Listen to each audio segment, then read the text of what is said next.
Hi everyone. Not ripping boxes yet. Not ripping boxes yet. Hold on, I need to probably lower this a little tiny bit. But how's everyone doing? Happy Monday. How was everyone's weekend? Let's go say hi to Kira. Thank you. Yeah, we do have a new community challenge. Because this is going to be the last week before I get really busy and settle down at a new place. But why did the 2 month subscriber badge just go weird on that? Hi Heavens, how are you? Hi Protagonist, hi Commander Red, hi James, hi Radical, hi Nate, hi Crazy Kid, hi Akatan.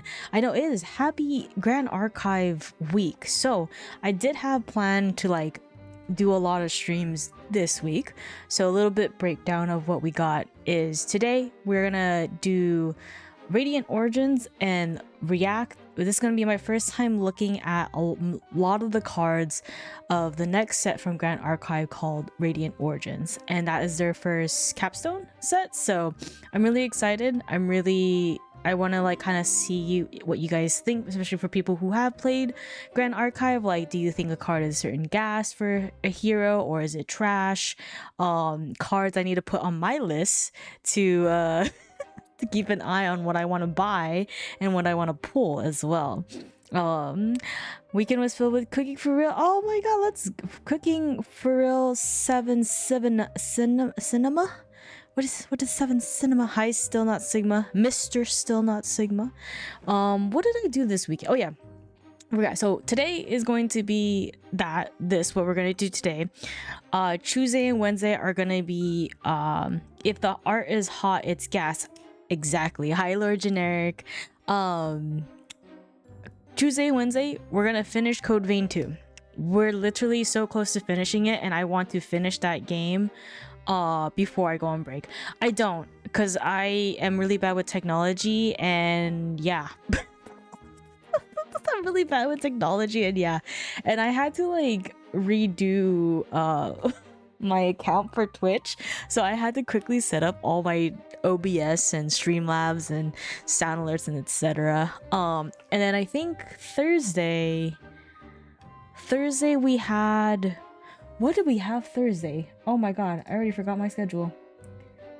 Thursday we have, and then I'm assuming if I'm finished with Code Vein 2 early on Wednesday, then I'll probably just like play Hytale or something. Where is my own schedule tab? There it is. Oh yeah, Thursday we're gonna do something new. And hi Eagle, thank you so much for gifting day. Thank you. Thursday we're gonna do a little bit something new to get really hyped up for Radiant Origins. Is send me your decks. I'm gonna take a look at it. It can be silly. I would prefer silly, especially with the new format Pantheon that's gonna be officially released with Radiant Origins on Friday this week. Send me your Pantheon decks. Send me maybe even actually like serious decks, like decks you're cooking up and you want like a second thought, or like, again, I'm not the best TCG player, but I do know a good chunk of this game. But maybe even someone in chat who does play Grand Archive can help out as well. Hi Air, how are you? So I do have that thread on my Discord to send, but if you are interested, please, I guess if you're watching the VOD, send your links through the comments, and I'll try my best to link it and then put you in. We'll see. But yeah, I think, and then I'm on Saturday, so Friday is the day of Radiant Origins, right? But I'm not going to be unboxing my 3 boxes until Saturday, which Saturday we're going to start around 6 p.m. I believe Ko is going to do her unboxing on a little bit early, so I'm going to try to time my boxing when she's done with her unboxing. And I know she has a case this time, so I was just like, oh girl, you got a lot of cardboard there.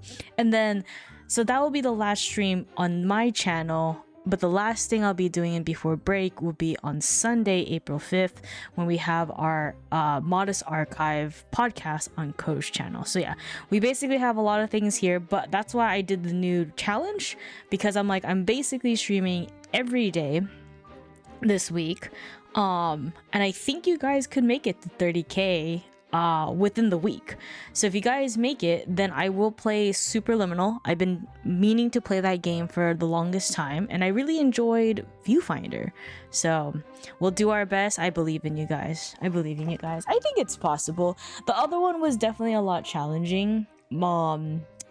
But you guys were like, I think you guys were like a little bit more than halfway, but it would require a lot of people to be a part of that community challenge.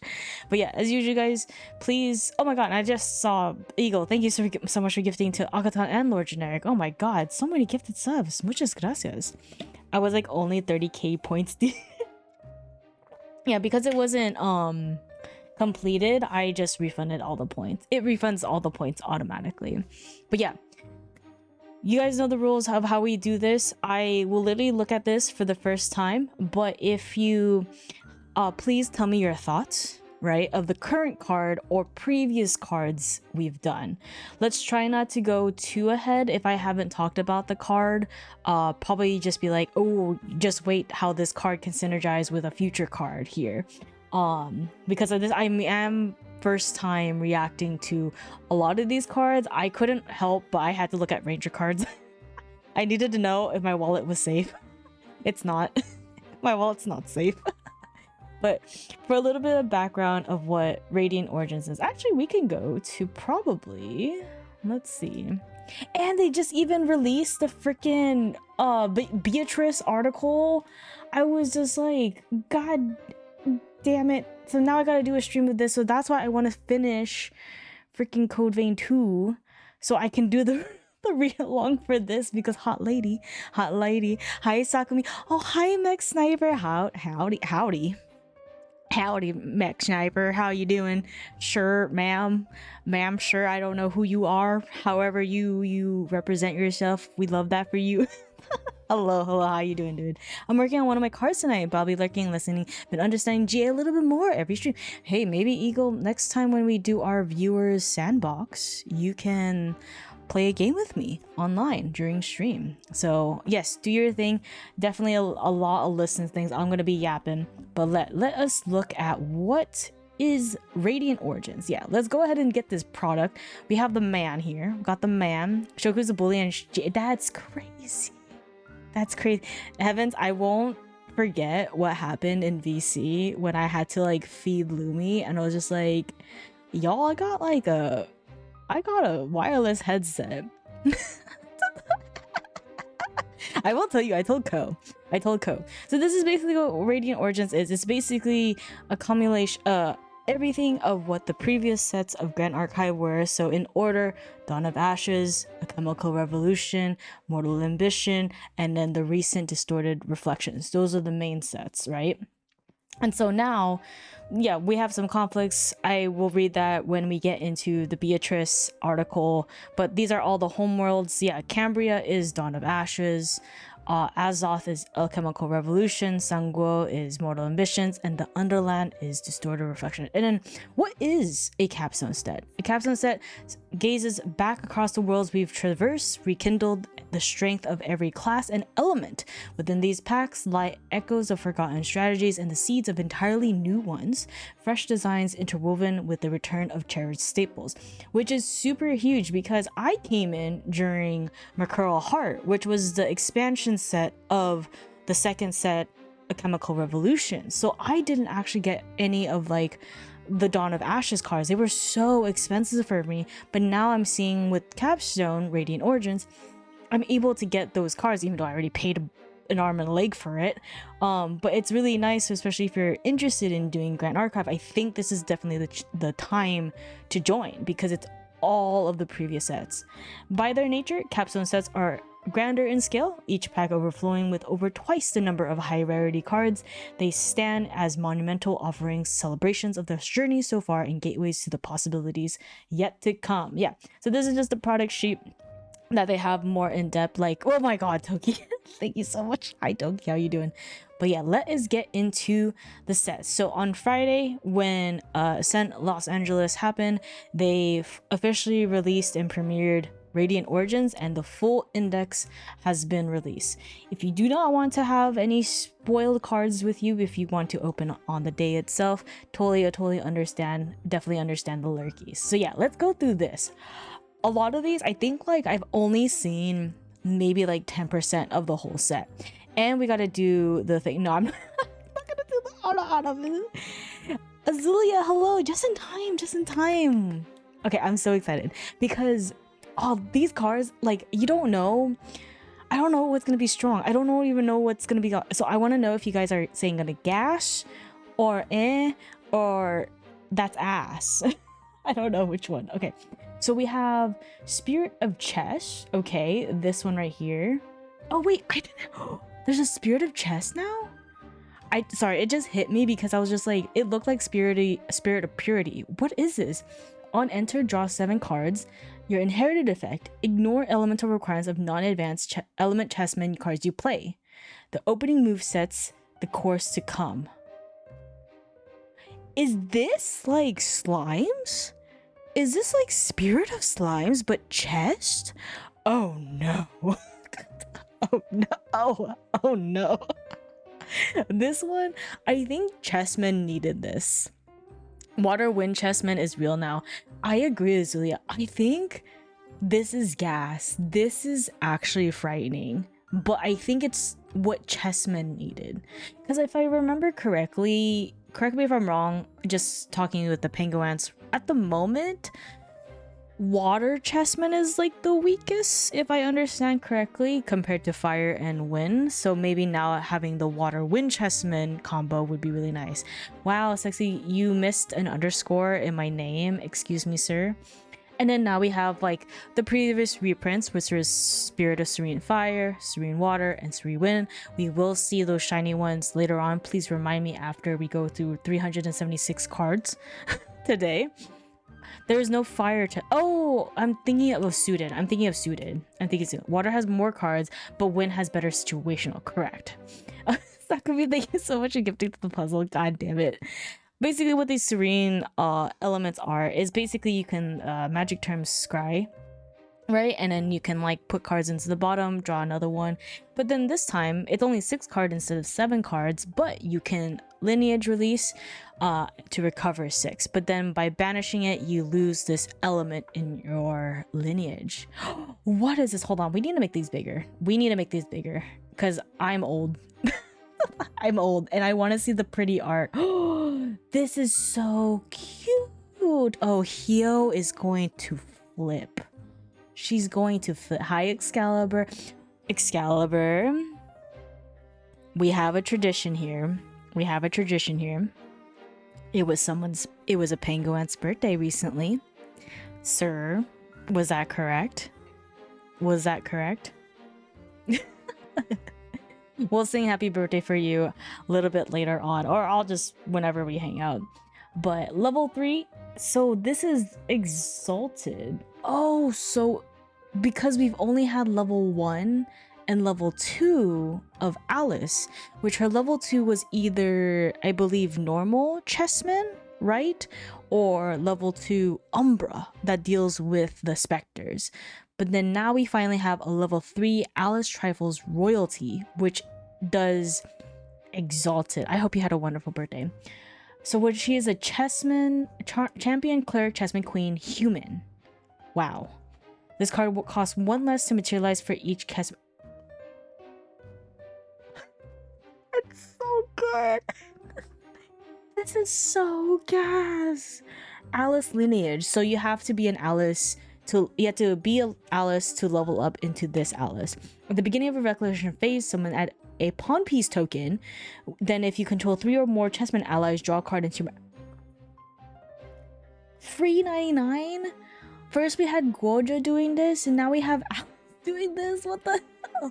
But the problem is, you gotta keep your chessmen up, right? Check level 3 and check the versions. Yes. Oh, okay. Well, let me go ahead and click on it. Thank you. Check the versions. Oh, she's so cute. Wait, that's crazy. Oh yeah, you're so right, Lord Generic, because you can generate pawns. Oh my god, look at her. What a cutie patootie. Oh, Hio Kami, your wallet here.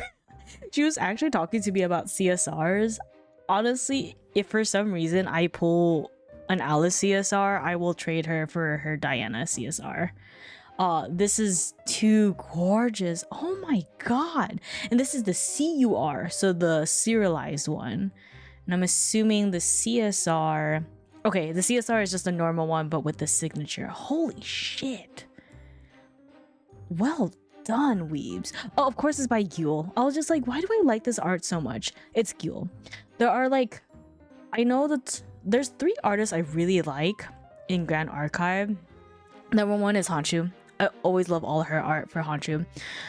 Gule, 100%. And I believe Faicha, the one who drew for Diana's Curse Amplification. There was one CUR pulled at the... Really? I know, there were so many pulls for the CSRs. Oh my god. So that's one of the new ones. Here we have now level 3 Merlin Kingslayer. This is one of the reprints. I believe she was only in Dawn of Ashes. That was kind of not in when I was into Grand Archive. So this is one of the reprints of getting the new champion here. So definitely save your money for that. Oh, FTC. Thank you. Honestly, Merlin Kingslayer, her deck is really, really good. Especially, I think I would introduce the Merlin Kingslayer deck for a new player. It was pulled by Belle. What? Belle, you pulled the CUR.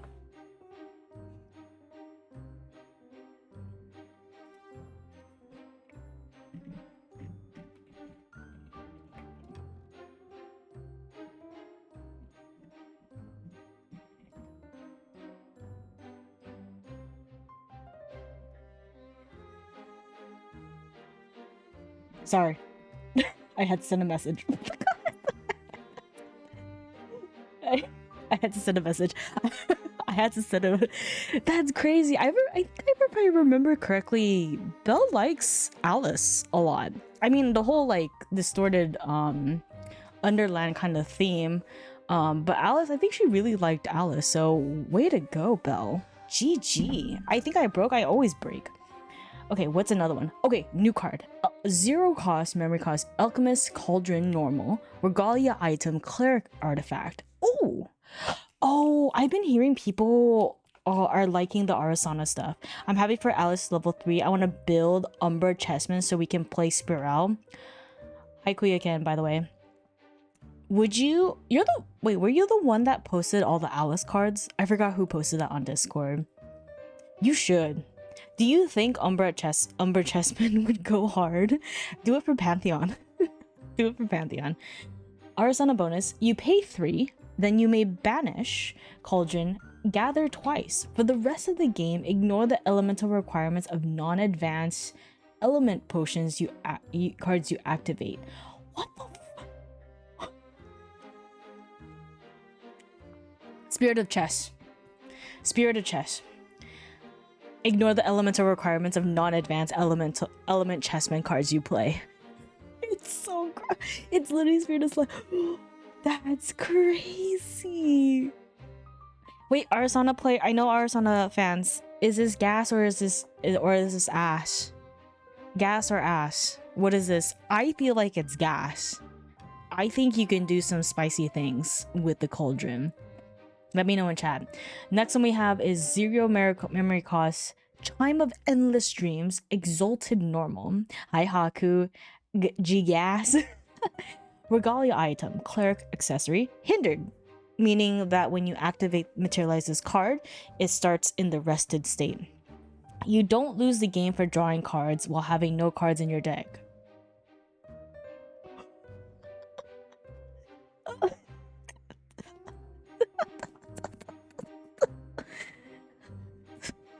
You may rest it, banish Chime of Endless Dreams, shuffle all cards in your graveyard into your deck.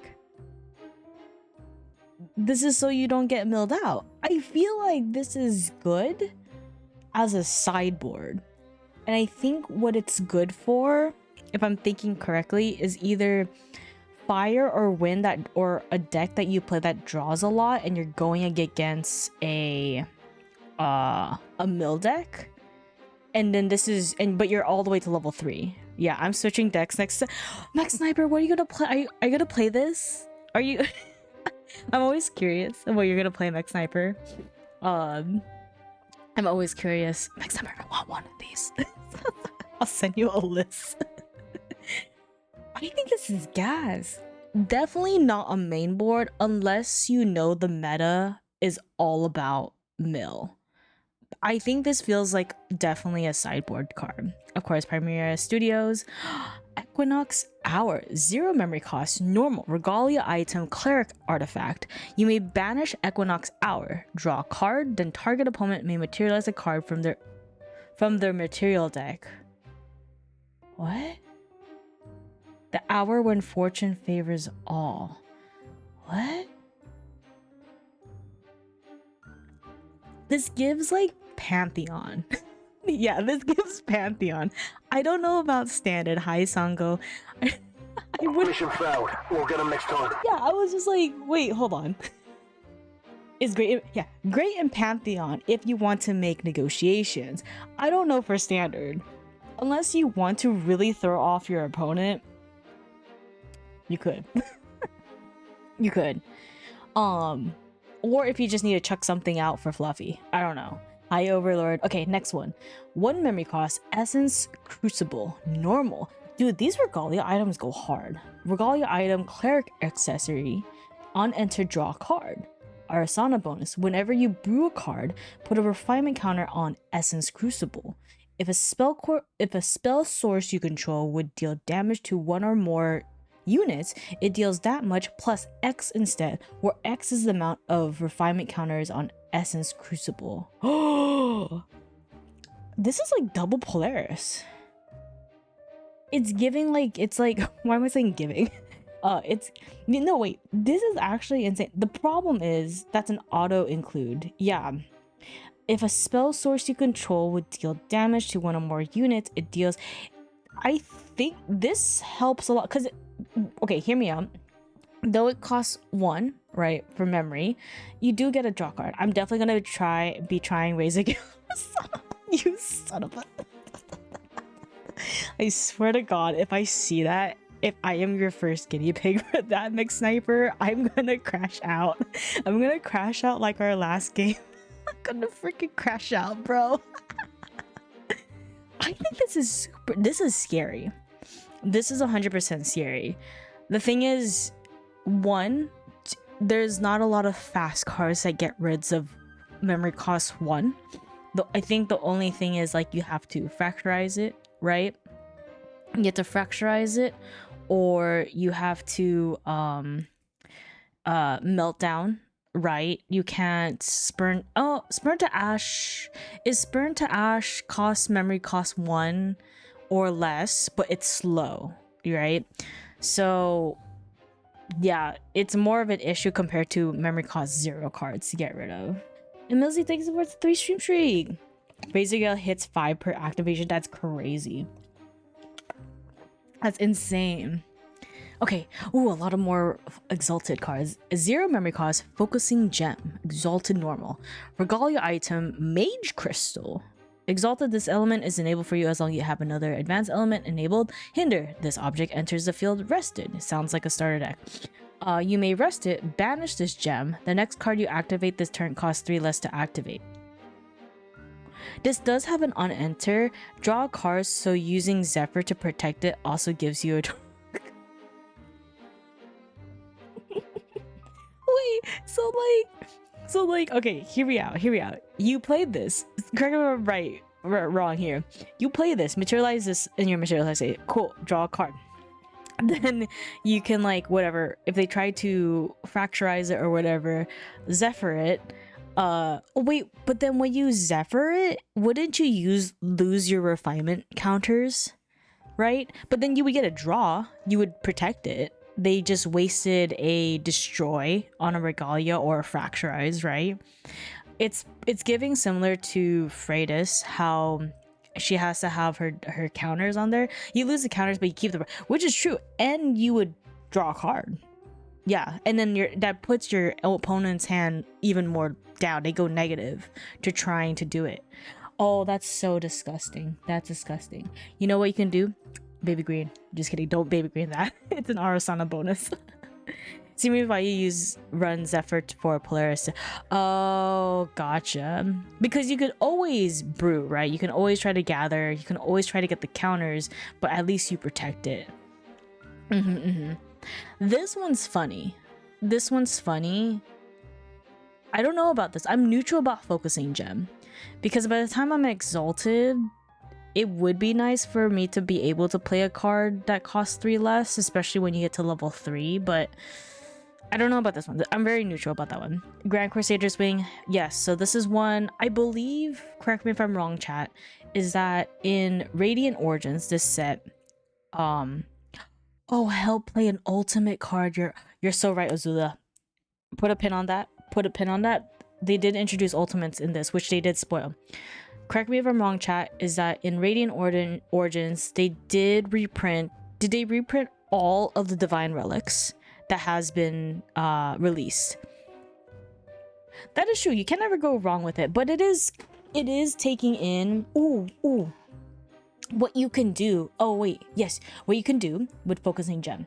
You can they didn't. Okay, you can Quicksilver Grail, put focusing gem underneath Quicksilver your gem, and then at the end of your opponent's turn, when it's like safe, you can crack your QSG, Quicksilver Grail.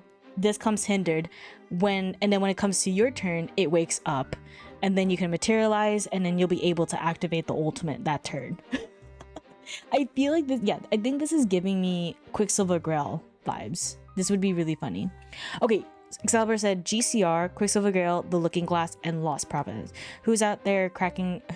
Who's out here cracking their cards? I know who here has their pre-order.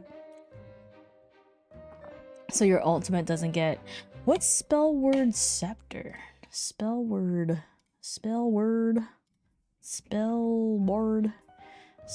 scepter. Come on, call me. It's the stick.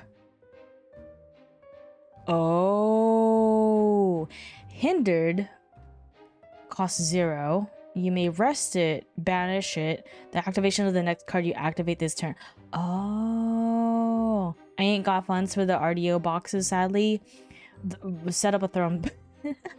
You like this card, Maxima. I think I remember you talking about that. But yeah, what Divine Relics are, they are very powerful cards that they will have the text in them saying you can only have one card with this in your keyword in your material deck, because they are very, very strong. I never played this card. I hate it. Oh, I thought you did. This one is, I think I recommend this Divine Relic to any new players. It's such a good card to have, especially if you don't want to pay too much for Divine Relics. When in doubt, you just banish it, draw a card. If you brick, you just gotta keep drawing. If you don't know what to materialize, just Grand Crusader it out.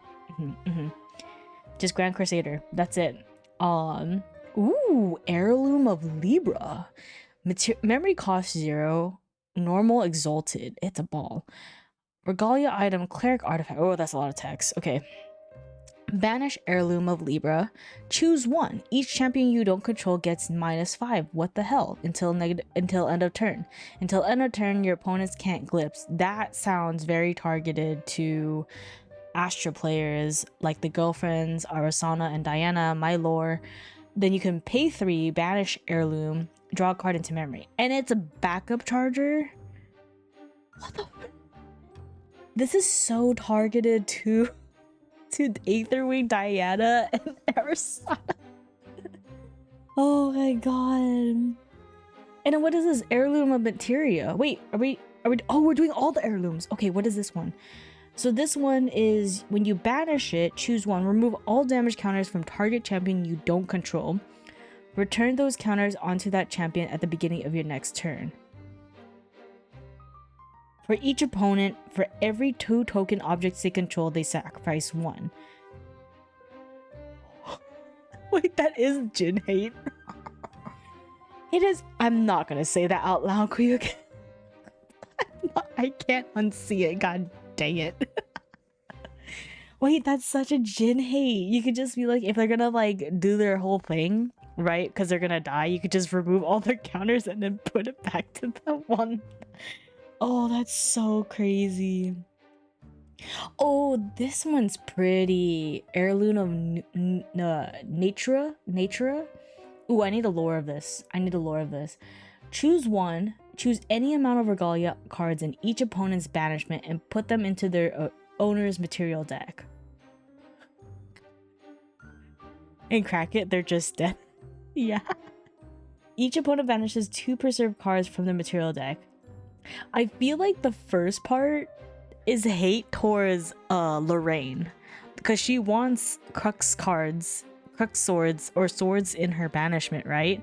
Also to Rai, right? Because you want arcane cards to, I don't know much about Rai, but I remember Rai and Lorraine and no, pretty much Rai and Lorraine. Sylvie relies on slimes, but I feel like that's very targeted at that.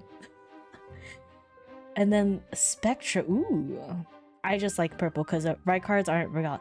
So some of them are. There are some arcane regalia, but not as much as what you want to put swords for Lorraine. I don't know which Lorraine it happened. Someone played it against me. Until end of turn, cards each opponent's memory are normal element and lose all abilities. What? Until end of turn. Yeah, I like. Oh, the -5 level is more relevant. Yeah, because it doesn't matter for Sylvie, I guess, too much. Or anything to do with pride. Yeah, I could only see Rai with that. Till end of turn. You do... Hi, Jetrickson. Cards in each opponent's memory are normal. Oh, that's Luxem. Isn't this targeted to Xander? Oh wait, no, I don't like this one. Choose a curse card in a champion's lineage and banish it. Motherfucker. No! No! My curses! Oh, rip Spectre Alice. No, rip my creeping torments, Mech Sniper. We are a Diana stan in this household, here in this Antarctic, sir. I mean, you could just null mirror, but then, true, but you could put more hate too. Poor Alice. Poor Diana. Ooh, they did spoil this one. So these ones, I will not say it out loud, but basically, in the context of what Kuya Ken said, is that these are the representatives of the angels, right? The angels that are introduced in Radiant Origins, because it's all their color theme, right? Oh, this is cool. I feel like I don't know. Which one out of all the heirlooms do you think, or even in order, do you think is strongest, most likely playable to not likely playable for standard? And then what do you think for, I feel like they're very all Pantheon, right? It really is. I'm not. What's the point of losing abilities in memory? Luxem likes to reveal, and whatever there's a card ability in them, in the cards in the memory, where it's like you can heal, you could do damage, right? Yeah, correctly, exactly what Mech Sniper is. Yeah, it's definitely all giving very Pantheon, but the real thing is this: 0 cost legendary saddle norm. Regalia item, tamer accessory, unentered for the rest of the game. Ignore the elemental requirements of non-advanced element horses cards you activate. Hell yeah, of course it's the Ubas. Banish the saddle, draw a card into your memory. Activates this ability only if you control 3 or more horse allies. You know what card? What is one of my favorite freaking cards? That's not like meta or usually played. Paired Minds. I fucking love Paired Minds. Paired Minds is one of my favorite cards next to Curse Application. Paired Minds. Kindred Souls. Beautiful. Has Lubu. 3. Normal. Action. Look at the top 10 cards of your deck. Reveal a horse ally card from among them and put it in the put it into your hand. Put the rest at the bottom of your deck. If you control a unique ally, the next horse you call you card you activate this turn costs 2 less. Hell to the frick yeah. I want to play this card more, and then I want to play it with is it oppressed? Oppressive presence? Eagle, thank you so much for giving Jetrixon. It's a fire card action. And I just want to buff my horses or whatever so I can play this. Until end of turn, players can't declare attacks with allies unless they pay X for each attack declaration. Oh, but during the opponent's recollection phase. Yeah. Oh, and thank you for gifting to Ken as well. So I definitely want to make a horse deck, more fire aggro horse deck with the saddle. This is so... This is SP. Oh no. Excalibur. Memory cost 1. Loter trinket. Normal. I see. Little raccoon. Getting all my floating memory. Regalia item. Tamer Raccoon Bobble. Class bonus. So if you're a tamer, you can do that as long as your opponent has no cards in their graveyard. Raccoon allies you control get +1. Yeah, because there's no cards in my graveyard because raccoons keep freaking getting all my cards. On enter, scavenge 6 for a raccoon ally card. Okay, scavenge is a new term. A little awkward eating it to draw a raccoon because you lose the buff. Oh yeah, you're right. You lose the buff for it. Question for this. I do not know this mechanic. What is scavenge? My guess what scavenge is you look at the top 6 or you reveal the... Okay, it's giving maybe reveal top 6 until you... Top 6 of your deck until you have a card that you want and then put the rest on the bottom. I guess that makes it different than glimpse because glimpsing your opponent doesn't see, but scavenge you have to reveal. What is scavenge? Let me know. And then the little flavor text, raccoons are master scavengers. Oh, I am. I'm spot on. Okay, look, top onto 6, get first so it has to be raccoon. Check each card until you find a target card or the listed number. Oh, gotcha. Look at the top X cards of your deck for a specific card, put the rest at the bottom. Got it. Or which one's first? It's kind of giving me, is it Blissful Call? Is that the card I'm thinking of? Blissful...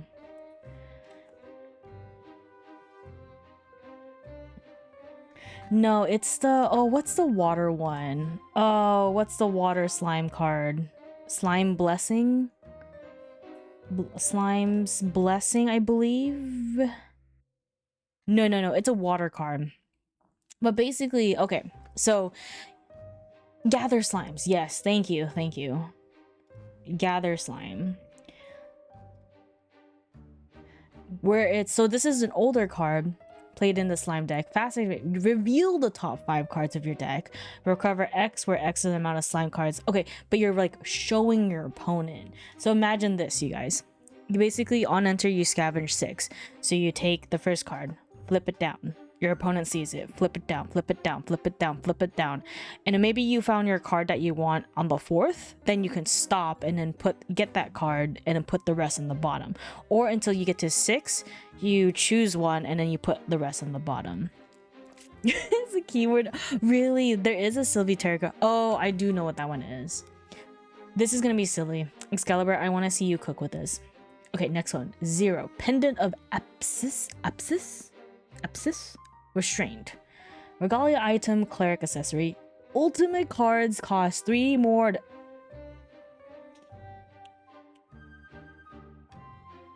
Why? First we got Terraframe. Now we had Ducal Seal. Now we have this. Boo. Boo. It's literally taxes. This is... Oh, I swear, if anyone gives me Terraframe, Ducal Seal, and this pendant in person, just these 3 cards, no context, in person, I will crash out. I will Killjoy, KJ. My deck will be the no, Jack Trickson, no. No flavor text is distilled from the essence of a strange and potent cure. It is said to contain the wild currents of magic. Sliding waddles of terrafring every time I run to. Do it. I dare you. I triple dare you, Proswagonist. And I will make an Eda bag out of all the terrafrings that everyone has given me. Because it doesn't even protect you from most wind. No, right? Like, what the hell? Oh, so this is Quicksilver Grail, a Divine Relic. This is what I was talking about. Basically, when you materialize Quicksilver Grail, you can put another card from your material deck face down. Usually people tuck it underneath, face down, and when you banish it, it reveals and you can still pay the cost or activate it. So it kind of protects it. But I would love these. I need this. I love this card so much. 1 memory costs Quick Step Threads normal. Regalia item ranger accessory. On enter, draw a card. Awesome. We love that. Class bonus if you're a ranger. As long as your champion is distant and it's your turn, cards your opponent activates cost 2 more to activate. I love this card so much because it protects me from Baby Green and Song of Frost. And then you can combine this with Enfeebling Orb. Oh my god, that Regalia needs to be banned. Wait, this one? No! I want this one. I want this one. Victor favors the hand that moves first in the draw. So for everyone new here that's listening in and getting hyped for Radiant Origins and know a little bit about me, I am a Diana main. I love Diana. She was my first main champion that I really liked. And then I worked really hard, studied a lot about Rangers, so definitely know a lot about the distant mechanics. I will pray to every god that you will never get these boots. It is an R, but I believe Peck Sniper, can you put it on? You get new boots since your distortion boots about to be banned. Yes. So what people are talking about, is it in the ban? Ranger strides. Got you. You need a foil? No, just not foil. This one's so strong because with Looking Glass you can activate this. You don't have to be Astra, and you can just swing for like +4. Cat. Oh, it's Cat one. I can see that. Only Umbra Diana or just Diana in general? I can play all Dianas. My favorite Diana I like to play is Umbra Diana. I love playing with curses. I don't know. It's just very rewarding to be able to see the line and when you're able to execute it. Like, I love that feeling. So doing like the taser lock on my opponent on like turn 3, right? Or I'm trying to learn Curse Breaker for one of the ultimates that they released for Radiant Origins. So I'm trying to learn that one as well. Yeah, it's literally anime moment seeing lines. Exactly. I need these boots. I need these ones. I'm putting that on my list. It's like we're shopping. It's like we're window shopping. Not gonna lie, Azulia, I realized when I got more serious with this season, because I did make gold, which I was really excited. So I want to see how far I can get with Radiant Origin season. I realized I was just like, wait, literally her mechanics with Diana is you literally are a sniper. You literally have to clear the way and get the line in order to really fully use her mechanics, right? Matches your VTuber tags. Thank you. So it's really cool. I really like that. I don't know why I just realized that now, but another reason why I love Diana, right? But yeah, I try to learn all versions for, of course, and we have my goat Polcock. Duh. Love Polcock. He's my fire aggro ally deck. Okay, next one. 0 memory, trivial trinket, normal. Regalia item, cleric accessory. Banish trivial trinket, target opponent puts the top 3 cards of their deck into their graveyard. Huh? Cast aside your possessions for attachment is the root of your sin. And trade with the... If I get to that point, Haku, You will be the first person I will sell that command to for the Serio command. If I ever get to that. This, I guess it's for the mills. I don't know. I'm very neutral with Trivial Trinket because I think there's what I'm thinking why I say it's neutral. I don't know if there's space. Like top 3 cards of their deck into their graveyard, but you can mill harder with other things. Unless you're not getting like your Fractal Rain, right? And then you brick, not getting that, maybe? And so you have like at least this. I don't know what this is for. Yeah, I don't know. Is a hi Darnell, hello. It's, yeah, I don't know. I'm kind of, it's like between like and like neutral. Maybe more Pantheon, not too sure. Void's Cloak. Ooh. 0 cost, memory cost, normal exalted. You have Spell Shroud. Nice. When you're pushing for a mill kill, 3 cards might just be enough, but it's definitely no, right, Lord Generic? Hi Ferretman, how are you? No, right? It's like, huh? Even the most faithful of the Proto Archive could never fathom the full extent of its power. But there's Topsy Decree. But there's Topsy Decree. I guess this is like a for sure. Definitely sideboard. See, the thing is... No, because the thing is... You have Safeguard Amulet, which you can play without unlocking an advanced element. This one is just Spell Shroud. At least Safeguard Element can protect you no matter where status of you are. That cloak is going to be everywhere. What do you mean? In lore? Maybe if they glimpse just to mess with them? Probably. Oh, you could. Oh, that's so mean. That feels so targeted. that would feel so targeted. I don't know about this one. I'm not, again, I did play Mill, which I did play Nico and like Genbu, but at the moment this is player. Oh, wait, hold on. That cloak is gonna be ever. This is player, not champion.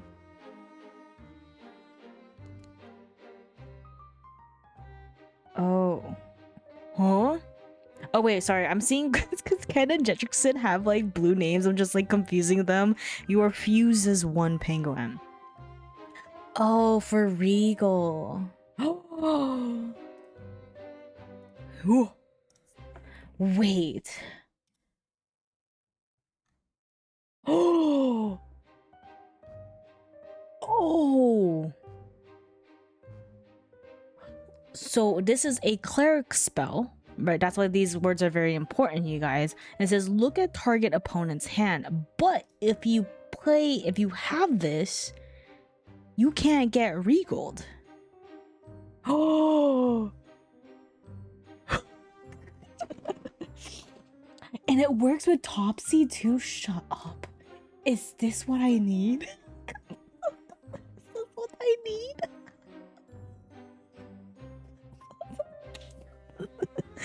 I'm like gasping so much like our last podcast. Oh my god. Wait.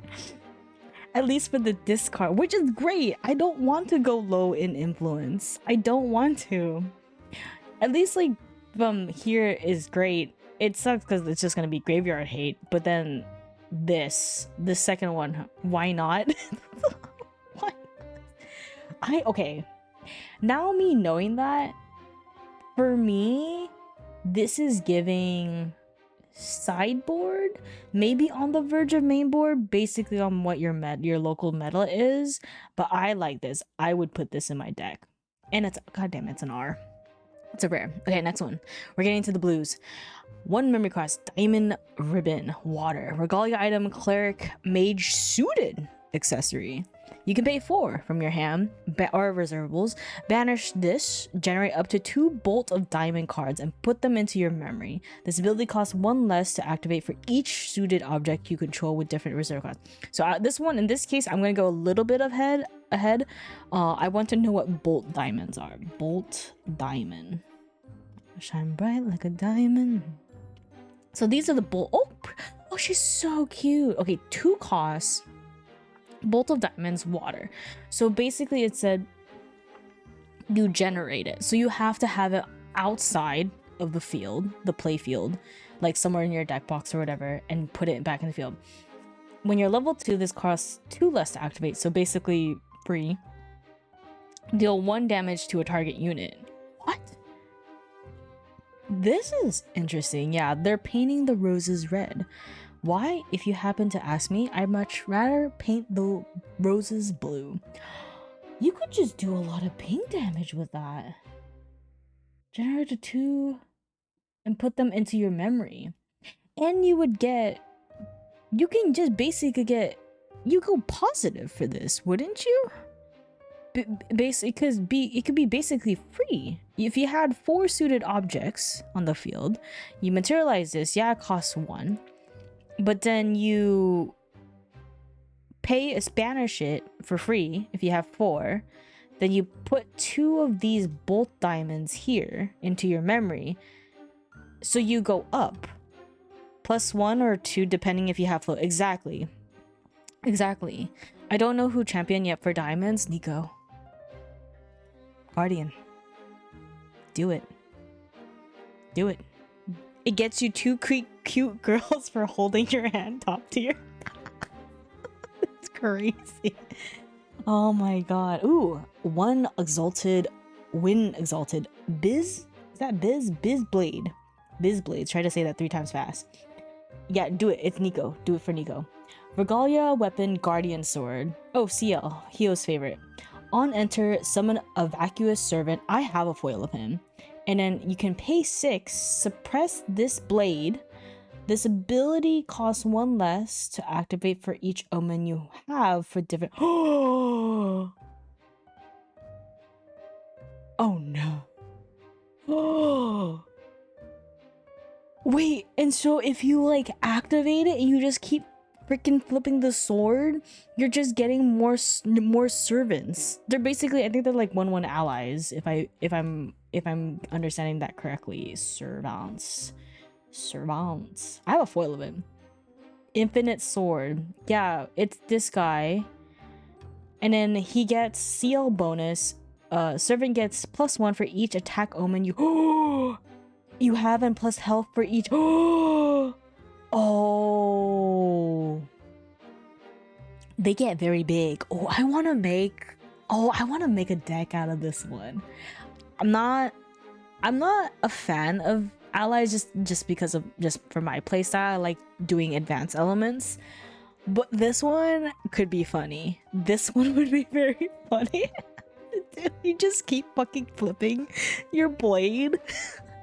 And then you have all your servants, and then you cry when your opponent does ensnaring fumes. And then you're just like, okay. This is cool. I like this. To me, gas. Extra gas because it's funny. But you definitely have to get to Umbra CL. Seems a bit slow in the beginning. Yeah, because I have to be advanced element in order to do it. And you just keep flipping. If it wasn't exalted, banger. This would be so freaking good. Of course, if they put the freaking exalted card on it. But you're right. It does seem slow because of the exalted. Oh, okay. We're getting to Aether Wing. 0 cost Stellar Cosmos Astra. She got a stick. For all your weapon, Ranger Aether Wing Diana. If you're a Ranger, or Pocock for some reason. Spell Shroud. So spells cannot affect it except Baby Green, which that thing should go to Cat 3. That's just my opinion. Diana bonus. So if your champion is Diana, on charge 3, Stellar Cosmos gains Aether charge cards you look at while glimpsing have Aether. What? Oh, Mustang out. At least Mustang's like 4 cost. Baby Green is literally 2 cost fast. Ugh. That's literally my PTSD. I play this Aether Wing just because it has Spell Shroud and put your opponent on the clock. No, so this one, Recently I had my friend, shout out to Chromatic, he showed me the Cosmic Focus Aether Wing Diana, which is like really fun to play, and you can just do big damage. But you know, you have Aether charges that are non Aether calling sometimes, right? So having this is, I kind of like this more than Pleiades. I think I might replace this instead of Pleiades, because I already have ways to glimpse, right? Where this one is like, when I'm glimpsing, I could just keep looking. That's crazy. What is wait. I don't know why my image thing is being weird. Do you guys see your 2-month badge? Or is it like errored for some reason? Wait, hold on. Wait, hold on. I gotta send her this. Yeah. Done. I'm seeing an error. Oh, yeah, okay. I'll fix that. Can someone remind me in stream chat to fix that? Maybe I just had to re-upload it. Because the other badges work. It's just specifically the 2-month one is weird. You gotta what? Don't worry about it. I think this is gas. I might try to change it with Pleiades. We'll see. We'll see. Oh god, Crux. Crux is fine. 2 costs, Quietus Blade, Crux, Regalia Weapon, Warrior Sword. Class bonus, as long as there are no cards in your material deck, Quietus Blade gets +4, and has pay, in quotes, you can pay 3, rest it, and it gains Spell Shroud until end of turn. What the? In silence, it finds strength. That thing is... That's so good for Lorraine, the one that banishes a lot of cards in from her material deck and makes her stronger. Oh, that's disgusting. Oh, that's disgusting. I can waddle again. You can. Here's another reprint. The deer. We call this the deer, the majestic spirit. It's scary. If you see the deer and you have no way to get out of it, just go next. Love the art, but 12 costs. It is 12 costs, but what you do, Final Tommy, you do not... I think I've only seen it one time where someone did pay for it because Crux gets a lot of cards. There is a card here. There's a card called... I don't know, I have my caps lock on. Majestic Spirit Crest. So, it is 0 costs. And... Wait, hold on. That's not it. Hold on. What is it called? What's the card called? Is it like Spirit Ruler? Incarnate, thank you. Incarnate. I don't... When my opponent plays this, I black out. What game is this? This game is called Grand Archive. Let me do a link. It is an anime TCG with Western game design. Right now they have a Grand Archive official website. I said the thing. Take a drink. I pinned the website, the official website for there. But Mel, if you really are interested or want to get into it, this is actually a great time because this what we're going through is their capstone set, which has a lot of reprints from older sets, makes all the champions and types very strong equally. They are introducing Pantheon, which is kind of like their casual format, kind of like Commander. And then recently the sandbox to play online just released, the in alpha version. So if you want to do that, you can definitely check that out. But definitely highly recommend. Was that necessary? Yeah, the sandbox is super goated. Yeah, the sandbox is very goated. You need to say it in anime TCG with Western game design. You have to say it. But yes, you play Incarnate Magistrate, which is 12 costs. Yes, it is 12 Final Otome. But it has a thing called efficiency. But once you punishing Cartridge the Deer, it's so sad. Oh, yes. Yeah, that's so freaking nice. It's so nice. Efficiency. So basically, whatever level your champion is, you do 12 minus your champion's level. What Kingslayer does, because she's a mage, she has ways to, yeah, at the beginning of a recollection phase, put a level counter on Merlin. Then if there's an even amount, you can do all of that, right? But she gains levels, right? Oh, you're not supposed to look. You're not supposed to look. I know you don't like spoilers. Hi, Ko. How are you? Us. What? Oh, I spelled shout out wrong. Co Designs. Yeah, if you guys don't know who Ko is and our Grand Archive or interested in this or want to see some unboxing, she is Ko. You are doing an unboxing of a whole case. I know. Saranghae. She's doing a whole unboxing on Saturday as well, and I'm timing my unboxing a little bit after her. So I think so. Keep an eye on that. Go hit the heart thingy, mabob over there. Oh, you're getting the package tomorrow? Okay, you gotta follow all her socials. You gotta follow all your socials. Do it. Do it right now. Do it right now. And now I need to see that. Saturday is too far. You're gonna need 2 days. I can't wait. I can't wait, Ko. But yeah, thank you so much, dude. Thank you. Okay, here we go. So that's what Majestic Spirit is. I can't keep that. Okay, bye. Cosmondo, open CSR. Open CSR. Misspelling, shout out. Yeah, I misspelled it something else, Mr. Still Not Stigma. But yeah, that's how you would typically play Majestic Spirit. I did have someone actually pay like a hefty amount last time. Just to get the deer out, because that's all they had. Okay, we have Luxem. Memory cost 1. Photic? Is that how you say it? Photic Blade? Luxem.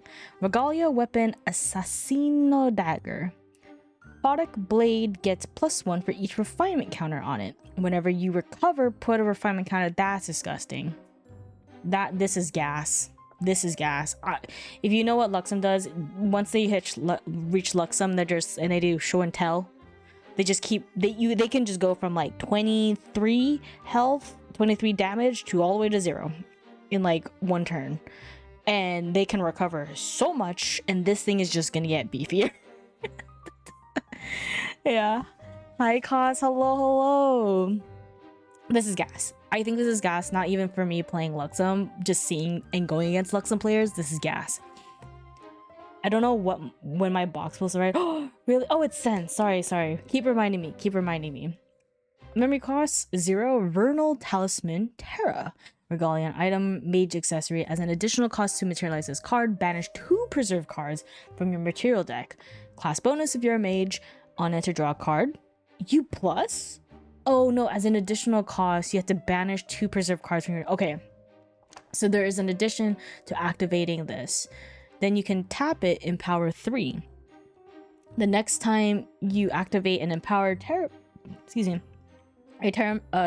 element spell card this turn, recover 1.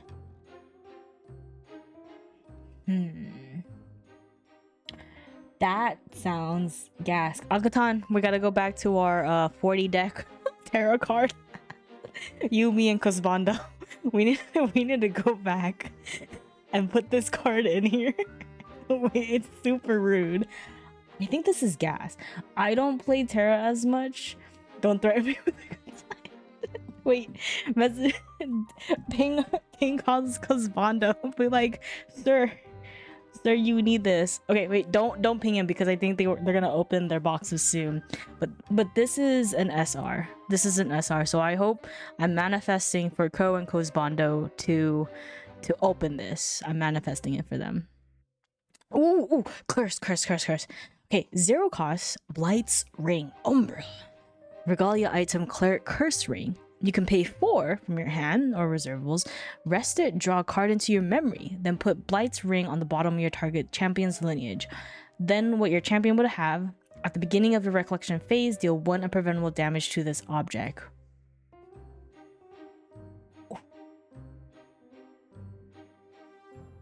Oh, 100% I will.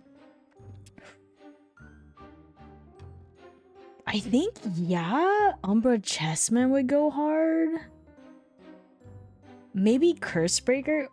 What I like about it for Cursebreaker, now just playing it a little bit more, is sometimes there were moments when I was playing and I just couldn't get curses into my lineage because you want to have four curses to shoot, right?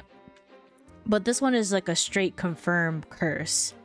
But then you have to be super careful to get one damage onto you. You have to make sure you have blight and abnegation or a way to heal, right? I kind of like it. I like it a lot. And plus it looks cool. Next card. I've heard about this. We're getting now into the main deck. Oh, Waddles, kind of off topic. What do you think of the more direct? I have not seen it yet, Haku. I have not seen it yet. I know main deck Dan did a video on it, which is on my to-do list to watch. Okay, before we get into the main deck, I need to hydrate and use the restroom like in 2 minutes, so I will be right back.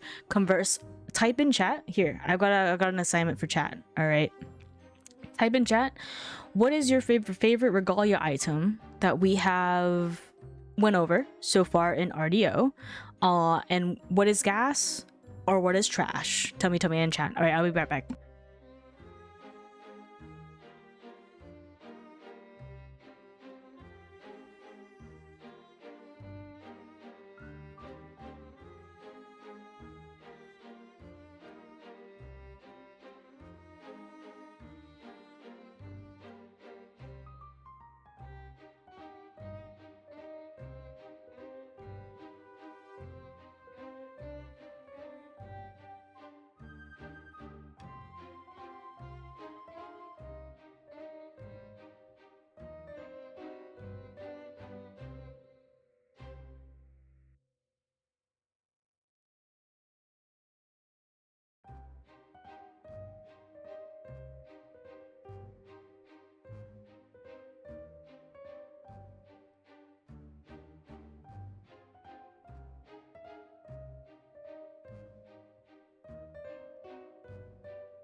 I saw that, protagonist. You like taxes? I'm watching you. I'm watching you. I'm watching you. I think for me, definitely the ranger footwear, the ranger boots. The funny one, I really like that Win CL one where you get to summon the tokens. I think that one's super funny. And then trash, I don't know any of the anything that's against curses. All right, here we go. Let's get into the main deck right here. 2 costs, Exalted, Normal, Accelerate. I have been seeing this card around, but I haven't actually read what it does. It is an action cleric spell.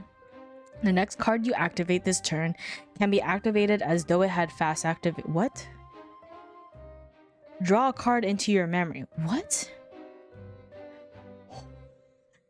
By oath and breath, may the gods quicken your hand and carry your motion beyond mortal. This is a must. This is literally expeditious opening, but any card, any card, not ally. Yeah, fast cremation ritual time. It is exalted though, so it could help with like Alice, right? You can fast activate ally spell, fanta, anything. Literally anything, because expeditious opening is basically the same vibes, but it is 2 costs wind, but it's only the next ally. Mech sniper.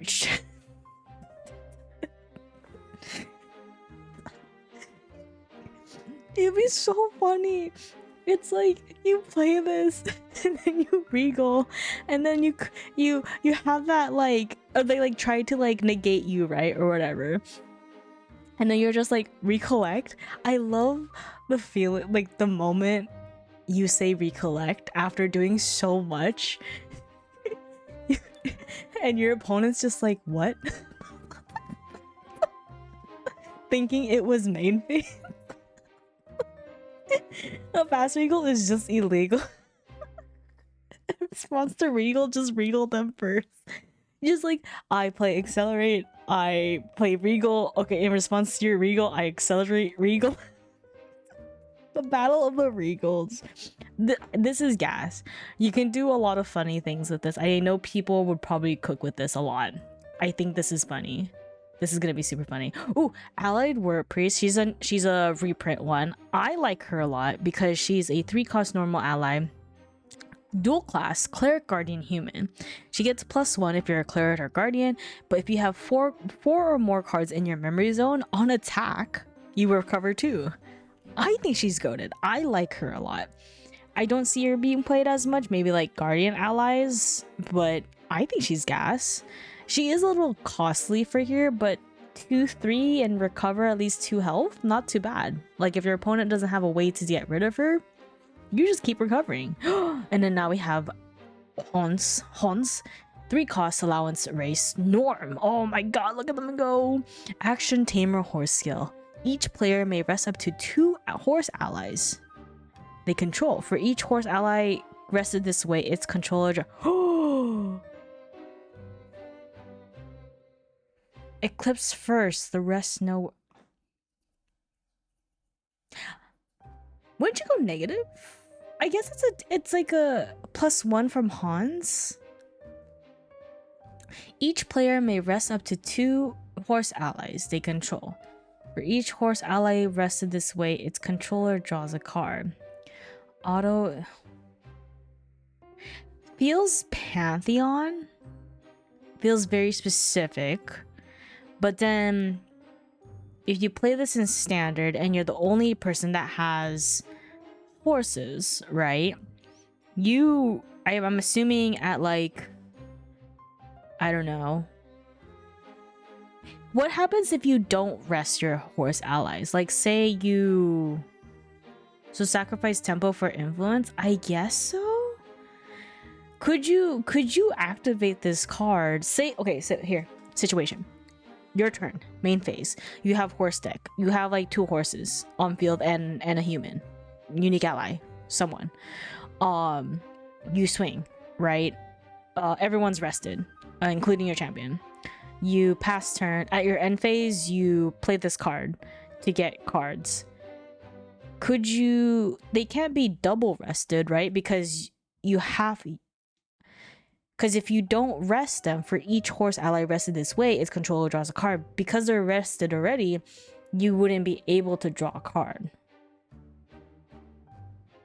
I guess so? I don't know. I don't know. Unless you have horses with vigor like Dilu, right? I don't know. I don't know about this one. Maybe it's like more Pantheon. Maybe it could be funny. Angels. I see angel. Okay, 3. Alpha Piltherbeast. Normal exalted. Oh, he's just a little guy. It's Golem. One of my favorite types. I love all the golems. They're so cute. Ally cleric tamer beast golem. Brew 3 herbs. On enter, if this was brewed, put 2 age counters on it. Whenever an opponent activates a card with reserve cost 3 or more, put an age counter on Alpha. Okay. So you could get 3. Alpha Beast gets +1/+1 health for each age count. Oh! It feels very specific. I guess there are a lot of cards that are 3 costs or more. But like even by just you sacking 3 herbs, right, instead of paying for the 3 costs, just the on enter itself would already get 4 attack, 5 health without even what the opponents do. That's huge. Oh, that's a big boy. You know what it is? It's not even freaking class bonus. Anyone can brew the herbs, or anyone can just play this guy. Oh, this is funny. I like this. I like this. But oh no, you have to be brewed in order to do the on enter. Oh, I see. It has to be brewed. But I mean, you do have the flexibility. There's no class bonus lock on this. I like it. I like it. I think it could be funny. Okay, 2 cost angel attendant. Normal. Oh, she's so pretty. Ally mage angel. Okay, this is the first one. Yeah, 3 herbs is doable. 100%.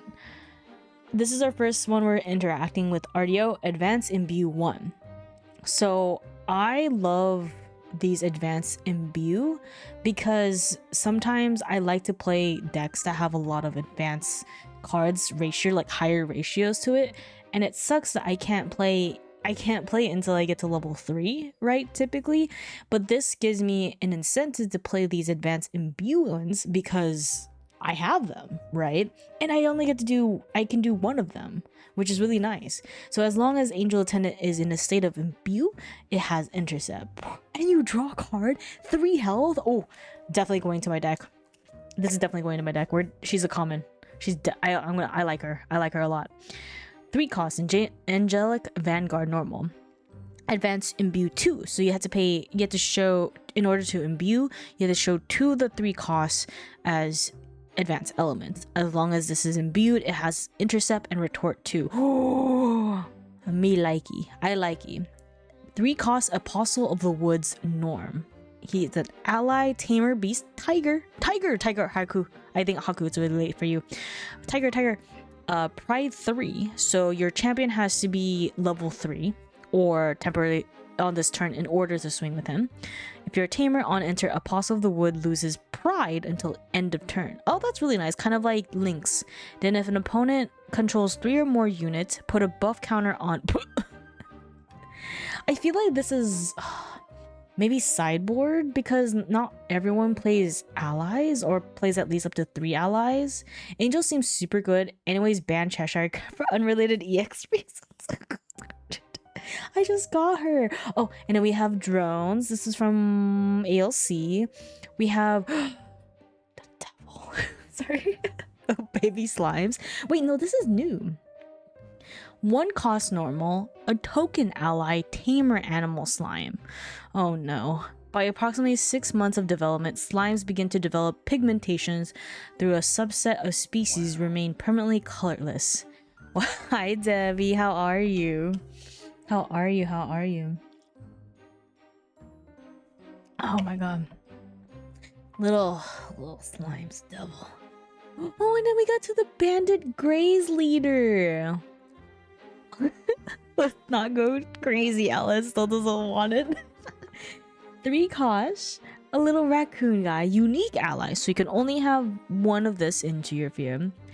I'm pretty good, Debbie. We're back here with Grand Archive because this is getting hyped for the release of the next set for this TCG that's on Friday. So right now we're going through all the cool cards that's going to be a part of this set. You just got to the one where we got to the animals. But how are you? Okay, so we know. Okay, here we go. This is the definition of scavenging. So on enter, you can scavenge 6 for a raccoon ally card. This is the actual definition. To scavenge an amount, reveal cards from the top of your deck until you reveal that many cards, or until you reveal the specified card, a raccoon ally card of your choice. Put the specified card into your hand and the rest of the bottom of your deck in a random order. Oh, so you have to shuffle them? It's not like any order on the bottom of your deck. You have to shuffle it, or do you like let your opponent shuffle it? I don't know. I mean, I guess you could let your opponent shuffle it because you already revealed it to them, so they already know what your card is, and then they can shuffle it and then give it to you and then put it in the bottom. And then raccoon allies you control have rest. You can rest them. Banish target card in your graveyard. Disgusting. I hate it so much. All the graveyard hate. Then we have Banner Raccoon, 2 cost normal. As long as an opponent has no cards in their graveyard, excuse me, other raccoon allies you control get +1. That's crazy, because then you could just literally empty out their graveyard.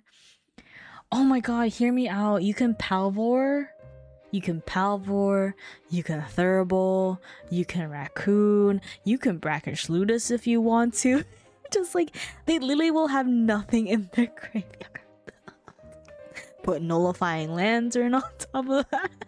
Censor, why not? For the shits and giggles. Hey, you haven't seen Sasha. Is she later? Is she hot? She sounds hot. Standards raised behind the capable raccoons often instill courage other raccoons that much astride. Oh god, I know, right, Mill? Weekend, do you like this one? Is this your favorite? Is this your favorite? That's the sign, that's the face of evil. And my eyes as the Diana main. The face of evil. 2-cost banner slime. If you are a tamer, you can rest. You can rest this. Other slime allies you control get +2 until. That's really cool. That's scary. That's actually scary. My favorite is a simple slime. Fair. Standards raised behind capable slimes often instill. Oh, is that like the? Oh, it's the same flavor text, but slimes. Oh, that's so cool. Next one is 2-cost Battlefield Benediction. Oh, she's super cute. If you're a cleric or mage, just costs 1 less, so 1 costs fast. You can empower 2, and if opponent controls 3 or more units, empower 4 instead. Ooh. Feels very sideboarder, or maybe summon main. Maybe summon main, because empower 2 for 1 cost fast seems really good. Oh, I don't know much. I don't play a lot of decks that does empower, but people who do, let me know if you really like this card. And it's a common too. Under pressure, the mind sharpens and the magic grows. And we have our favorite Bedivere Woodland Overseer. So I believe she was FTC. I know Connie really loves Bedivere, big fan. She's a unique ally. Bedivere has taunt as long as you control another animal or ally. Ooh, and she's a 1/4. And if you're a tamer champion and also level 3 and up, on death put a buff counter on each animal or beast ally you control. Oh, that's scary. Who dares to threaten the wild? That's scary, because tamer usually likes to have a lot of allies, and then and it has taunt, so if you dealt with it, then hopefully by then you're at level 3. They all get buff, and they're already getting buff in their own cards themselves. That's frightening. That's actually fine. I do love the art of this. This is super cool. Number 2, 2-cost Benediction Angel. I thought we had. Oh, this is Battlefield Benediction. This is Benediction Angel. She's cute. We have Thigh. We have Shiny Thigh. Ally Cleric Angel. Advance Imbue 2. Ooh, so both of them. On enter, if Benediction Angel is imbued, draw a card into your memory and recover 2. Oh, I like. Same, I know. Yeah, the shine on the thigh was great. I like her. So you're saying I can play like a high ratio advanced element windmill angel? Yeah, it is little windmill angel, but for advanced elements, which is crazy. That's crazy. Oh, she's cool. Whoa. It's like I fell in love again. Besiege Slash. What is 3-cost warrior? As long as the opponent controls 3 or more units, this costs 2 less. So 1-cost attack? With enough dedication, every disadvantage becomes a weapon. Oh, that's so... I like this. The problem with this, I don't know where it would fit in a deck. I don't know where it would fit. But 4 damage for 1 cost, but your opponent has to control 3 or more units. Seems situational, but maybe, well, depending. Bestial Frenzy, that's a reprint from a previous set. Basically your champion gets +1 until end of turn, or you can choose target beast ally gets +1 until end of turn, or a beast ally gains cleave. Basically wipe the whole freaking board. I think typically people use the first dot and the third dot. The third dot is definitely 100%. We have a reprint of Blanche, Sheltering Saint. Luckily I got her when she was super cheap before people started playing her. But if you're level 2 or higher, you can fast activate this card. If another unit you control would be dealt non-combat damage, prevent an amount of that damage equal to the amount of cards in your memory. So if you're going against something that does a lot of spells, not much allies, and you just play her right when they do that, protects everyone. Put cards down, keep playing cards, put her down, and then everyone's safe except for her. She she protects everyone else. And then we have some of our tokens. Buddy Raccoon, look at him. If you're a tamer, it's a fast activation, 2 costs normal. On enter, you may return another target raccoon ally you control to its owner's hand.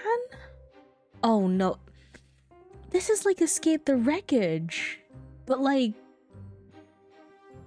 you have an ally. It's so like they try to swing at like the unique ally raccoon, and then on death you could just play this to return them back, and then you have another ally to deal with. Finally completing a set of Blanche. Oh yes, no, she's super good. She's definitely a sideboard.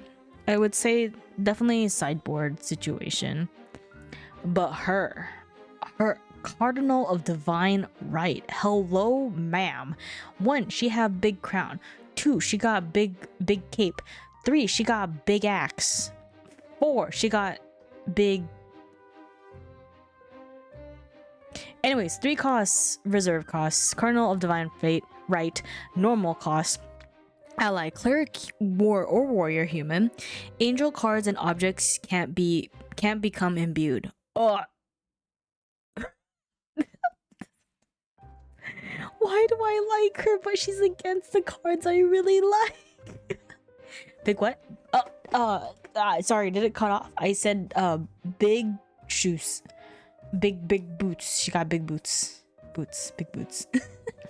Even the angels themselves are bound by the laws spoken by the cardinals, keepers of the will of the Grand Archive. Ooh. Belle, I need. So if it don't know, Belle is the lead creative design for the lore for Grand Archive. I'm like, Belle, we need more lore of the angels. Just manifesting that. Just manifesting it to to there. Literally title drop. We finally got the title drop of our game. This one, if angels becomes a situation, main deck or sideboard for this. But she's cute. But yeah, feels very situational. Especially if I want to do an angels deck. 2 costs reserve. Classical opening. Oh, I love the art of this. Attack. Cleric Chessman command. So only a Chessman ally you control performs this. What? And you can ephemerate it? The board is set in. So like, if you had a Chessman ally, say they were buffed or something, wait, could you have Queen Pawn just keep freaking... You can like wake it up, play this again, and have them swing again? Like second wind, ephemerate, have them swing again? Oh no. This one's cool. Crowd Guard Slash. Next one. 3 cost normal. If you're guardian, you swing with pawn. Oh, to do the damage, because that's you flip the queen, then you play from drop ban. See, this is why I never played chess. Oh, this is an uncommon too. So okay, I like this. I like that. I think it's gas. As long as the opponent controls 3 or more units, Crowd Guard Slash gets +2. Through animosity, we stand together. I'm noticing a lot of cards are like, if your opponent controls 3 or more units. Are they? Is this like, I guess, more? What's with all? You know, that's what I was saying too. Like, what's with all these 3 or more units? Why specifically 3? I guess like in response to allies. Like, I think like, you know, like very aggro ally decks versus like a level 3 deck. Maybe this is like their chance to like get at least a little bit boost. Yeah, for wideboard, because then you can like cleave, right? If you have, oh no, you can't cleave. Just to keep doing damage, right? Control the board. I need this. I need Dawn of Ashes. So this was in, of course, I'm assuming the Dawn of Ashes set, which is the first one. It's a unique domain, Cleric Cataclysm. Upkeep. At the beginning of a recollection phase, reveal a card at random from your memory. If that card is not normal, sacrifice it. Non-normal element cards cost 1 more to activate. Who was it? Protagonist? You like taxes? Play all normal. Play this. Play Dawn of Ashes. It's so annoying. I had someone play this against me and I was just like, oh. It was FTC. What the? That's crazy. Say no more. It is an SR though. It is an SR. Next one. Wait, is this Dungeon Guide? Is this Dungeon Guide? Wait, it's her. It's Dungeon Guide. Ronaldo, bro, first time chatter. I have a DOA set and it's such a nasty, annoying thing to have up my sleeve. Welcome in, Ronaldo. Welcome in.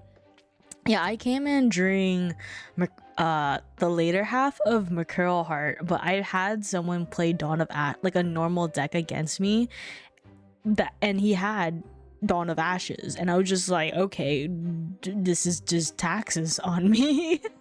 And of course they were playing all normal element cards for that, mostly all normal element cards. But welcome in. Let us know who is your favorite champion and what are you looking forward for Radiant Origins. Yeah, but right now we're going through all the card index as fast as I can through here because we want to get to the shiny. Oh no, Shoku, heck, it's such a brutal extra. No, right, Ronaldo, you need to understand the Penguins here and some other of my friends' community that also plays Grand Archive, they understand my hatred towards extra tax like Ducal Seal, Tariff. There's another one up there for ultimate tax. There's taxes on Baby Green gives me tax. I'm a Diana main. Everything gives me tax. And I'm just like, let me just play the game. Let me just play the game. Acquiescing rejection, give me tax. Frostbond, wither counters. Wither counters. Everything is tax. Welcome in though. Welcome in. But oh my god, we see Dungeon Guide. 3 cost, discover the divine. Normal, action mage spell. Ranger joins with their boot. That's true. We do have our boot tax now. You may remove 4 enlightened counters from your champion. If you do, level up your What? This is a new thing. They introduced in Ardio. Oh, I'm gonna go ahead and snooze the ad.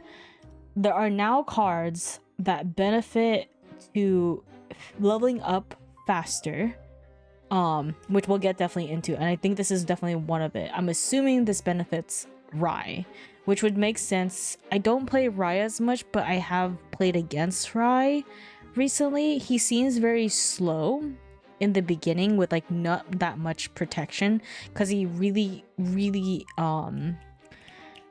shines when he gets to level 3, right? I think that's from my understanding. Oh, I just saw hot lady. Next one, we're gonna get to the hot lady. Zero cost, distilled water, normal. Item cleric potion, brew 1 herb. Why would you? Oh, you want to brew? Okay. If distilled water was brewed, draw a card. What the? What? This is some like avian shit, right? Like some of that like smart water. So I guess it helps with you with Polaris. That's the best card. I can see that. Yeah, for herbs, if you're just like gathering so much, you literally draw a card. This is so and it's an uncommon. You're all gonna get playsets for that if you're opening. But see, the real question is, Eight of Spades. It's a free cycle for no, exactly. Now the other thing earlier that gets counters when you brew, the one that we had, right? The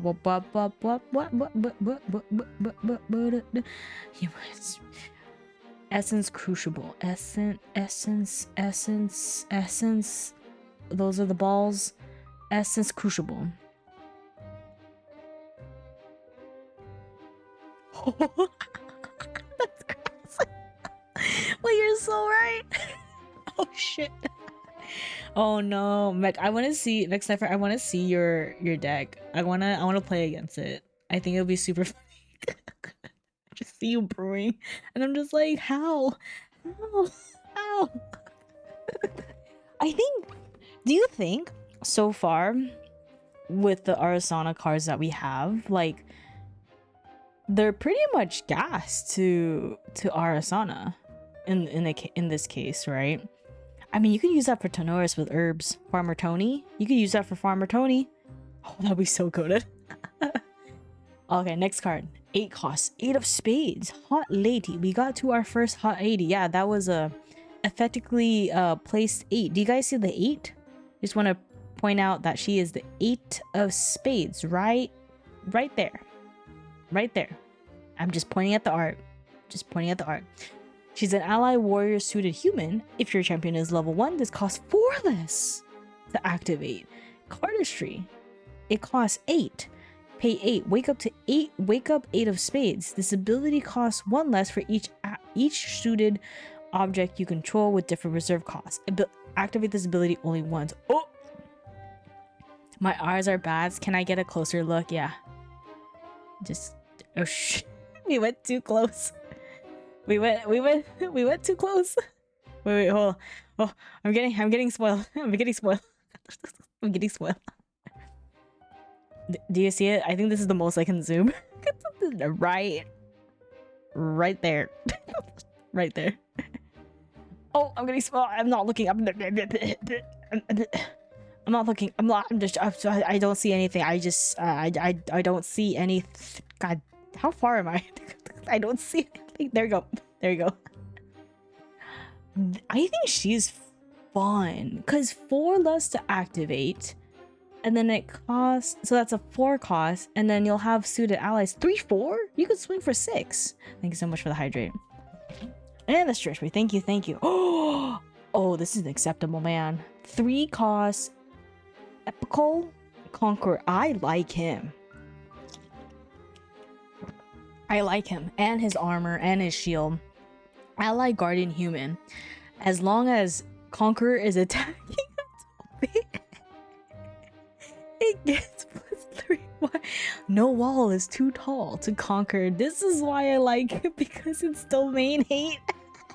It's domain hate, which is very good for Pantheon, because isn't the barrier for Pantheon a domain? I love all my domains. Here we go. Oh, a reprint of Escape the Wreckage.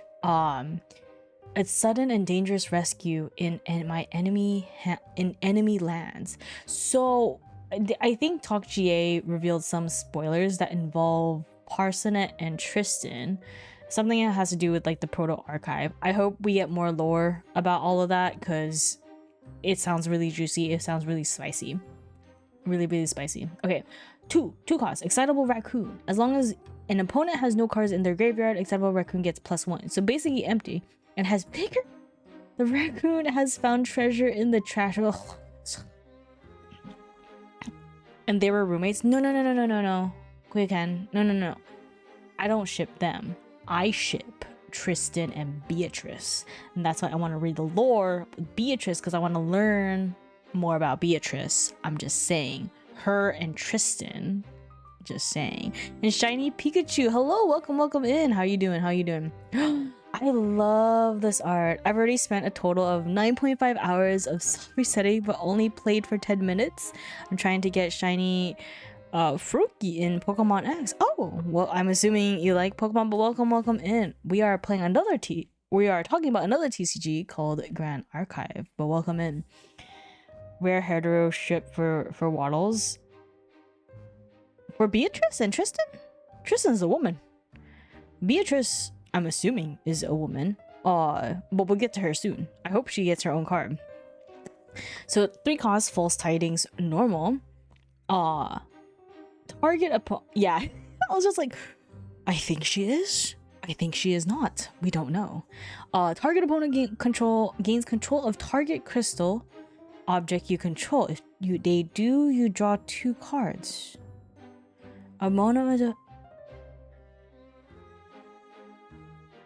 What keeps this game going for you? This game? That's a great question, Mill. I think the stages I go through all the time, especially with each set, is one, the art is gorgeous. The art is really cool. Even like this is a common card right here, not even any of the higher rarity cards. 2, I know weebs, in which every set they do, they really introduce new mechanics, which makes it so exciting to play. And though it strengthens like certain champions and etc., it does cater that, but they still give support to other champions, right, at the same time. And I think another thing I really like is they have a thing called ban and restrict days, and they let you know what is kind of like they're watching, what is like in cat 2 is kind of like, ooh, really keeping an eye on this one. And then category 3 is like, these cards are banned, but they do it very slowly. We've only seen a couple of cards that are like very drastic, but they let you know with dates, so you can prepare if you're more serious about the competitive side, like how to change up your deck, right? So I really like that. I think the biggest one, honestly, is the community. The community one really keeps me in Grand Archive, because even going to events, going to my locals, even chatting with you guys about Grand Archive, like we see like Grand Archive people come in here and they're just like so supportive, or like correct me, like they never like show, like I guess like the question is like they never look down on me, even though I'm like more casual or I'm trying to like really learn the game mechanics. Like never felt like that at all. And also what's cool with Grand Archive, I think it's Summer Sense, which is like the bigger convention, which we actually had one recently at Los Angeles. They have girls night, so we can all hang out there and talk about cards just like in the safe environment. Yeah, easier in real life if you're taller than what. If I'm taller, I'm always tall. I'm 8 feet tall. But I think the community is the big one, I would say. Second one is, I think this is a TCG that I like. My first TCG I picked up and actually like easily kind of like really understand the mechanics. Yeah. Oh, looking down. That's crazy. That's crazy. But yeah, I think that's the big thing, because I always hesitated to like go to Magic, right, or to other TCGs, because then I'll be like, I'm scared, I don't know what to do. Do these cards exist in Italian? I actually don't know. At the moment they exist in English, but I know in Japan there's, I think, a group of people translating the cards in Japanese.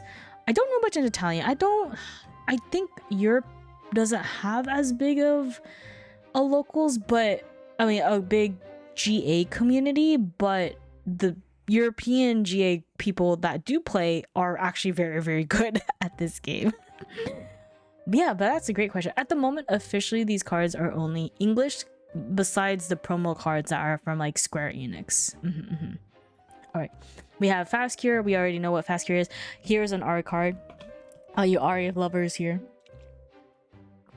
Find recipe. Yeah, because I do need to get through a lot of these cards. Oh my god, I look at the freaking drop. Okay, we're gonna speed through this.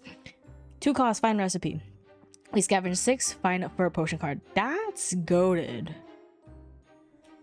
That's goat. That's gas. That's gas. 5 of spades. We already know 5 is. Oh, this is so pretty. 3 cost, floral arrangement. Summon a silver shine or a Fraser token. Floating memory.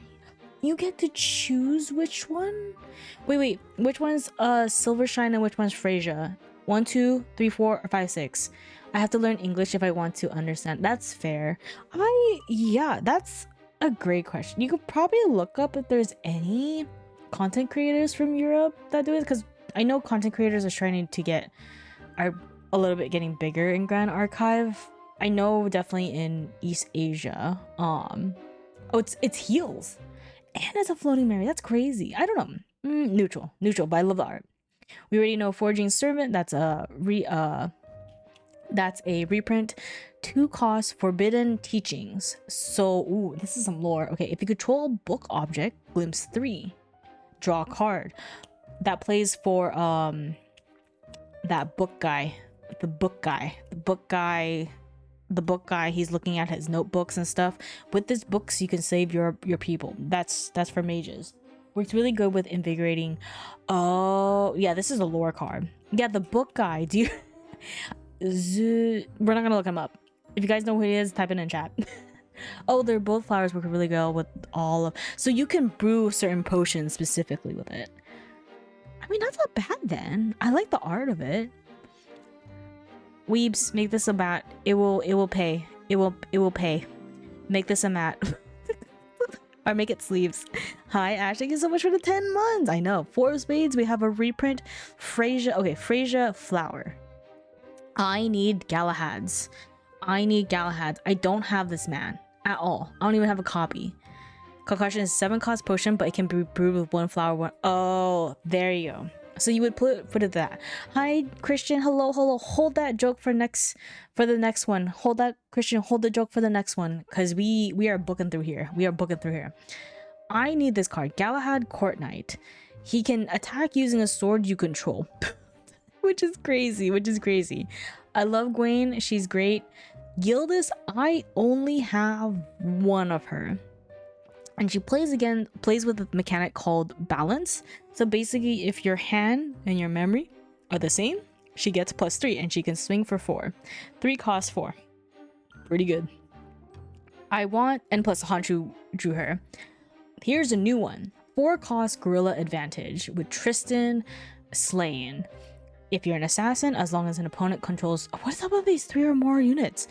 This card costs 2 less to activate. I think this is a way for level 3s or card decks that don't play too much allies to have a bounce, like to keep up with ally aggro decks. I think that's a way. Put 2 preparation counters on your champion. But slow. Tristan players, do you like this? Or would you, if it was fast, then it would be gas. If it was fast, I feel like it would be gas. If it's slow, it's giving me because I feel like Tristan already has a lot of ways to generate prep. Yeah, it seems like a filler card. In the shadows of numbers, freedom moves with you. It doesn't replace itself like Surveil the Winds. Yeah. I guess if you're playing a different, like not a win assassin, then you could do that, right? I like it for Pantheon. That is true. Gotta think about Pantheon. Well, 1, Ranger, and 2, Hot Lady. It's gas. 4 costs, Gunsmith's Arsenal. Oh my god, it's like the dual. It's like the range of women I like. It's like the range of women I like in 2 cards. 4 costs, Gunsmith's Arsenal, normal. Beautiful lady. If you're a ranger, this costs 2 less, so it can cost 2 if you're a ranger champion. Materialize a bullet or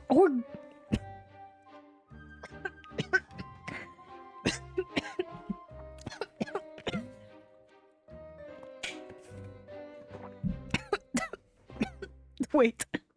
I just gassed. Materialize a bullet or gun card from your material deck for 2. This is gas. Do you know why this is gas? Because like what I was saying earlier with Mill or someone else was describing about Rangers, is like if you have the turn and the line, but say you couldn't materialize your gun in material phase, right? But you have bullet from level 2 Diana, which is what her on enter is. Or hear me out, okay? You level 2 to the level 2 Diana, ALC. On enter, you materialize your bullet.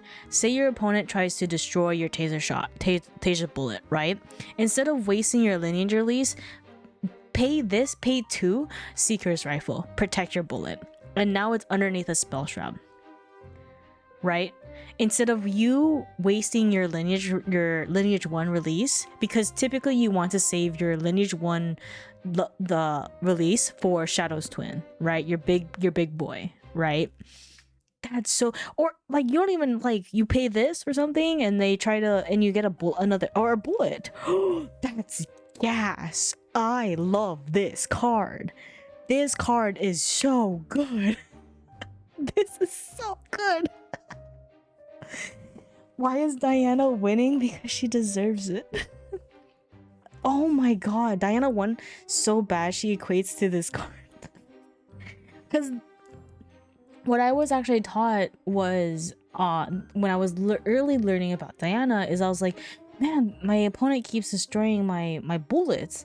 But then my friends were saying like, oh, Shoku, you could just, it sucks, but if you really need to pay for like protect your bullet, Seeker's Rifle. You do not you don't linear release unless you want to protect your bullets or you take out Shada's twin and you're about to shoot.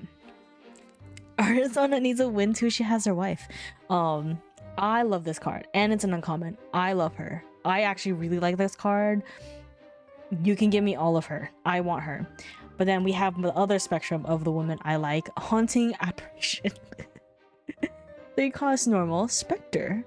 As long as Haunting Apparition is ephemeral, it has stealth. That's kind of expensive though.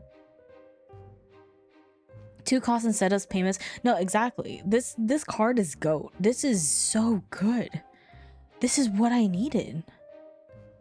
Like years ago. I don't know about Haunting. She's hot, but 5. Also, Alice can technically, with her, see, this is why I don't play Spectres. So it could be cheaper. Do you think could be cheaper? If you can get this cheaper, then GOAT, gas, pretty gas. Because getting rid of stealth allies is always a problem. Love this art. Hidden Secrets. 2 costs, assassin skill. Choose 1. If you control 1 or more domains, choose up to 2 instead. Up to 1 target ally gains stealth. Drop. Oh, it would be 3 costs. Is it 2 less cost for Alice? Oh, that's not too bad. That's not too bad. Not bad. Not bad then. Neutral feeling. Tony. Tenoris is back with the hidden secrets. Hello. 1 cost, Imperial countermeasure, exalted normal. Guardian skill reaction. Prevent the next 4 damage that will be dealt to your target unit this turn. Draw a card and but it's exalted. This is, this set's really playing to advanced elements. Oh, this is crazy. I don't know. The problem with this card is I don't know where to fit it. I don't know where to fit it with my current level 3 decks right now. I don't know where to fit it. Prevent 4 is really nice, especially when you hit the level 3 and you tend to go low in influence. You don't. You don't fit it. Yeah, I don't know about that one. I love it though. Lancelot, I love you. He's a reprint. Oh, this is the crusty man, but not the crusty archer. The crusty man, Hailstorm Garb. 2 costs, the Theurgy of Corruption. Ooh, this is such a cool art. Put a buff counter on target ally. If that ally is fostered, put 2 additional buff counters on it and deal 6 unpreventable damage to your champion. Ooh.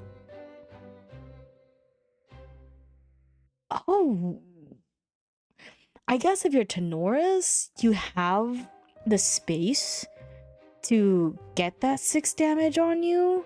If you really want to put a buff counter, Guardians can walk up. They could take some damage. With that, Crystal became encapsulated in ice. Oh, we need lore of him. I keep seeing. Oh, I see a woman. Okay, we know what mana root is. It's 3 buff counters. Dude, to put 3 buff counters in a buffy, and then on top of them, usually fostered allies have like plus health or like buffs on it. They're gonna be really strong. I would say yeah, kind of neutral. Maybe if you're focused on Guardian allies, this is the card for you. I like it. We know mana root, but the important part is Beatrice. This is, for everyone who hasn't seen Grand Archive and all the spoilers, this is the Beatrice I am talking about, where they just released the lore with Beatrice on it. Hot lady. Women in STEM. We love women in STEM. 3 costs, manifest threat, normal. Action cleric tamer spell. Huh? Tamer. If target ally has a debuff counter on it, destroy the ally. Otherwise, put a debuff counter on it. Is that the code designs of the Proto Archive? Wait, you just put glasses on Ko? Don't show her. Don't show her. I know she doesn't like seeing the cards until she opens her box, but it sounds like she's gonna get her box pretty early. But you can manifest for her to have you can manifest all the big threats of her getting these cards of the manifest threat. We can manifest it for her. It's a common. Oh, it's a common. It's a common. You're good. But the Beatrice cards, I think there's higher rarity cards for Beatrice later on that we can manifest for her. Okay. Plus Hot Lady. Even though she tends to get all the hot men, we're gonna manifest Hot Beatrice for her. Okay. This is crazy. Because if you have a buff counter on like a Senju, you just destroy it. Ends floating memory. Or you can just kill it. I like it. Oh my. Aren't you the perfect test subject? Mind if I take a peek under your skin? I need more lore. Oh, I need to do the stream with the lore of the lore article, but I need her. Weebs. We need her. We need more of her. We have our Memoryth Obelith. We have a reprint of Monomic Charm. Yeah, I'm gonna go a little bit faster on the ones that are already cards that we know, and maybe say like this is a reprint. I almost read that out loud. But you're already friends with Ko. What? I am. She's a great friend. Did I miss something? Oh, new card. 3 Mob Vantage. She's super cute. Rager. What? As long as an opponent could again 3 or more units, this card costs 2 less. 1. So this is I would put this in Curse Breaker. The Hot Lady is Ko of G-verse. GA-verse. I know. Is that Ko Designs content? Our content creator of Grand Archive? This I really like. I was trying to practice with Curse Breaker, and it really loses a lot with aggro allies. And usually they will have 3 or more units. If I'm able to get more influence to become distant and draw into memory, it's great. And you know what also would slap with this? A card that I've been freaking wanting to play. You know what card I want to play? Nightmare Coil. 2 cost Nightmare Coil Umbra. Amazing Umbra Diana in her Aether Dilettante. Activate this card only if your champion is distant and only during your recollection phase. Class bonus. This card's activation can't be negated. Draw a card until end of turn. Whenever an opponent activates a card or ability, that opponent's champion deals 8 unpreventable damage to itself. I really like that with this card because this will help me during, right? And then if I have both of them when I get to Umbra, I can just go and just have the line. Either they have to deal with my card activations, but they get 8 unpreventable damage each time, and then I can Umbral Tithe. This is why I love curses. This is why I love curses. I think gas.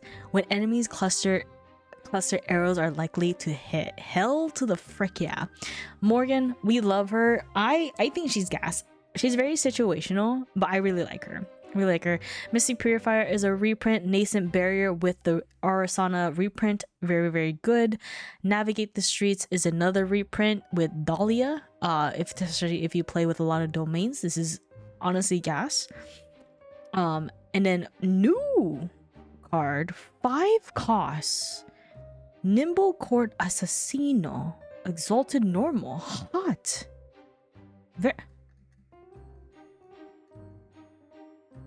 Is she the same lady in Hidden Secrets? Hold on. She got daggers. She got this fit. She got an arm thing. Hold on. I think that's her arm thing. Maybe? She has Ambush and Vigor. Basically, Ambush is that she can retaliate she can retaliate against an opponent unit that does attack to a different unit you control, I believe. And Vigor basically means she wakes up at your end phase. On enter, you gain agility. How do you spot that? You're welcome. Because of thigh. I will just be real. I just thigh. Um, you gain agility 3 for this turn. What? So she's technically a 2. You're right.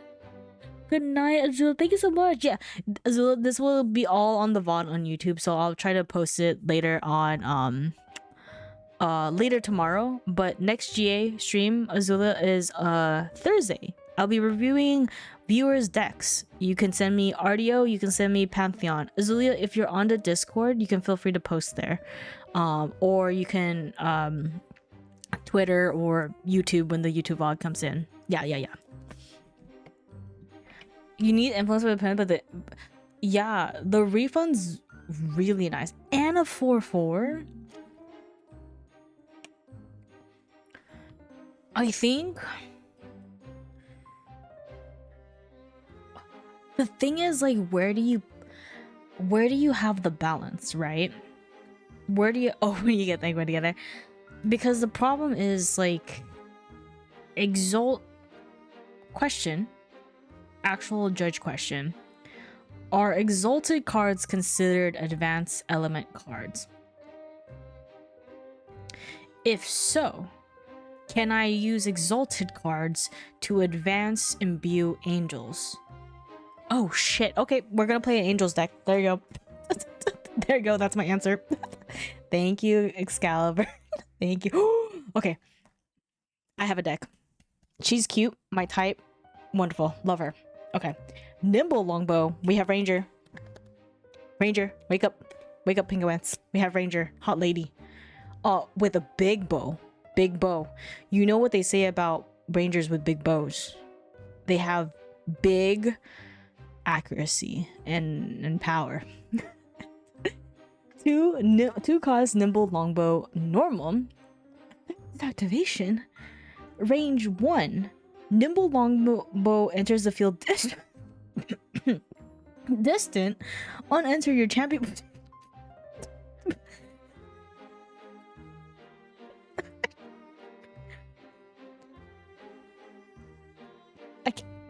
Let me breathe. Gas. This is so gas. Do you want here? I will break it down to you because I love Ranger. On enter what now? Exactly. You could hear me out. Here's the situation. You're level 1 Diana at least, right? Or Pocock, okay? Or Pocock, doesn't matter. But we want Diana. Or specifically, you can be Aether Wing Diana to give yourself distant. And then it's not visible. Sorry. there you go. Sorry. There you go.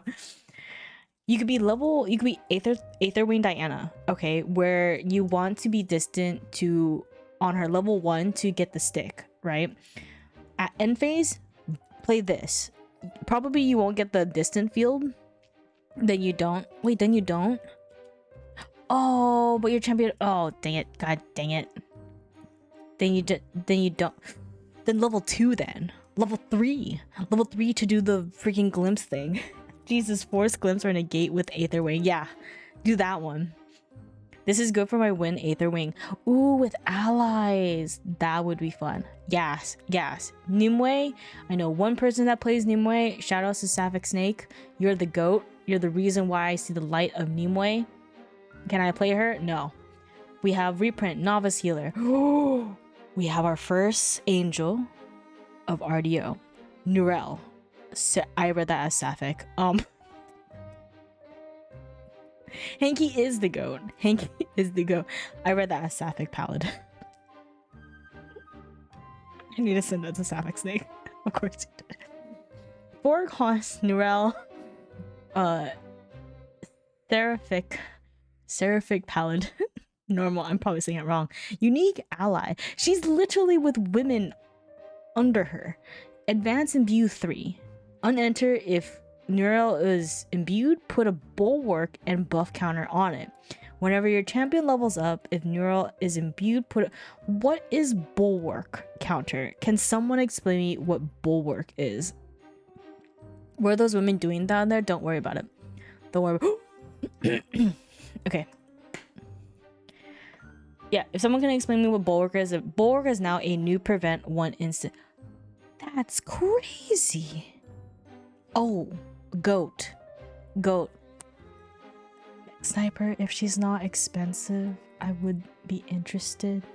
A hot lady. And it's just Sapphic Paladin.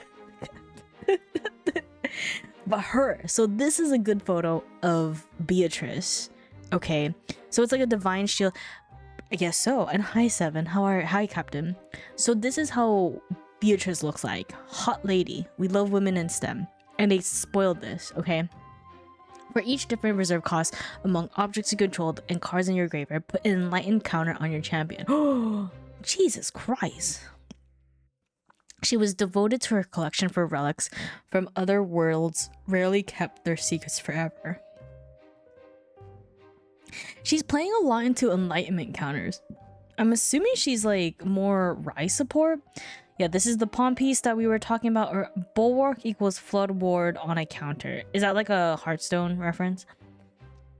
Yeah, this is the pawn piece we know. Pendant of Accrual. 2 costs, normal. At the beginning of each opponent's recollection phase, they pay 2. If they don't, put a oh, so does Enlightenment hate? Okay, got it.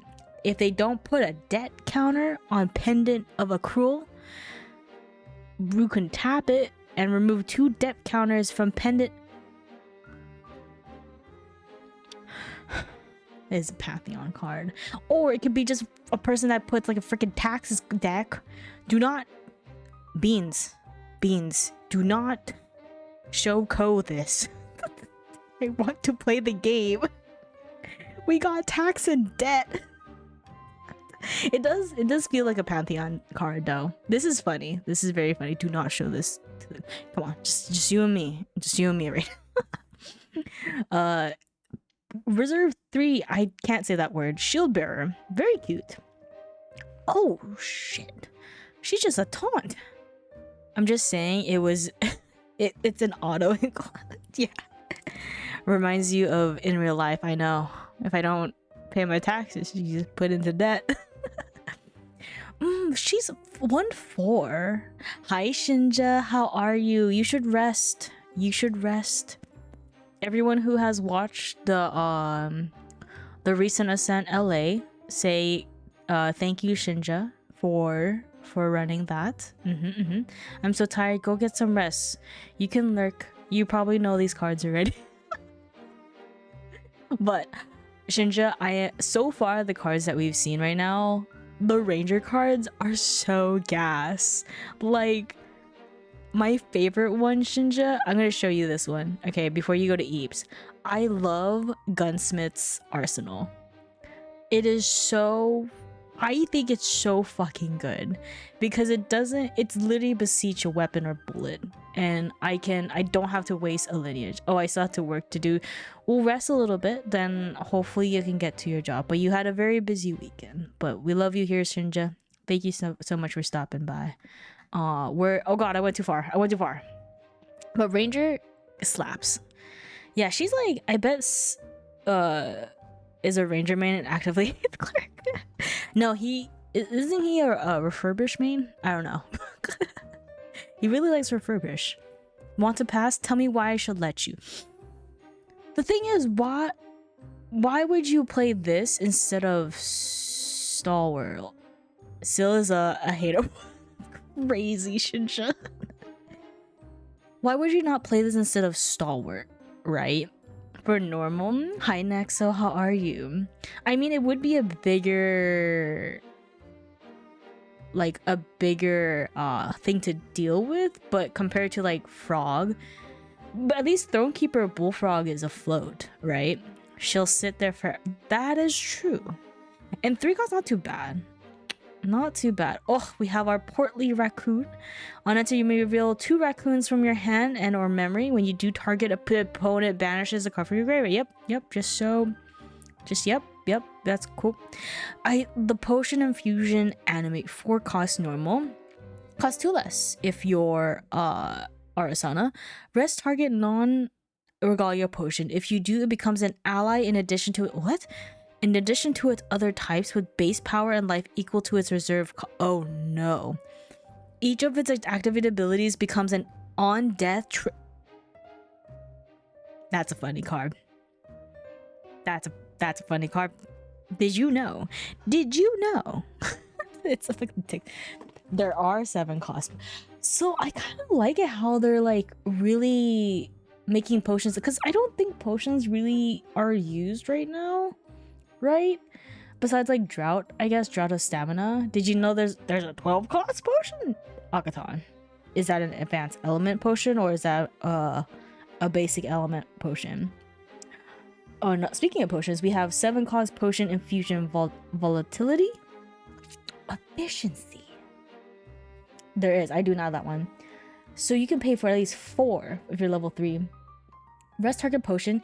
If you do, it gains on sacrifice. Deal 4 plus what?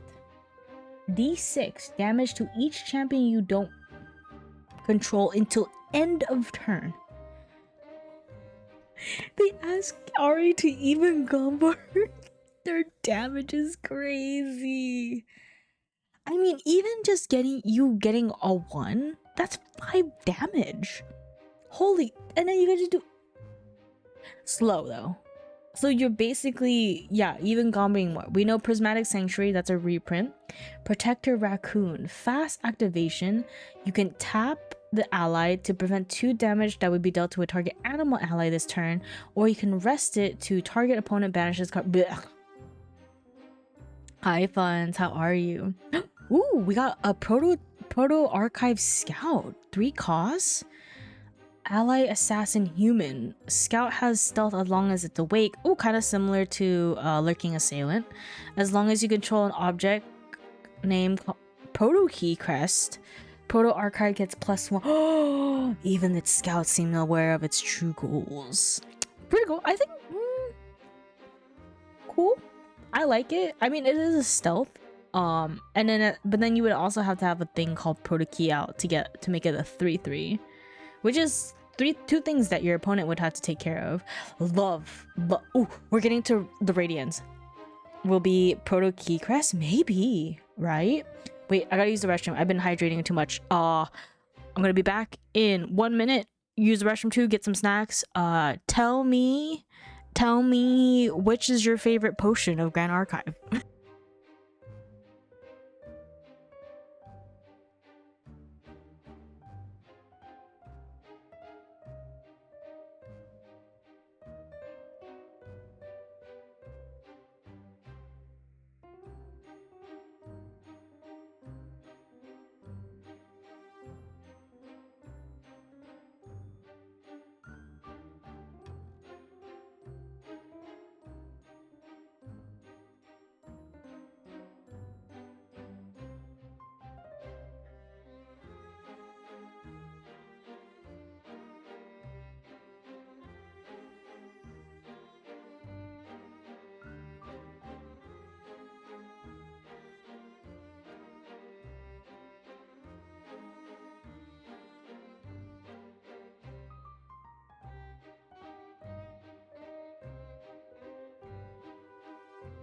All right, I'm here. It's all that hydrating. Here we go. Because we are getting into Radiant Origin title drop, set drop of each class. So this is literally capstone support for every class out there. First one we got is Radiant of Origin Assassin. I'm assuming they're all 3 cost normal. Yes, they are. They're Fantasias. Okay. Whenever you activate a prepared card, put a training counter on Radiant Origin of Assassin. If you're an assassin, you can pay 5 and sacrifice this Fantasia. I gasped too much. I just choked. Level up your champion. Activate this ability only if there are 4 more training counters on Radiant Origin of Assassin. That's crazy. But then you would have to prep. So you need to activate 3 prepped cards, and then you can level up your champion for 5 cards in hand. I feel like that's doable. Omni Shroud too. Okay, what's the cleric one? Beautiful Arasana art. Whenever you recover, put a training counter on Radiant Origin of Cleric.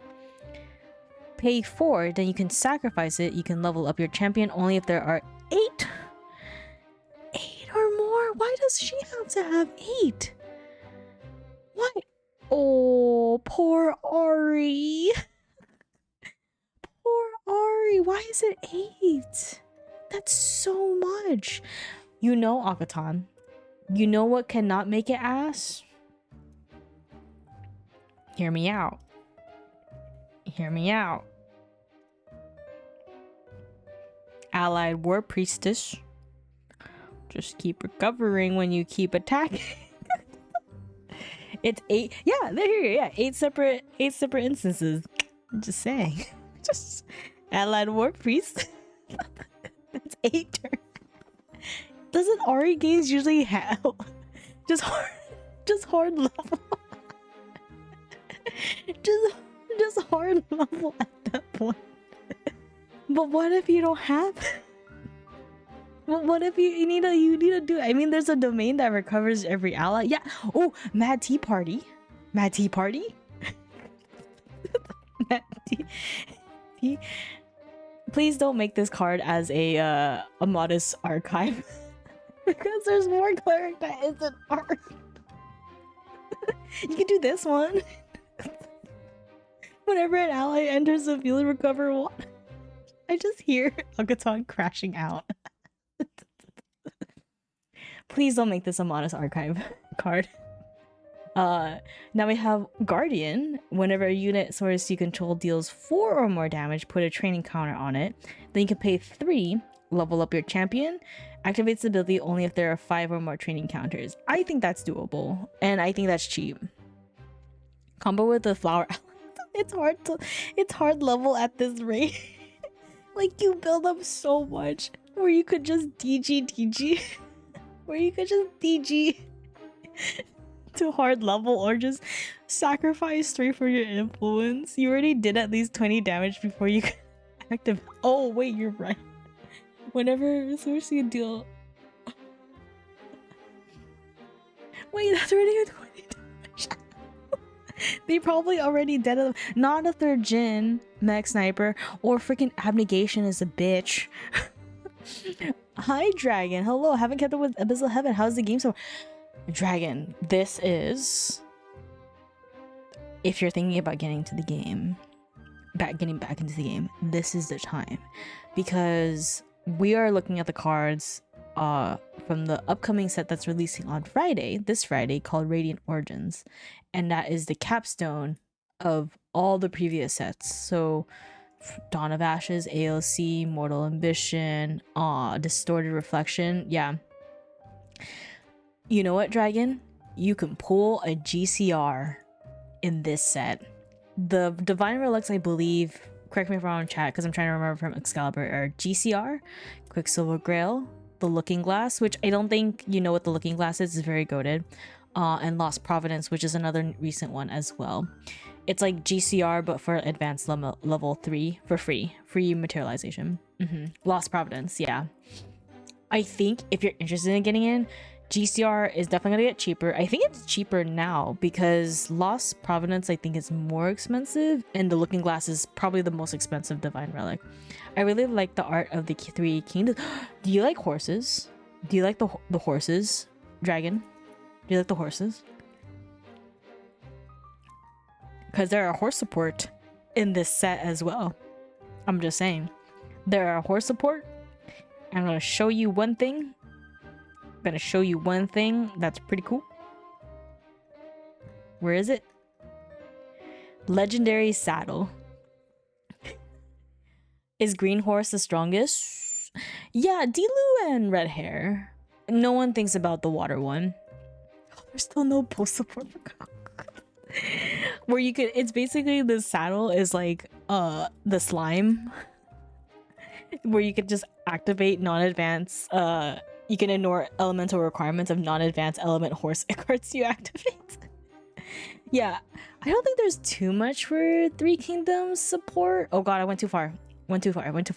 But Dragon, if I don't know where you came into the game, but there are a lot of reprints from Dawn of Ashes that are getting reprinted here. it is a little bit more expensive from the product sheet. Actually, I have the product sheet up here. They are a little bit more expensive, but it is higher quality. But if you're thinking about getting back into it, honestly, this is like the best time to get back. I came when everyone and their mom was playing Diao Chan. Fractal. It is still a good deck. I think it made top day 2 in the recent Ascent Dragon. But it's not too prevalent. It's not too prevalent. I think we saw a good balance of a lot of decks that made day 2 in the recent Ascent. But of course there was like one favoring like Water Aetherwing Diana, which is a new one. But you should get back into it. Well, who was your favorite champion, Dragon? Who was your favorite? That's always a good... No, it was a really good variety. But yeah, we're going over the capstone set that's coming out on Friday. So I am doing a unboxing. I didn't get a case because it is a little bit expensive and I'm in the process of moving. And so Saturday around like 6 p.m. PST, I'll be doing some unboxing of some of the Radiant Origin boxes and the Pantheon deck and the Mordred. Sylvie, I'm a Diana main. I'm over here praying for a good single. I know, never buy singles on the first 2 weeks of a set. They're just way too expensive. But yeah, well, I hope you see some of these cards and maybe you get back in. And also, I just noticed you're not your numbers on the end of your name. Nice. Guardian, yeah, unless they're like freaking healing, they're probably dead by that point. Radiant Origin of Mage, whenever you empower, put a training counter, then you can pay 4, and if there are 6 or more training counters, you can level up.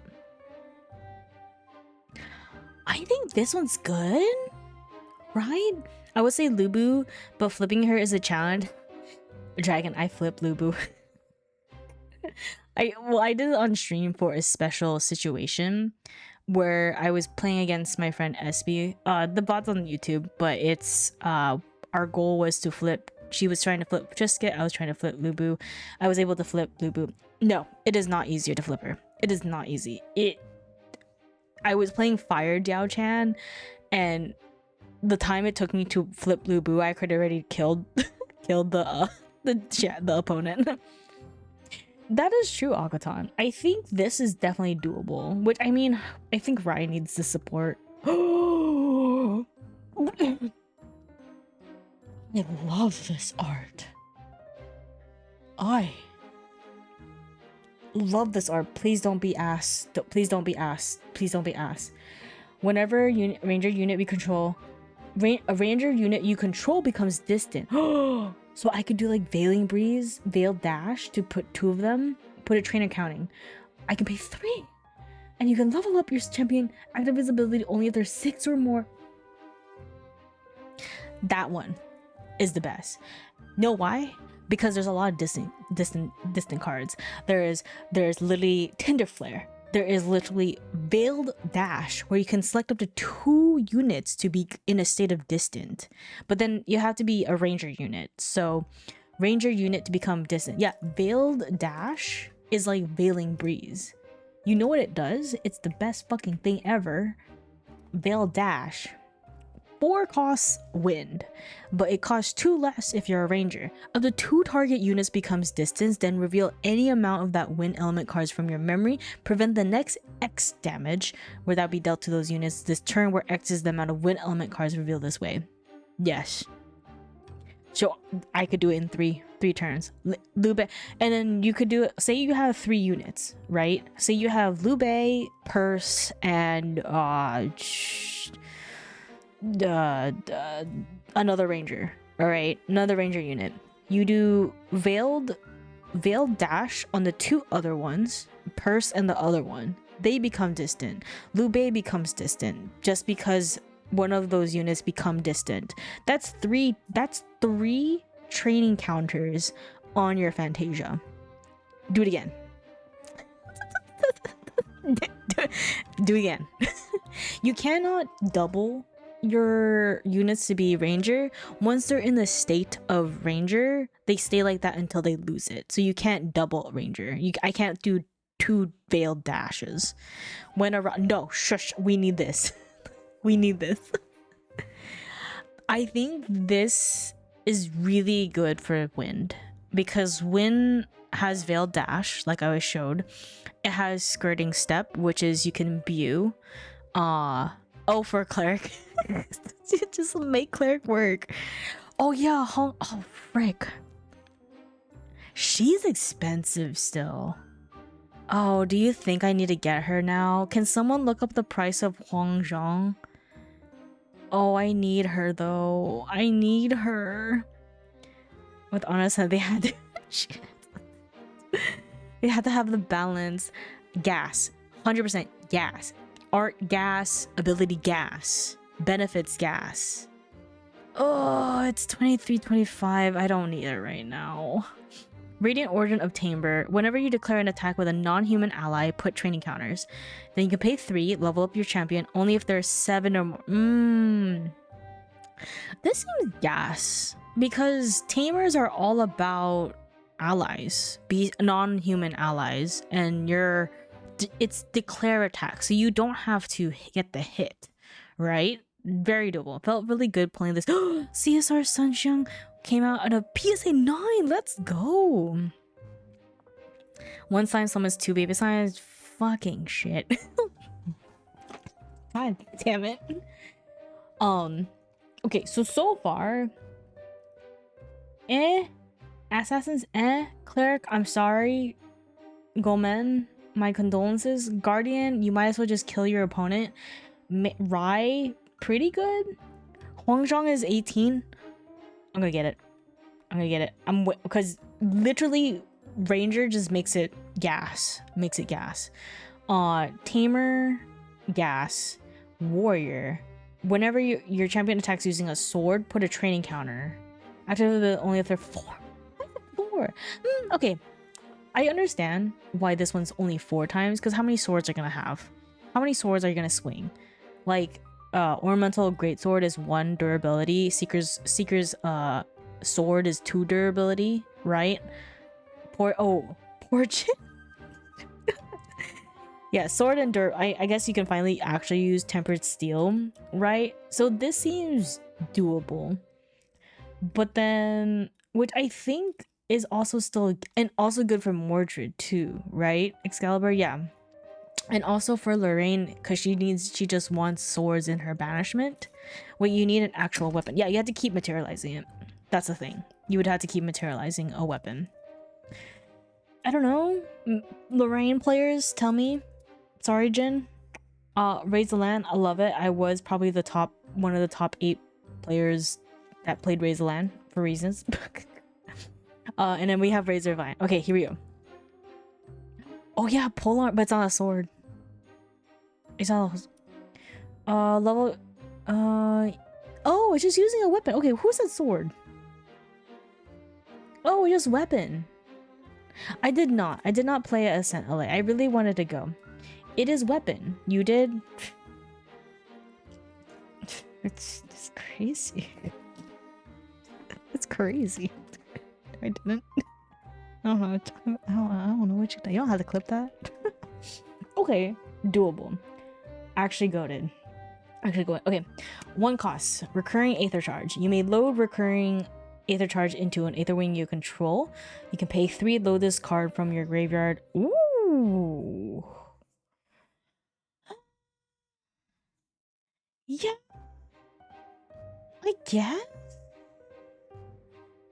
I guess it would free up space in your deck. Because then you just keep cycling it, right? It's a cycle. Wait, no. I think so. Because especially if you just need Aqua Mirage Whisper to do the glimpse, but you need Aether Charges in your stick. This is a really good one. 1 cost, prereq. Prereq, you could do Charge of Soul, this one, right? Shoot, glimpse, have it. Good for Fire Diana since you don't have to go down much into. Oh, because Mech Sniper, is it because of that 1 Aether Wing where you have to have at least 3 to get the +3 damage if you have exactly 3 Aether Charges in your Aether Wing? Yeah, okay, that's gas. Oh, beautiful. Reliable Cavalier. Equestrian. As long as you control a horse ally. Yeah. Oh, that's disgusting. Hydrate. Thank you. And a stretch break. I know. Oh. Okay, I'm gonna go a little bit faster because I don't want to spend too long on this. We got Revenant, Seraphine, and Imbue. Oh, other allies get -1, so she's a hindrance to your opponent. Pantheon, Right of Realm. I need this. Yes, and you have to sleep soon, but the VOD will be there. The VOD will also be there. We've talked about this. I had to make a Modest Archive deck out of this. I think goated, but just no space. 3 Alice bonus. Chessman. It costs 2 less if you activated a command card this turn. Choose one. Target Chessman ally gets +3. Ooh. Negate target card activation if a Chessman ally is. So it negates Song of Frost. Oh, that's crazy. Sable Remnant got a glow up. Sacred Barrier. The next time each ally would be dealt non-combat damage this turn, prevent 4 of that damage. Cyborg card. RLD is so good. That's really good for Chessman. This one, sideboard card. If you're allies. Love this. Love Paladin. Foster, 6 costs. That's anti-polar. I hate it. 6 costs. Foster. As long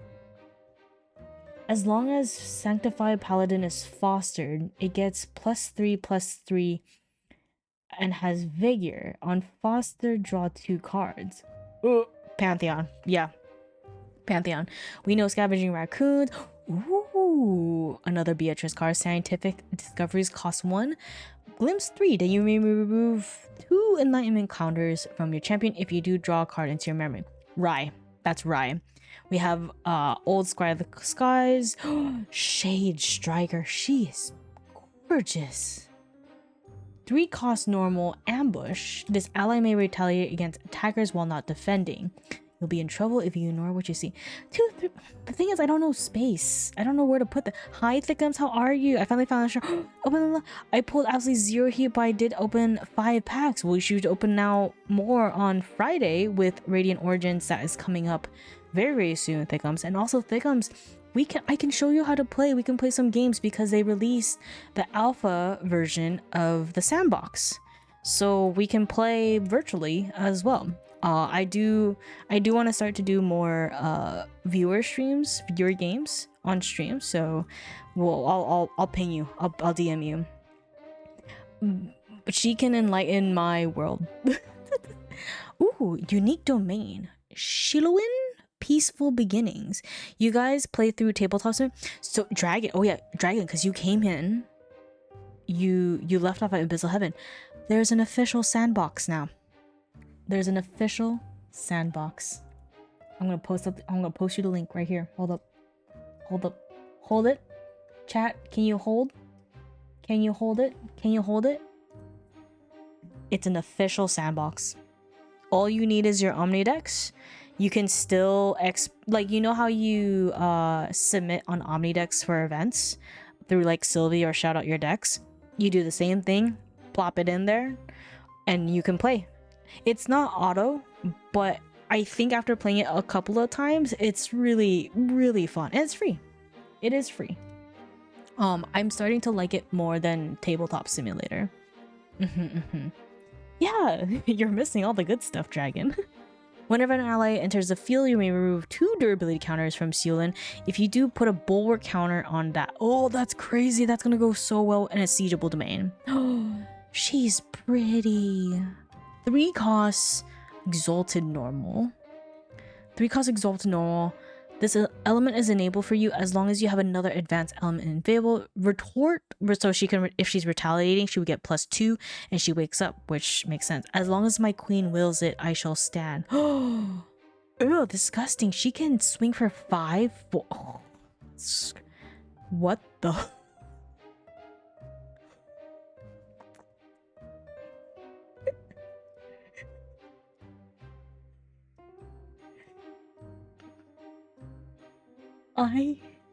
Hold on. I need to put this in my stream. I just need to put that in my Discord real quick. I need this as my profile photo. Simple Slime. What? 2 cost Simple Slime Norm. Simple Slime can't attack. If damage would be dealt to simple slime, prevent 3 of that damage. What? What does he do? Does he just stand there? If I can somehow get him to if you get him to taunt, oh my god, there's even this guy right here too. Holy shit. He gives me like Briar vibes. You know Briar, the wind card? Where he's just like, he never wakes up. Briar Schwartz Queen King. 2 cost wind, hinders, spell shroud, stealth. He can't wake up. He can't wake up. He's giving me that kind of vibe. Little knowledge, a lot of happiness. Can you do nothing for deck for modest archive? Akatan, put it on no. Ken, Covenant Thorns. I hate it. I hate it so much. I hate it so much, but that's so goated. Akazan, can you put that in you can put it on my Discord stream chat to do a podcast for that, because I put all our stuff in a Google Doc. I can suggest that for episode 7 just to change it up a little bit. We have a reprint of Slice and Dice, which we know. Oh my god, we're getting to slimes. Slime Party. 4 costs. Thank you. This card costs 1 less for each different element slime you control. Put a buff counter on each slime ally you can. It's just man. We know what Slice and Dice is. Wait, is Slimes a real deck again? It would soon be the Sovereign's birthday and the Slimes were gathering to celebrate it. Oh, that's disgusting. It can literally be for free. And it's only Sylvie bonus. And then Slime Swarm, 3 costs. On enter, summon 2 baby slime tokens. That's the one we saw. Wow, those seemingly harmless alone slimes in pack are notoriously hell yeah they are. Hell to the fuck yeah they are. Oh no. Oh no. Oh god, Sparkling Adornment with Merlin. As an additional cost to activate this card, remove 1 or more sheen counters from an object on the field. Put X sheen counters on target unit where X is the amount of sheen. Ooh, but not fast. More sheen counters from an object. I guess like if you have, it's a good way to move sheen counters, but it is a floating memory for you. I think yes, because then you have a way to control it, right? Where you need to put the sheens. We have Spirit Shard, we already know what that is. It's good for watering my bed. Yeah, I agree, Heavens. Oh yeah, Heavens, you play Merlin. I agree. Because I feel like the problem with Merlin sheens is like sometimes you want a certain unit to have sheens. I think that's a good one. Yeah, I think it's a good one. Spring Cleaning. I have seen this. Excuse me. Put 1 of your omens into your graveyard. If you do, look at the top 3 cards of your deck, banish 1 of them, and put an omen counter on it. Put the rest at the bottom of your deck in any order. Fucking gas. And it's float. And it's fucking float. Very good for CL. Oh god, I dropped my pen. Oh, is this the new Star Wars Shieldmate? She's beautiful. Oh no, but I love Tanora's starter deck Star Wars Shieldmate. We know her, we know the go. Ooh, Stocked Outpost, 2 seizable domain, castle. On enter, draw a card on your memory. On destroy, if it's an opponent's turn, the opponent draws a card into your memory. Pantheon. Which Shieldmate art is the best? I am now a little bit biased in this one. But I have always been a fan of this Star Wars Shieldmate. I think I really love the lighting. I love her pose. I love everything about it. This one was from, I believe it's from the Tanoris ALC starter deck. And I always play the Star Wars Shieldmate. Looks like Sora from Hololive. Oh, you're so right. You're so right. It's too good, but I am really liking the RDO one a lot. So now I do have two favorite ones. I think I will always like this one because Tenoris was one of the starter decks I got in the beginning of Grand Archive. So this Stalwart Shieldmate has always been with me in my play of Grand Archive. But this one is just gorgeous. Again, pose, angle, position, her, right? And then we did that one. Oh, okay. Suited. Table straight, 3 cost. Reveal any amount of suited cards from your memory depending on the length of the longest consecutive streak of reserve costs among cards revealed this way. And suited allies you control 2, 3, or 4, draw a card. 5 or 6, draw 2 cards. 7 or more, draw 3 cards. Reveal any... Oh, it's literally a straight. I do want to learn suited, but you gotta be big brain for that one. You really gotta be big brain. I know Theo plays a lot of suited. We played a couple of Grand Archives with him on a couple of streams. 2 cost, Tomb Sweep normal. If you're level 1, this card costs 1 less, so 1. Banish target card in a graveyard. You could just pair this with freaking Raccoon. Very hot lady, because we see the beloved thigh squish, as you can see here. Bless. May your soul at last find the peace it has long been denied, and may it journey safely beyond this world. We do know Trump set already. They teased this, and this was our first look of Beatrice. 2 costs, tune up normal, recover 2. If you control an automaton ally, recover 4 instead. Floating Mary, fast, 100%, so goated. I guess, would you rather play this? Sorry, my pen, I'm just playing with my pen. Would you rather play this instead of Fast Cure? Tune up my wind farmers. Yo, I'm still traumatized from that. Would you play this instead of Fast Cure? Fast Cure is the one you can recover if your influence is less, right? And it's floating memory. This one, it doesn't matter what your influence is. You just straight up recover 2, and it's a floating. I feel like this is stronger than Fast Cure. She is tuning Tristan, Ash, and I insert Waddle's intrusive thought here. Add fanfic AO3. Oh. But yeah, she is tuning Tristan. I'd rather play Fast Cure because it has a CP. Mech Sniper. With your permission, can I say a fun fact about you, sir? Is that okay? Regarding your collection. Go for it. So, y'all, Mech Sniper is a good friend of mine. Very great player. Very hilarious. But he does compete in Path of Silver. Remember, you guys, how we talked about there is Path of Steel for competitors to actually play the game, or if you're collectors, you pay Path of Silver. Mech Sniper participates in Path of Silver, which is the collector's one. Lord, the times I played with him, it is all foils, all CSRs, all maybe some CPRs, maybe a CUR in there. And last time for the holidays, my locals decided to do what was it? It was the white elephant. Akatan. Mech Sniper played your win deck. Akatan, this is Mech Sniper. Mech Sniper, this is Akatan.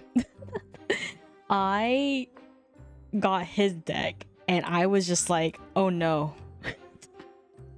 I feel I can't bend any of these. I need to protect them more than myself. Yes, Mech Sniper made it work. Yeah. Yeah. But yes, but everyone say hi to Mech Sniper. A very good player too, as well. That's why he's very knowledgeable with all the stuff that we've seen in chat. And I get cards from him. He liked the Farmer Dark. He did like it. I think there was a game I had like 20 plus heal herbs. Yeah. Yeah. But that is the creator of the Farmer deck I brought for the White Elephant. Alright, let's go. So these ones, we already know these. Turbocharge. See, I don't have a CPR. I would probably play tune-up because then I can at least heal, recover too, and have a float. Pretty good.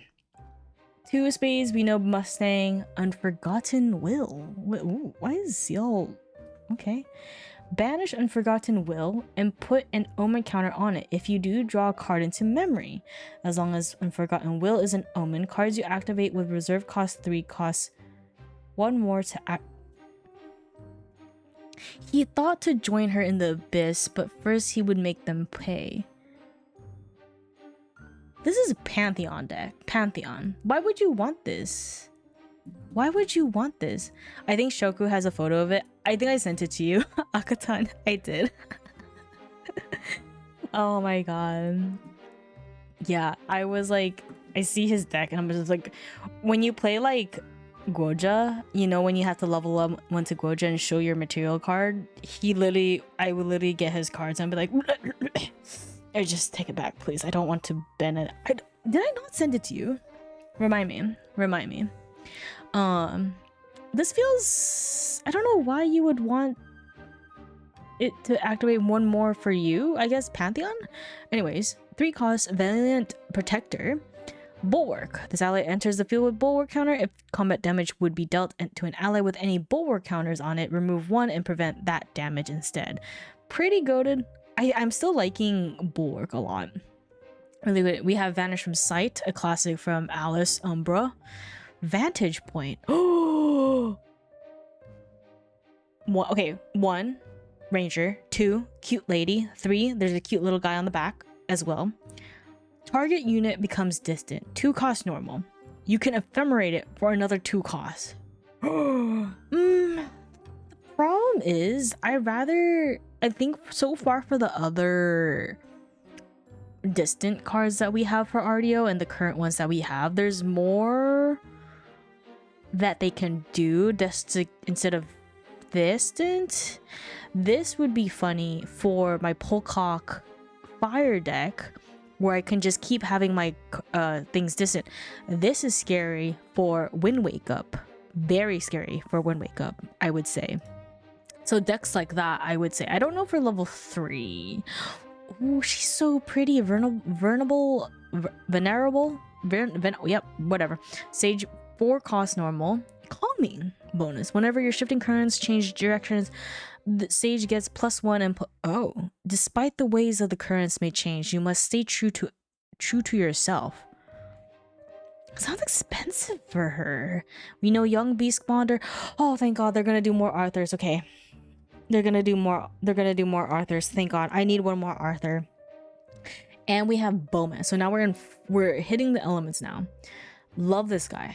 He is 3 cost fire, range 3, class bonus. At the beginning of your recollection phase, banish up to 3 fire element cards from your graveyard. For each card banished this way, Bowman gains range 3.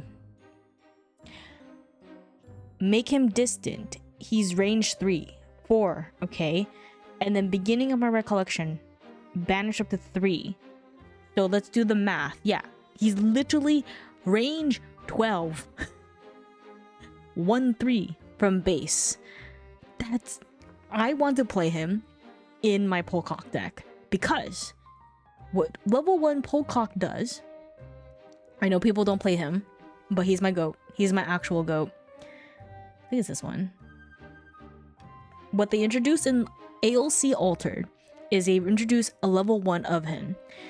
Basically, on enter, if there's another fire element card in Polcock's lineage, the next ranger ally you control, your card you activate this turn, enters the field distant. This is... Wait, is the other guy a Rodod? What does it say? Wait, I see your DMs. I just saw your DM. I did too. Do you want to DM it to me? I have your DMs up. Hi, Ramses. How are you? Oh, don't tell me it was a... Okay, then we have Hot Avatar... KFC. While paying for this card's reserve cost, you may remove up to 2 quest counters from your champion. Each counter removed this way pays for 1 of that cost. You can pay 2 sacrifice, put 2 quest counters on your champion, then you may put a card named Fable Ruby Face Stone from your material deck, or is this a way to just in case if you lose your Fabled Stone or your KFC, this has a CSR. Are you getting it? You have to get this, Mech Sniper. You have to get this. You have to get it because I'm going to give you 3 reasons. 1, you're really goated at KFC. I see you as the KFC man. You are the KFC man. I should bring KFC to you when we play KFC. 2, hot lady. Do you see her thighs? In this household, in this Antarctic, we believe in the thigh. We believe in the thigh, and that's some good thigh. That's some good thigh. 3, when's the Jollibee man? Don't worry about it. That's Pocock. 3, this is very goated. Would you get 4 CSRs of her, Mech Sniper? Would you get 4? Blaze of Light. Exalted 2 fire. Deal 3 unpreventable damage to a target unit. Class bonus. Deal 5 damage to that unit instead. Oh, that's a Rye. That's a Rye. Oh, Hans. Blazing put the freaking SAT word. 3 fire. Steadfast. This ally can retaliate while rested and doesn't rest to do so. Whenever horse is attacked, deal 2 damage to attacker and your champion. Maybe 4. You should get 4. You should get 4. How many cases are you getting? Are you getting like, you're getting 10, right? Is it 10? I know you went less on this one, right? It's like I'm talking to you like, hey, you're getting 22 cases at the moment. You guys, this is the guy I mentioned that was like, I was like, yeah, there's someone I know that gets this many. Yeah. So this is why I go to him, be like, hey, Mech Sniper, can I get playsets of this? You're the math pro.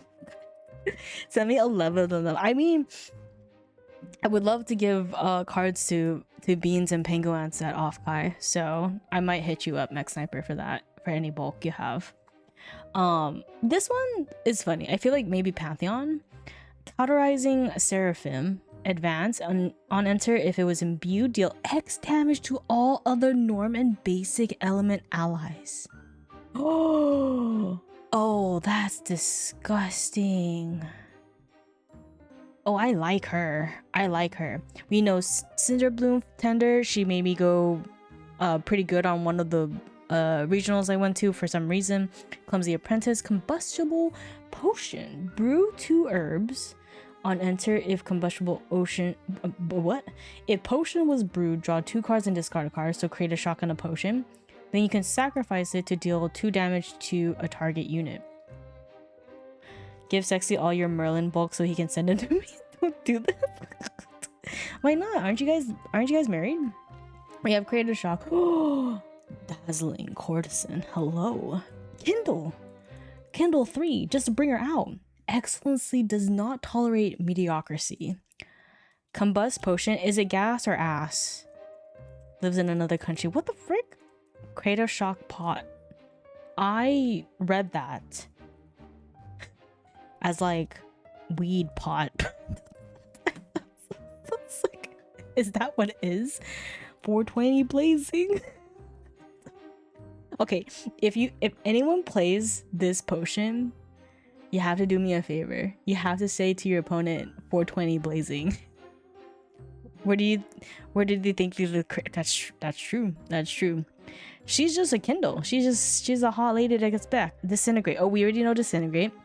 8 to Parch. Oh, she's so cute. While paying for this card's reserve, you may sacrifice up to 2 suited allies with reserve cost 4 or less. Each ally sacrifice this way pays for 3 of that cost. Cardistry. 8. Draw 2 cards.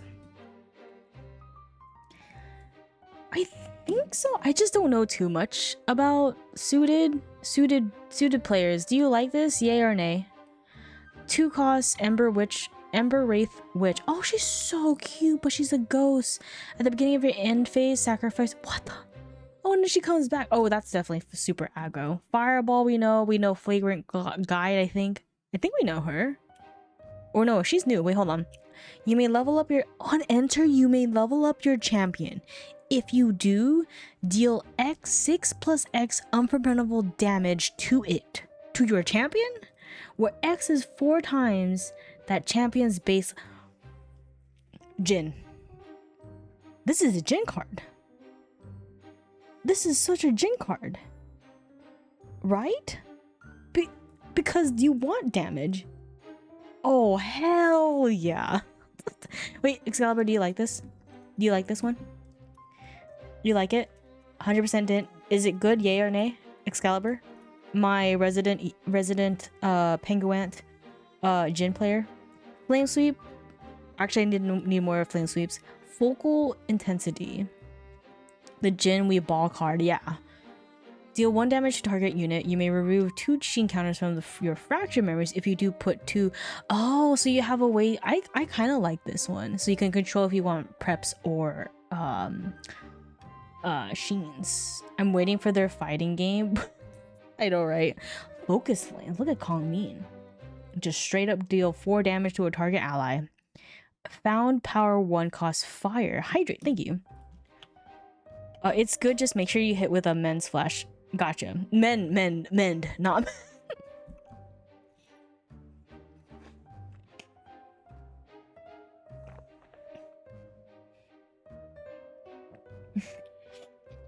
I hate it. I hate it. Excalibur. Damn it. Okay, we're just gonna no, that's what he typed, and then he typoed. We are getting close to the goal.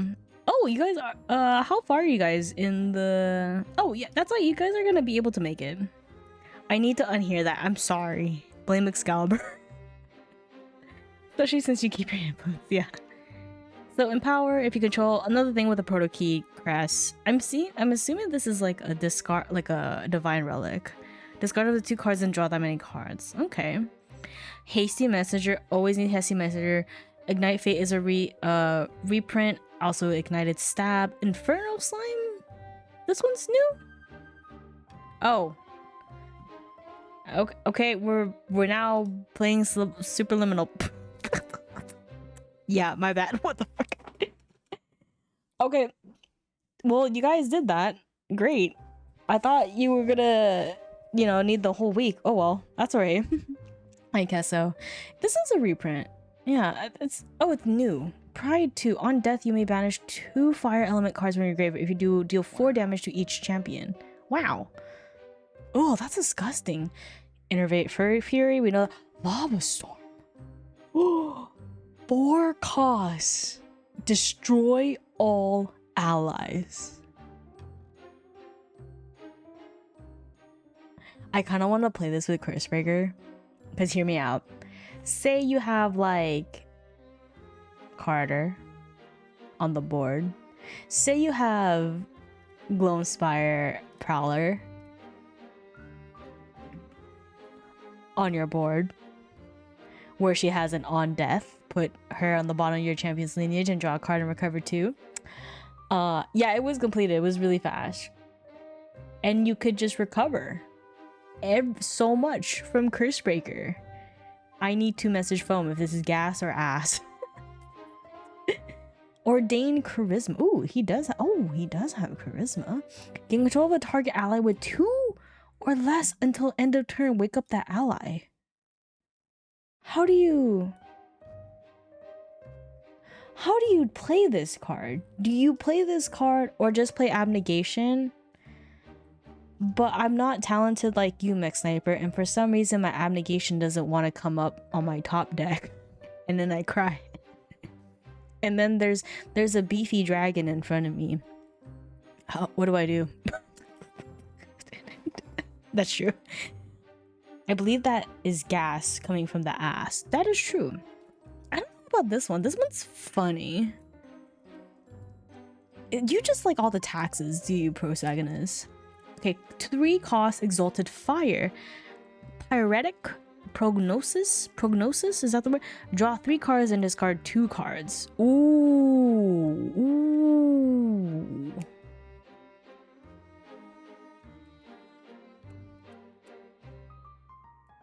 Yes, it's tag. Oh, then you're just the freaking what's the people that like repossession?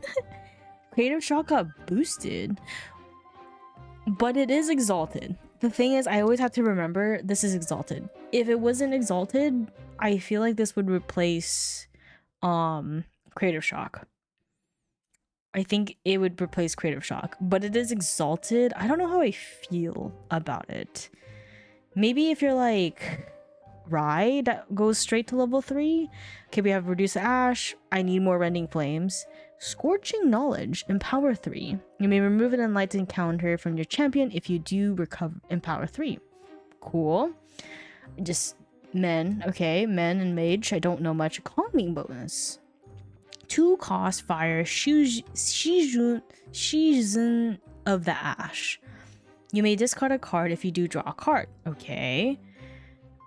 You may tap him, banish a fire element card from your graveyard as a spell, deal 4 damage to a target ally. Activate this ability only for shifting. Yeah, all the shifting cards. Okay. We know Spark Fairy, we know Acolyte, Volcanic Crescendo, Mage Skill Harmony, banish any amount of fire element cards from your graveyard, empower 3 plus X, where X is the amount of cards banished. Oh, if you've activated a, is there only other fire melody card erupting? What is Volnia? I read that as something else. I'm going to put that in the Waddles Intrusive Thoughts.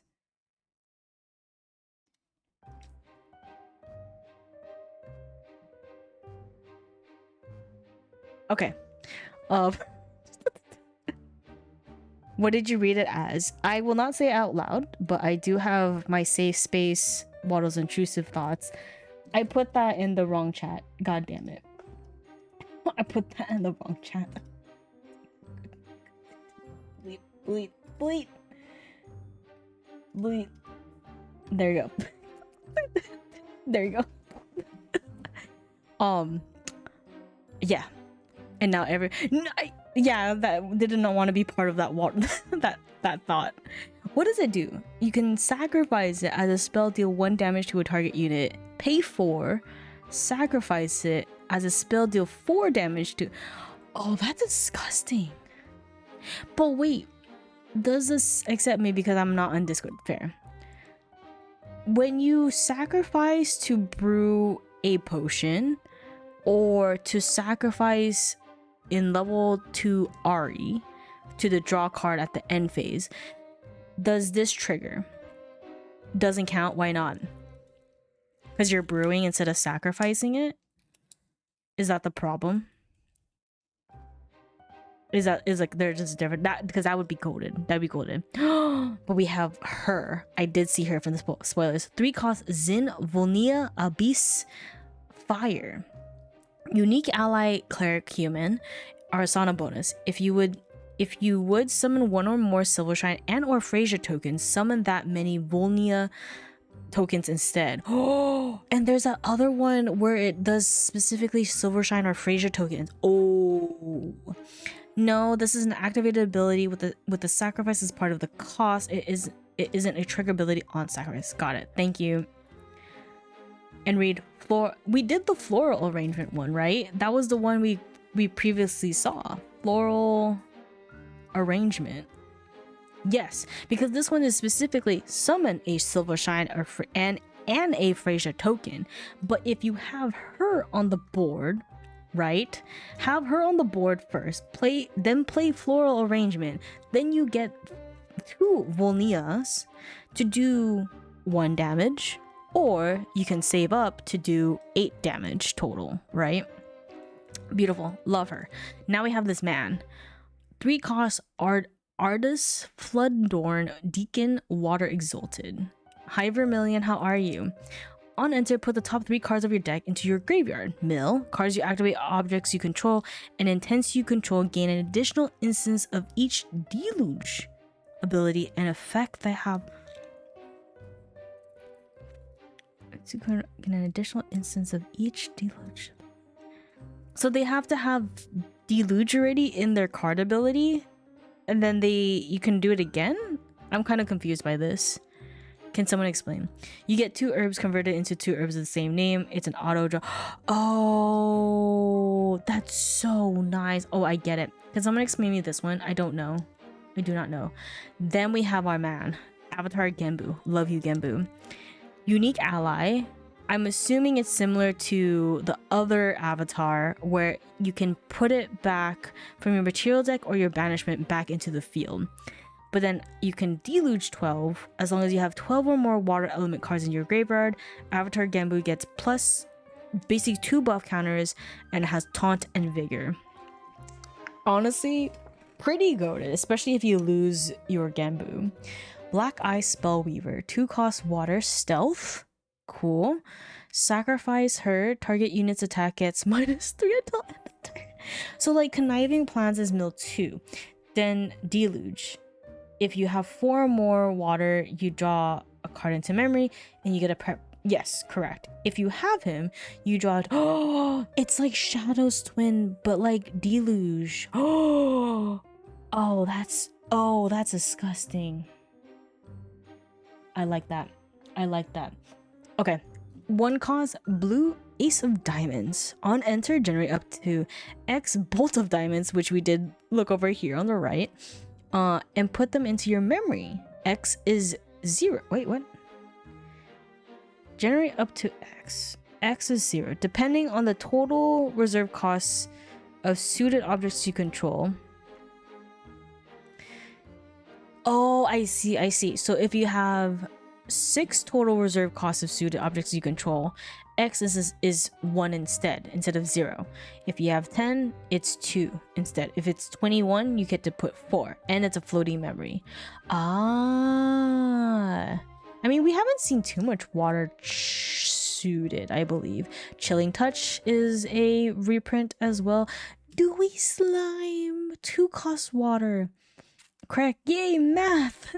Intercept. On enter, you may banish a card with floating memory from your graveyard. If you do, draw a card and recover it. That's disgusting. This set is water suited. It is okay. It brings the support for water suited. Gotcha. Oh, Protagonist. This art is beautiful. I love this art. This is actually, they didn't even change it. This is from FTC, I believe. Fractured Crown, which was the expansion set to Dawn of Ashes, the first one. Really good card. I used to play it, but it's slow. It's a slow activation card right here. Diamond the Rough. 4 costs. Yeah, I see the support for water suited. 4 cost water action mage suited spell. This card costs 1 less for each up to 3 different suited allies you control with different reserve costs. Draw a card and empower 1 until end of turn. Whenever you activate a suited spell card, empower 1. That was just confusing. I don't play suited. I don't play mage. Sounds good. It sounds good. Divining Streams, but this lady is hot though. 3 costs water. Look at the top 3 cards of your deck. Put 1 of them into your graveyard, 1 on top of your deck, and hold on. Look at the top 3 cards. Put 1 of them in your graveyard, put 1 of them in your deck, and put 1 on the top of your deck, and put 1 of them in the bottom of your deck. Floating memory. If you are level 1, lets you play all your bolt diamonds for free. That's crazy. Oh, if you're level 2, yeah. Then you could just play them just to do all the pink damage. That's crazy. And it's floating memory. And Dragon, thank you so much for the follow. I'm guided by the Edict of Kanaloa. Who's Kanaloa? Dynastic Whirlpool. 3 cost water exalted. Each opponent puts the top 15 cards of their deck into graveyard. Pantheon right there. Or honestly, wonder if it's glitching for me for the follow. I saw the follow. Thank you. That's why I said thank you so much for the follow. Yeah, I got you. Edelstein, Queen of Diamonds. You may banish 3 or more suited element cards with total reserve cost 10 from your graveyard rather than pay for this reserve cost. Oh yeah. On enter, recover 4 and empower 4. So Rai Water Mage suited. Whenever you empower an amount, Edelstein gets plus X until end of turn, where X is that amount. That's disgusting. Oh, the little weasel. Engulf. So I'm assuming I'm seeing a lot of water suited cards supporting mage, specifically Rai or maybe even Kong Ming, right? So Engulf, if you're level 2 or higher, this costs 3 less.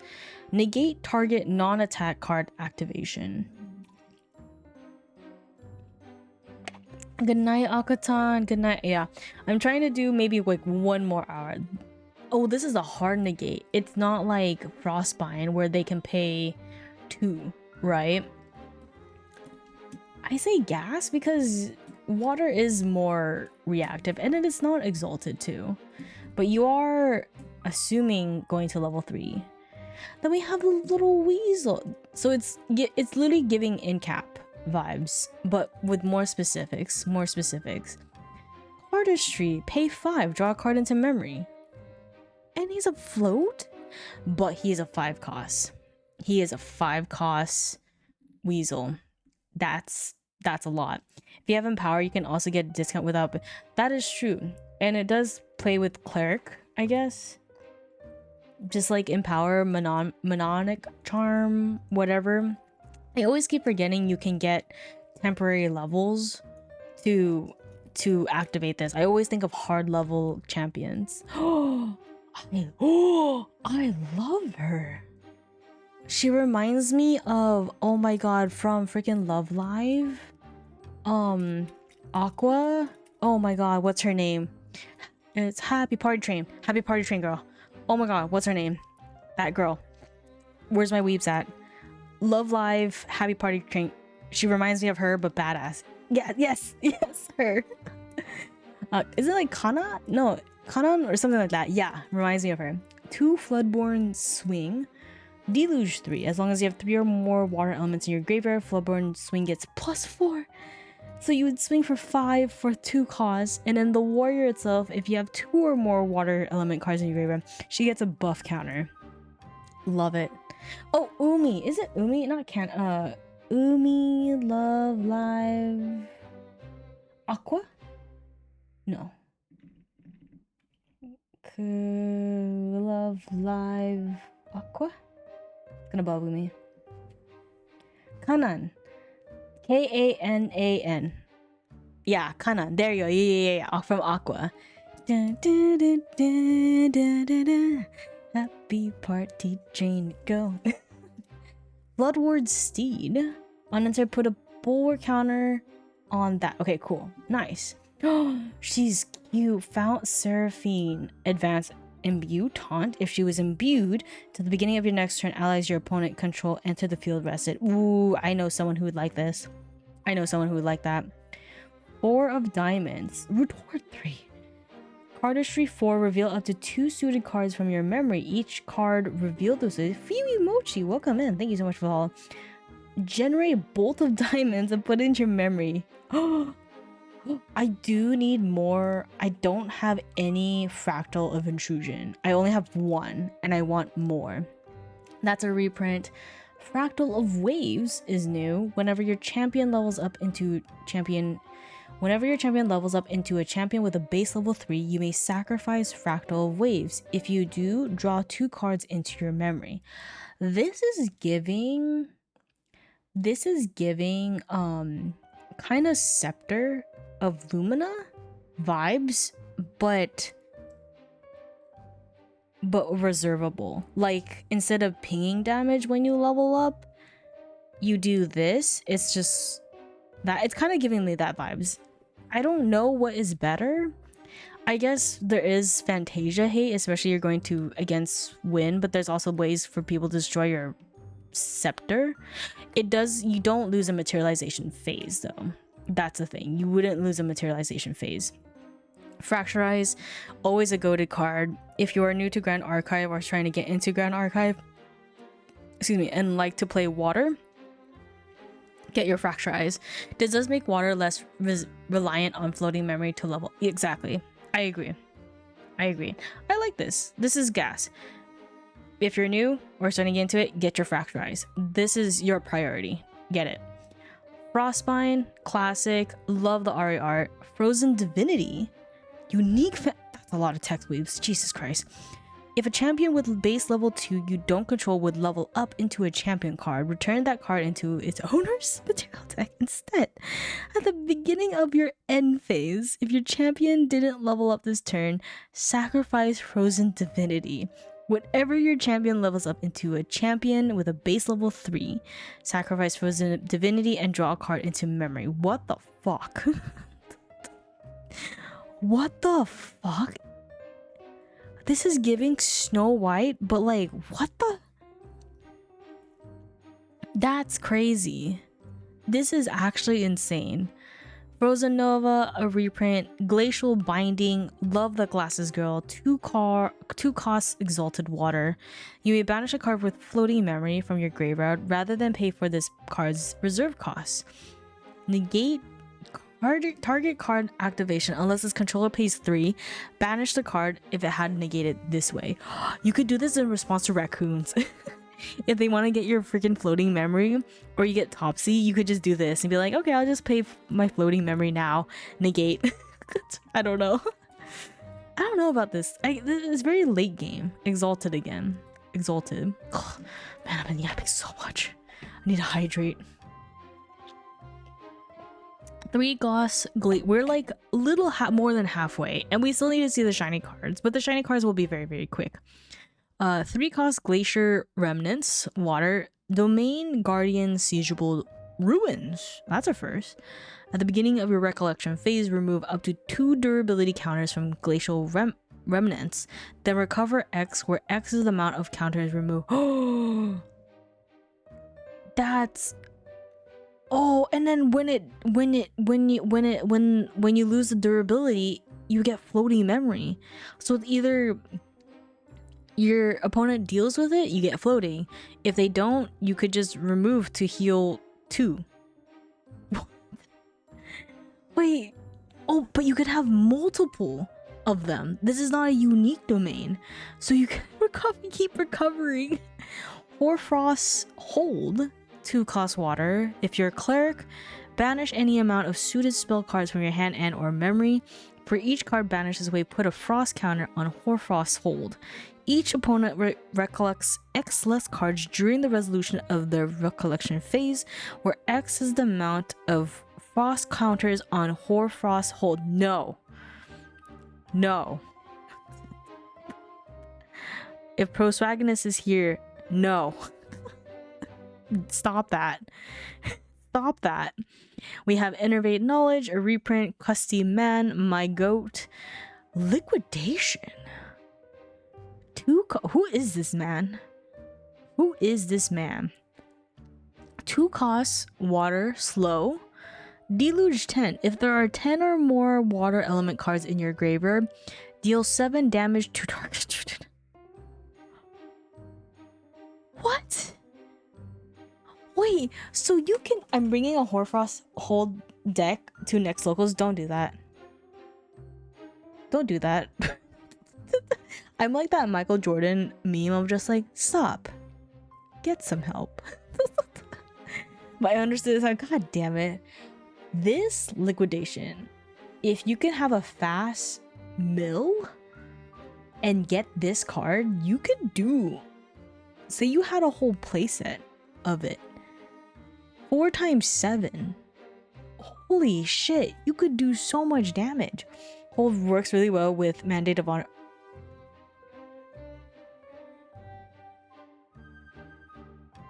Oh, that's disgusting. Ew, ew, ew. We have Lunette, that's the reprint. Nia, we love her. Reprint. What does that say? I'm just gonna say kicker, because I'm gonna say nipples kicker instead. Sorry. Anyways, just kicker. The next time target unit would take damage from a suited spell source you control this turn, it takes that much damage plus 3. Oh! Floating memory. I think it's... Oh, that's so funny. Sorry, I read it too, and I saw Nia, and so thought process couldn't go through. Pearled Prayer. 2 Exalted Water. Draw a card into your memory. If you activate this card during your main phase, recover what? Thank you for hydrate. Otherwise, recovered. That's still so good. I think gas. This is one of the exalted ones I really like. I really like this one. Refracting missiles, a classic. Oh, she's so cute. 6 of diamonds. Spell shot, stealth, cardistry 6. The next time, 3 times a suited spell source you control would deal damage this turn. It deals that much damage plus 3. Whoa, that's disgusting. Oh, my type. You saw the boobs and the heels. I see you. Thank you for understanding. I like her a lot. Her, my type. My type. 2 cost water, stealth. Whenever your champion is dealt damage from a source you don't control, you may recover 2. And it's floating memory. So if your opponent has nothing to do with stealth and you're trying to do damage to them, they just keep freaking recovering. That's crazy, said. She's funny. She's funny. We have Shroud of Mist. We have Soothing Potion. Brew 2 herbs with the same name. Well, with the lady, you could do that. Draw a card and recover 3. If Soothing Potion was brewed, draw an additional card. There's so much support for potions. These potions are crazy. Splashing Perch. If your champion is distant, I forgot distant. Draw a card. Otherwise, your champion becomes distant. I like this. I like this a lot for Water Aether Wing, because I could draw a card. The problem is I don't know where to put it. I don't know the space. Where do I put it? I don't know where to put it. Stillwater Patrol is a reprint. Surging Obstruction. As long as you control a chessman, bishop ally, this card costs 1 less to activate. Negate target card activation unless controller pays 1. If that card has an odd reserve cause, negate its activation unless its control pays 3. That's so specific. I saw Saibuba. 3 of diamonds. I'm gonna go a little bit faster. Retort 3, cardistry. Look at the top 3 cards of your deck. Put 1 of them into your graveyard and the rest back on the top of your deck in any order. That's insane. Which, I mean, kind of caters to water, right? She's cute. Big shield, big hair. Big hair. Big poofy sleeve. Yes. Tidal Sweep is a reprint. I need those because I only have 1 of them. 2 of diamonds. Feels like a Lady A type. She feels like a Lady A. I feel like Lady A would like it. I heard Saibuba right here. Right there. Retort? A little retort. Pay 2, empower 2. This ability costs 2. Caters to Rai. Vaporjet, Shield Bearer, I love you. Now we're on wind. We are on wind. We have Ayla Zephyr's. I love this card. 3 costs, though, Exalted Wind. Fast activation card. You can pay 3 at any time. As a spell, suppress target ally, item, or weapon. This ability costs 3 less to activate the first time you activate it. So you can activate it for free on the first time. The problem is I don't know where to put it. We have Big Daddy, Ace and Protector. We have Apothecary's Harvest. This is so cute. 3 cost Wind Exalted. Fast activation if you're Ari. Summon. You literally summon whatever of your choice. Wow. Ari players, do you like this? Yay or nay? I feel like you would just get so much herbs by the time you hit level 3 that you just worry about Astra cards at that point. Avatar Byakko, there's Haku. Same thing with if you like, it's like putting power on the beast and then you can save back your fables. I need Beseech the Winds. I feel like this will still be expensive. But I need 2 more Beseech the Winds. Bolstering Tempest, love the Lorraine art. This costs 2 Wind Exalted. This card costs 2 more to activate for each target beyond the first. Any amount of target human allies get +3. Okay, so now we're in like Wind allies. We have Brisk Trotter, Displace My Beloved, Dissipation, 3 cost Wind, Destroy All Fantations. That is very specific. and maybe will be a sideboard. Dream Fairies, very good card. Reprint. Ensnaring Fumes is a reprint. Fatal Winds is a reprint. Fertile Grounds is... we have a Hans. See the mighty horse, whose majestic mane whips gloriously against the wind, each gallop stirring a gust of bravado. Love him. Just a 3-cost horse for equestrian. Oh, does Gorja summon have human form now? This is new. So Gorja would summon the stones, right? And then once you have your adventure and have your quest counters, they become beasts. But people, because Gorja's still really good deck and champion to play, but people have kind of seen cards and stuff to go against it, like Ensnaring Fumes, right? I think we just went against Ensnaring Fumes. It returns all allies to owner's hands, but because it's a material deck, it would go back to the material, your opponent's material deck. Or there's Punishing Cartridges where they have to sacrifice them and then they would just go to banishment. So it looks like these avatars are an answer for situations like that. Yeah, but the problem is that is a solution, and it's like, I feel like once you lose it, it's really hard to win the game from there. And I guess that is a reason why they have those avatars. Yeah. Which, I mean, then you would have to get your quest counters again, but at least you have a chance, right? You have a chance. You have a chance. Hurricane Sweep, a classic. Innervate Agility is also a reprint. Inspiring Aether Charge. I mean, at that point, when I used to play Genbu, I would be, and when that happened, I was just like, yeah, let's go next game.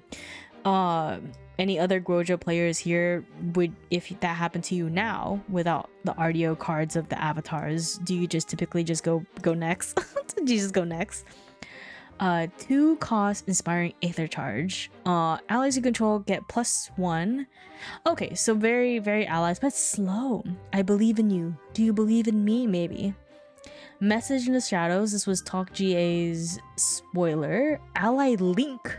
On enter you can glimpse to, as long as linked ally has stealth, it gets +2. So kind of caters to the assassins. Parsonet, I know Excalibur really likes it. Avatars also let you pull out multiple fate stones.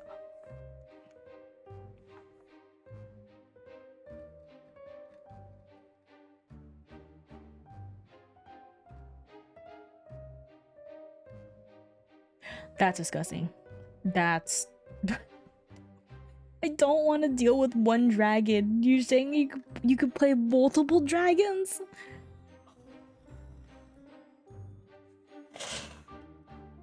Just Ensnaring Fume is going to be a 4 playset in my main deck. So which color is the strongest for Goja? I think at the moment isn't it Wind Seryu right now? Wind Arcane people? Because Genbu is also played, but it's very Gamba, right? Unless you're like superior. 2-cost Psychopomps. Gale, Wind Exalted. Target player banishes all cards in their graveyard. That's crazy. We know Ravaging Tempest, Razor Gale, Reclaim. Oh, look at him. Yeah, Wind is the strongest. Look at him. The face of evil. Rousing Slime. On enter, you may rest Rousing Slime. If you do wake up another slime, oh, that's... no. Sasha is like Sasha. Right, Beans? Like Sasha, because this was one of the spoiler ones, right? Foster. On Foster, banish all cards in all graveyards. If one or more cards would enter a player's graveyard while Sasha is Foster, banish them instead. At least it's not arousing slime. That would be a different kind of slime. That's crazy. She's giving Brackish Ludus vibes, but she has like a little bit more, because then it hurts Mills, water decks, hurts fire decks, right?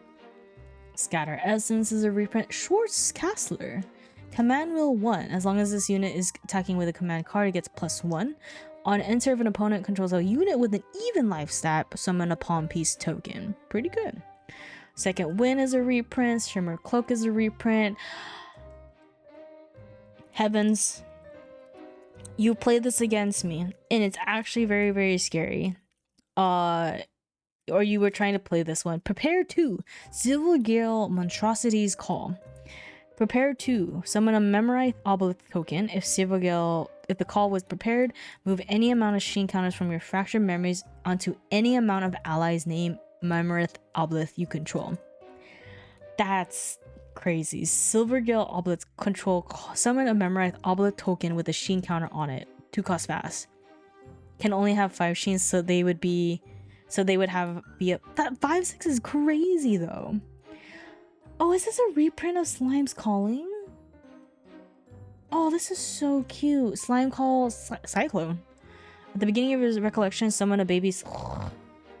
Yeah. Speed Potion. 3 costs, win. Brew 2 herbs. If Speed Potion was brewed, draw a card. Sacrifice Speed Potion, you gain Agility 3. Speed Potion. Wind Wake Up. Wind Wake Up. This potion. Wind Wake Up. Yay, agree? Yes. Spurred Gallop. 2 costs, win. Umas. The next horse ally you control activate this turn can be activated as it is a fast activation. Draw a card into memory. The next horse ally you card. Wait. Then the next horse ally card you activate this turn costs 2 less to activate. You're telling me. Yeah, but Mustang. Fast Speed Mustang.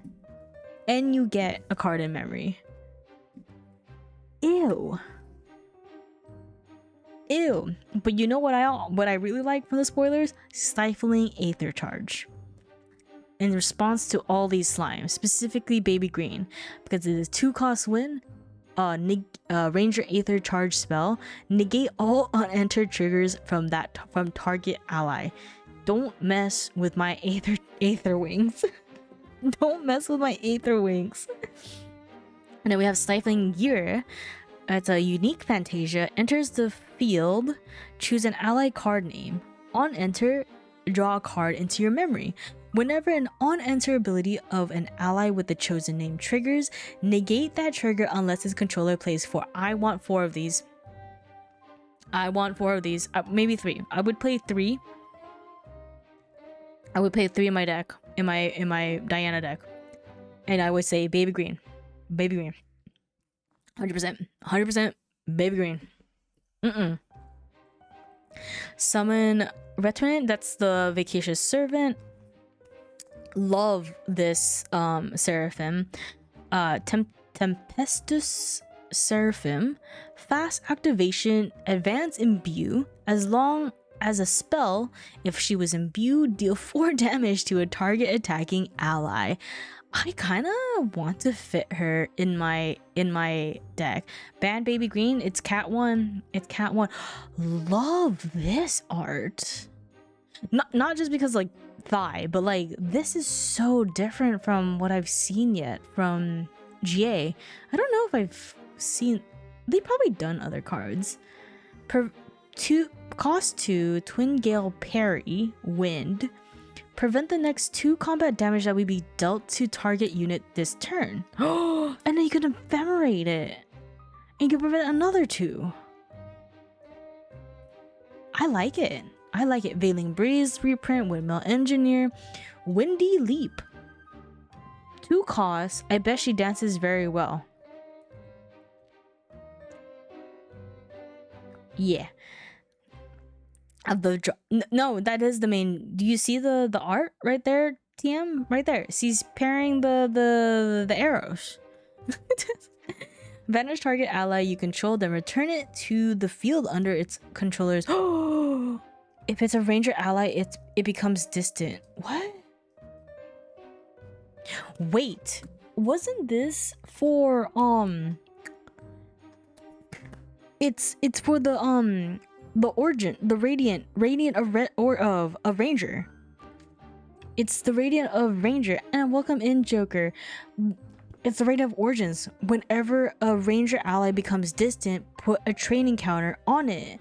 So if you're trying to protect an ally to still be on the board, this at least brings it back, but brings it distant for 2 costs. Oh, I like it. Zephyr is a reprint. Okay, now we're getting to the advanced elements. Here we go. Advent of Stormcaller.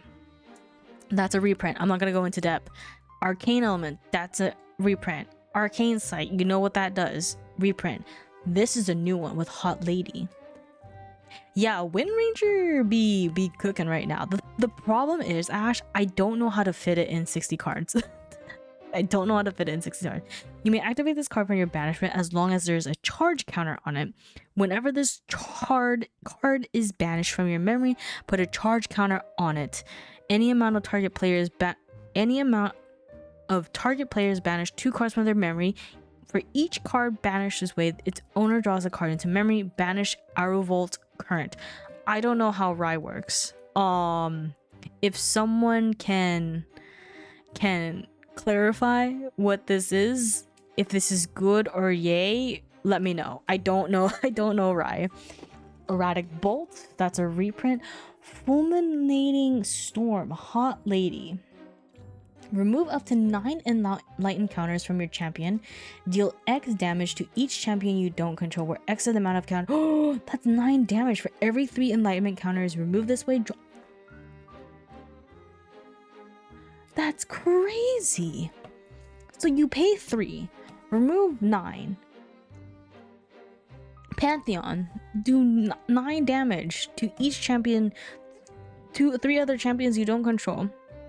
And then for every 3, which is 3, 9 divided by 3, you can draw 3 cards.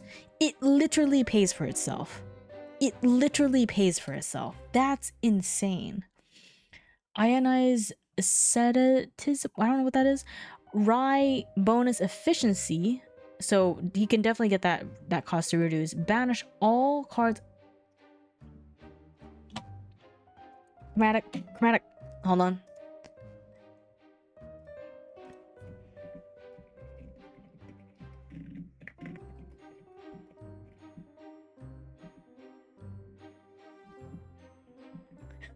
I'm just telling him it's gas.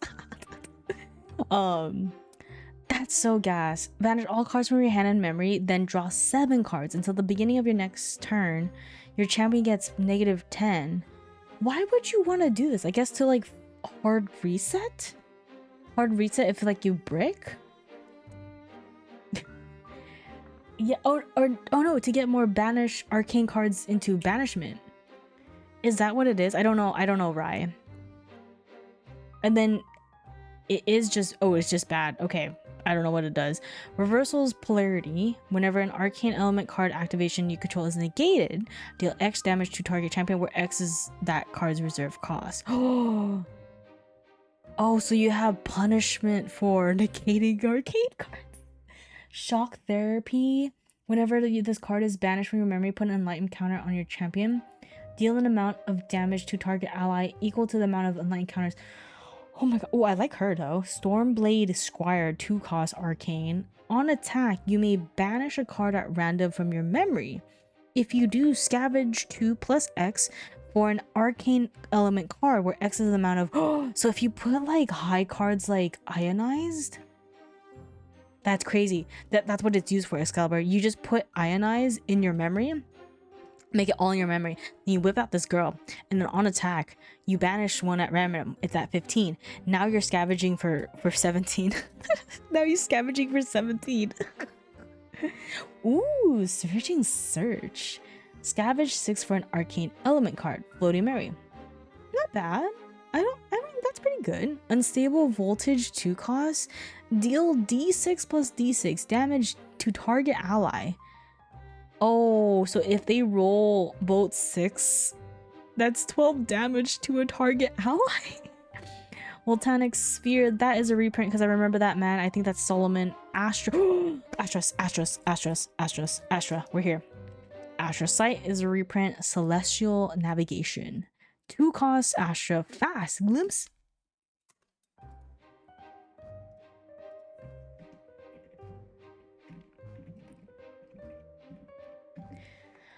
Glimpse 5. So you're saying Astra, 2 costs, prereq, Glimpse 5, Have the freaking orbital cosmos to glimpse 6 floating memory. Fast. Gas. Dwarf stores glow. Star calling. Deal 2 damage to target unit.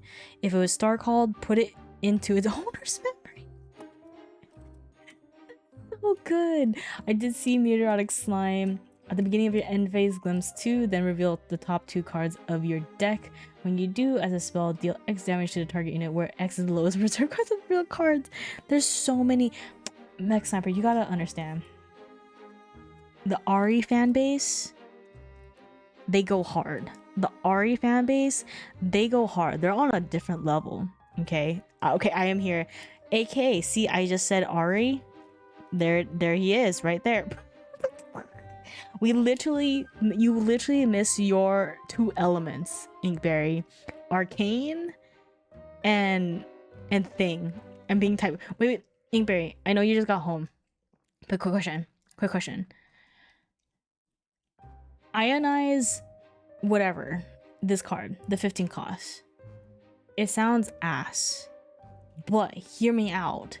If you have this card and then you put it down to pay 2 for Stormblaze Squire, and then you can scavenge for. I don't know why, dude. I don't know why. How is it not ass? Can you please explain to the class while we continue into Astra? So we got to Starglow, we got the Meteoric Slime. It's still Sylvie. I guess that's pretty cool. 2 redirect orbit. Shuffle any amount of cards from your hand and or memory into your deck. Then draw that many cards into your memory. That's like see me after class, bet. Okay, you need to explain me about Rai. I guess this is really nice if you brick, right? Then you have an opportunity just to redo everything and then just draw. But then you would have to put everything to memory, which is the risk. Love this art. Starlit Apothecary, unique domain. Redirect orbit would be playable if it was fast speed or to hand. Correct, I agree. Go look up reckless conversion.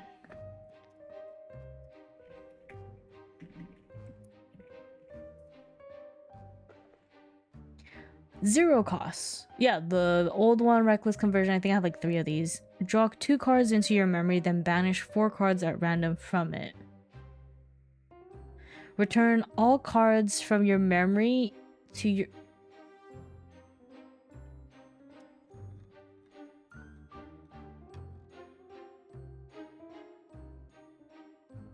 I don't understand. I need a visual. Is fair reckless conversion? Is reckless conversion banned? Isn't this a banned card? Aren't you banned? Banned. Oh, you want a visual? I got you. Ah, I see. So it's in place of that. I get you. But yeah, you need to teach me Rai. So, the Apothecary. The beginning of your recollection phase, summon a token copy of a target potion or herb you control unless an opponent pays 4. If the summon token is a potion, it becomes brewed. That's crack.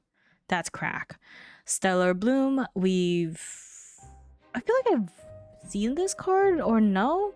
But Star Calling to gather 4 times, crack. Thrine Recursion. Love this. I have your DM on the side, Ingberry, and I just saw the wildest image of Rai. Put the target card into in a graveyard. Put target card in a graveyard into its owner's deck. 3rd from the top. What the fuck is this? Yeah, I saw and I gagged. Are you gonna? Oh, so it's like Cosmic Focus, so you can like glimpse and then keep Star Calling it. You could keep Star Calling. Oh my god, it's like she's learning from her wife, Diana, Aetherwing. It's like they're like sharing, like they're like a couple. Twin Star Tonic, brew all that, a lot of 2 of each, 2 of those For the rest of the game, when you sacrifice it, whenever you star call a card, you may copy that activation. If you do, you may choose new targets. Oh.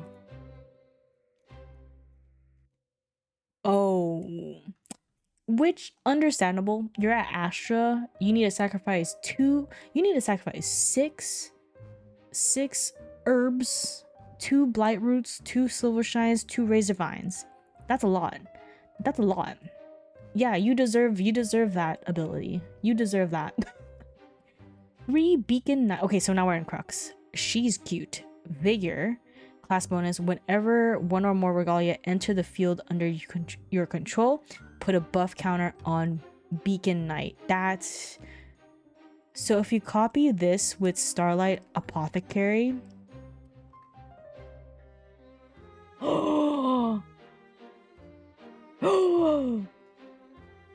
Mech Sniper, can you bring that deck? I want to see it. Inkberry too. Don't bring the Hoarfrost one. Do this one. Do this. Okay, Shuku. What? I'm concerned. Guess my favorite card in RDO. Have I passed it yet? We just hit Crux. We've done all the normals. We've done the Regalias. We've done Arcane, and we've done Astras. Okay, it's gonna be an Umbra card. Beacon Knight. I feel like this is gas, but do you have space? No. Cruxite, we know. Ghost of Pendees, yes. Helicon Animus. Materialize a Regalia card from... Oh no, they even put it side by side. Oh, pay 2 on enter. Draw 2 cards. Oh, now I have 2 cards. Now I pay 3 to bring it back.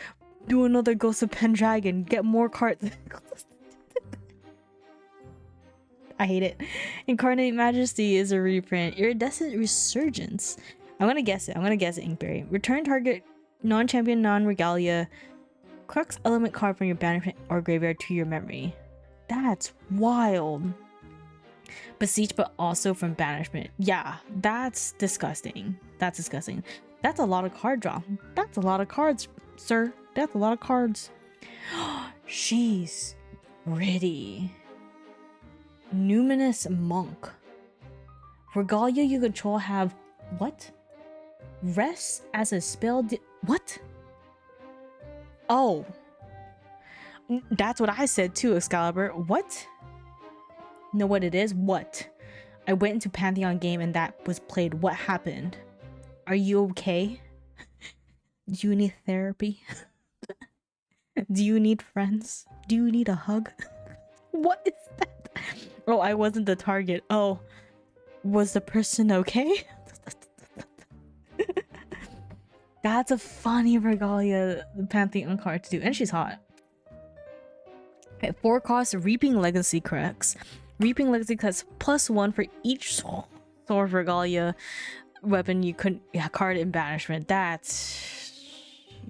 yeah, Crux is fine. Crux is... oh! Ingber, I don't know what card your card is yet, but I found my wife. My unique ally wife. The 2 Pantheon games I played had some batshit crazy insane stuff that happened. I can't wait to play Pantheon.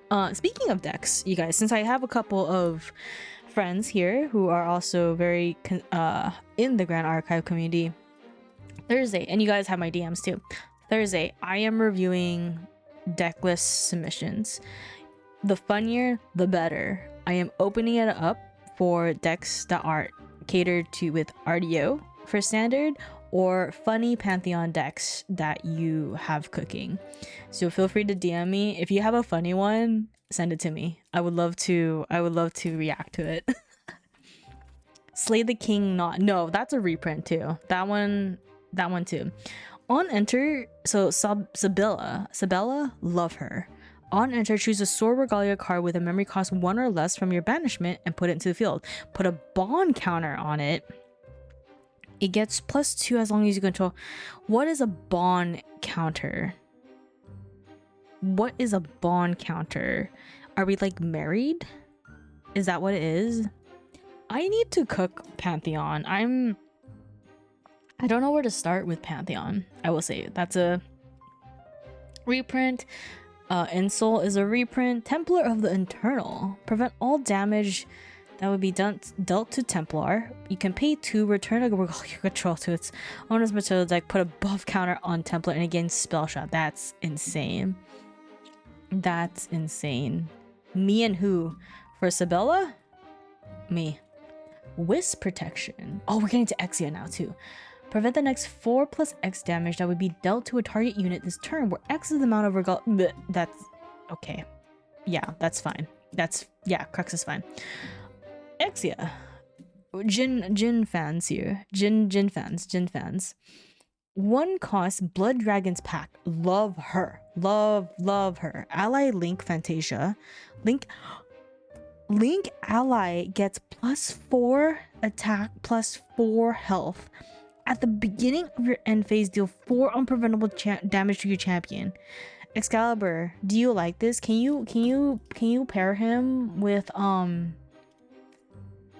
what's that man's name? Blood Sworn, nope, not that one, nope. Blood Sworn, Blood Shroud, Blood Blonde Blade Sworn. If you link it to him, which he gets +1 for every 10 damage on your champion. Whenever Blood Blonde Blade Sworn is dealt damage, deal that much damage to your champion. Hell yeah, brother. Oh, she's cute. Bloodseeker Magus. Unentered, deal 3 unpreventable damage to your champion. Fair. If you have 20 or more damage, ephemerate and do it again. That's crazy. Blade, Blood, Bond, Bane, Sworn, yes. Crimson Ruptured. This card costs 2 less to activate at 20+ damage. Destroy target item or weapon. Maybe? Crimson's Rupture. Oh, is this a response for like Sensor? Is this for your response for Sensor? So you can do the outburst of the wake up one, the wake up. 1 deflecting advantage. Prevent the next 1 damage that would be dealt to a target unit this turn from sources you don't control for every 3 damage counters on your champion.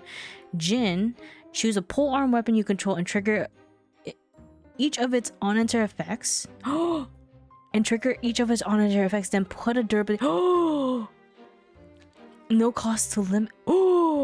Gas. I think this is gas, Excalibur. You like this one? Exia site we know. Hemorrhage. Oh, sorry. Hemorrhage. What? Intimidation? I don't know if I'm saying that word right.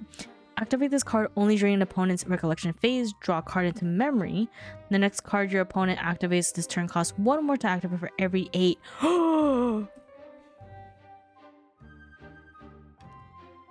But it's 100% grown on me, right? But the thing is, I like this one. You're mixed on. Why? Why are you mixed on this one? Tell me why. Tell me, this is a safe space for all Jin players. As Jin, you want your opponent to go hands down. Okay. So you can go for the kill, right? But then, so you can't be reacted. True. Agreed. This also only attacks. Oh, it's only the next card, but for every 8 damage on your champion. So that could be a lot. But then I guess most likely they wouldn't play unless you know they don't have the influence to play anything, right? To play that amount. Maybe, I don't know. I just keep swinging. 3 Plasma Vanguard. Yeah, explain to me while we keep going. Intercept. If you're damaged 25+ vigor on enter, if your champion has 10 or less damage counters on it, put 3 buff counters on. That's crazy. Thieving Intercession. 2 costs. Banish the top 3 cards of your deck. For as long as they're banished, you may activate them. As an additional cost to activate each of those cards, deal 2 unpreventable damage to your if your influence is 4 or less, the next 3 cards you activate from banishment this turn cost 1 less. I feel like this is gas for you, Jin, Excalibur. For fire, because the way I've only seen really you play Jin. from the amount of times we play, you do go pretty low in influence once you hit Jin. But I feel like this would help you out. Siphoning Stab. As long as the attacker is attacking using a polearm weapon, Siphoning Stab has on hit recover X, where X is the amount of damage dealt by this hit. But why would you want to recover? I guess like recover a little bit. Just finished an oh sorry. We're on Seething Intercession. Yay or nay? Do you like this? I assume you like this because usually Jin goes so low on influence that you would want this. Yay or nay? I'm iffy about Stab. Transfusive Aura. She's hot. She's a hot lady. On enter, draw a card into memory. Cool. If you would recover an amount, recover 2 plus X, where X is that amount.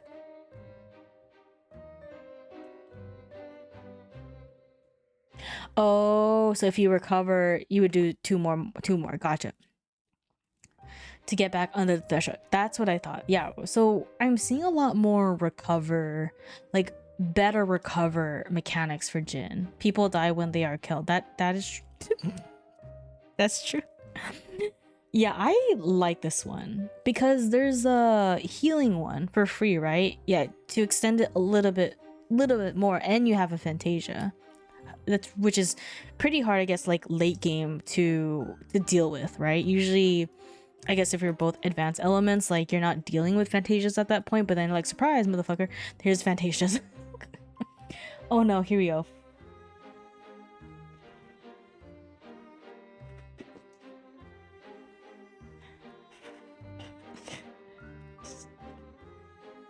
Wow, this is really my forte. Luxum and a man. How do you say that word? Yeah, whatever that word is. Target attack card in an intent of a unit you control gains on hit. You may have the attacker declare an additional attack. If you do create a copy of this card, yeah, no, that's disgusting. 2 costs, elucidate plans. Put 2 prep counters on your champion. If you're assassin and Luxum, whenever you reveal this card from your memory, put a prep. Wow. Okay. Then we have the hot lady, Elaine. She gets stealth. Whenever you recover an amount, Elaine gets plus X until end of turn, where X is that amount.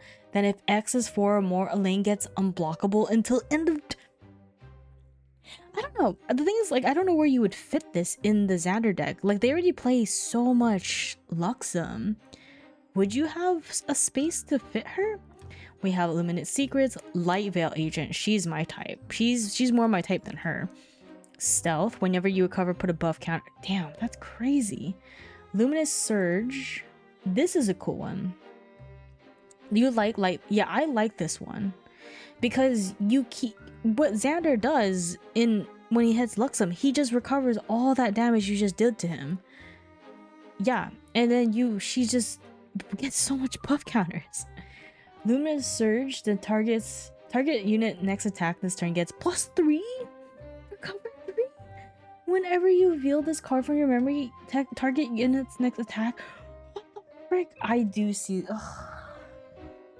I will play Xander because Ken gave me his hot lady Xander token.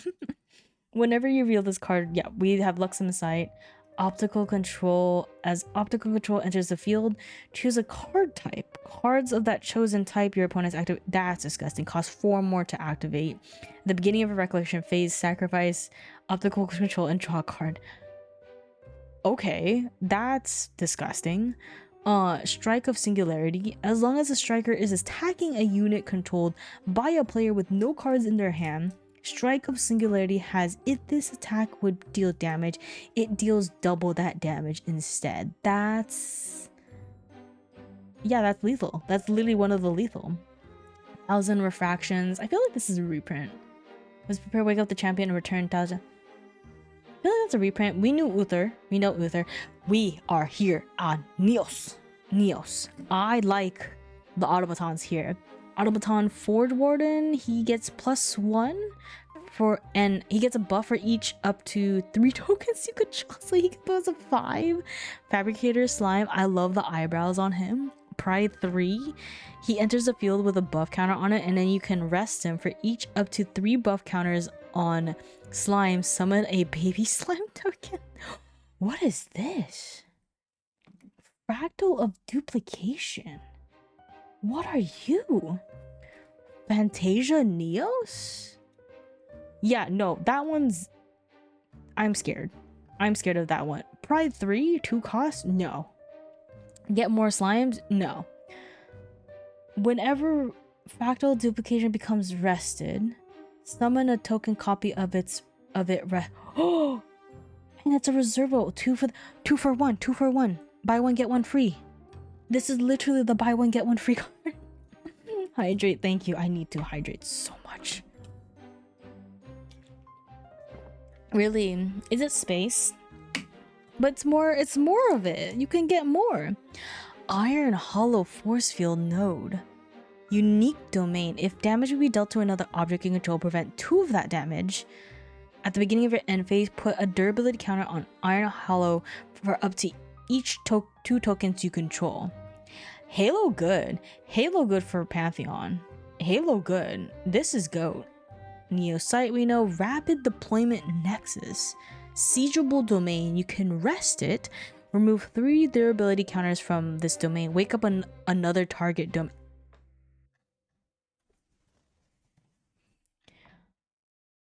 I thought we had... Wait, is there another domain we can tap? Why are we waking up domains? The Tonoris is level 3 prereq. When you rest it, you can keep using it. You can use his fabricators. Hi Kesso, how are you? You can use that. Guess what? Aw, hot man in your area. Hi Yuna. That was what it is. Hi Raiders. Hi Yuna. How was your stream? Were you playing more Evil Within? I can be a hot man in your area. Bet. Yeah, you caught me with the cardboard. If you guys helpers, if you guys do not know me, yeah, it's Shofar from Yuna. My name is Shoku Waddles, leader of the penguins here in the Antarctic, and Yuna is a great friend of mine. We are going over the card index of the upcoming Grand Archive TCG set called Radiant Origins that's releasing on Friday. Yes, back to the cardboard cult. Yeah, I was playing DLC. Yeah, how was it? Did you have fun? You know, we need to play more. We need to play soon, or we need to yap more. I know it's getting busy for me and Lady Astria, but we will play soon. We need to hang out again. But if you need to raid or run, please do. I'm booking through these, but you guys came in at a great time because one, we are getting to one of the advanced element cards, which are really pretty and really cool, and soon to get to the shiny cards. You did more, Boosie. Let's go. It's hard. She's a sneaky character, and I hate it. Fair. We'll hang out soon, but go get some food, get some rest. But welcome in, Raiders. We are looking at shiny cardboard. If you do not know what Grand Archive is, I did pin the official website up above on the chat. You should check it out, especially if you like an anime TCG with Western game design. This is the game for you. So look, so she looks strong. Reactivate. So continuing on. 2 cost reactivate drone. Neo, summon an automaton drone token rested with a buff counter on it, and then you can play it again. That's crazy. I like him. If you have tokens of him, if you pull him, I would like a lot of him. He's cute. He is cute, man. Cute automaton. How many? I'm scared to answer that question to you, Bex Cyber, because you said you're getting 22 cases. I need space. I'm moving somewhere smaller. Maybe like 10. Just 10. The immediate how many? But I do love Thor. Love Thor. I want him as a plushie. He is a unique domain, siegeable construction golem. Thor can attack as though it were an ally. Thor gets +1 for every 4 durability counters on it. On enter, sacrifice up to to 3 domains. For each domain sacrificed this way, put 2 plus X durability counters where X is that domain's reserve cost. If I'm sacrificing domains with high reserve cost, this thing will be so freaking buff. It would be so strong. And Timon, thank you so much for the 35 stream streak. I love this golem so much. I want to make a deck specifically to him. I want to make a deck specifically for him. Next card is very cute. Very my type too. Triumphant Mechanic. She could be Goku. What the frick? On enter, if you control 3 or more tokens, draw a card to marry, which most likely you can. On attack, if you control 3 or more tokens, recover 3. That's disgusting. Oh, she's funny. And now we're in wait, I didn't know Opus was gonna be reprinted. I am a big fan of the golems. I think they're very cute. I want to make a deck full of golems.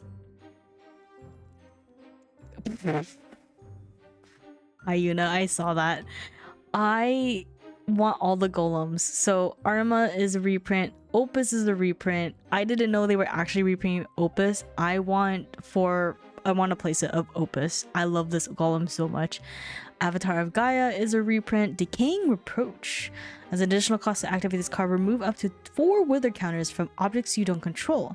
Deal 3 plus X damage to a target unit where X is twice the amount of wither counters. Remove. Pay 2, discard this card from your hand.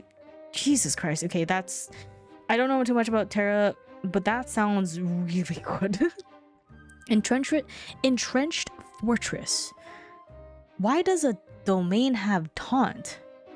While awake, this domain must be targeted before other objects you control during your opponent's attack. Why is this a taunt domain?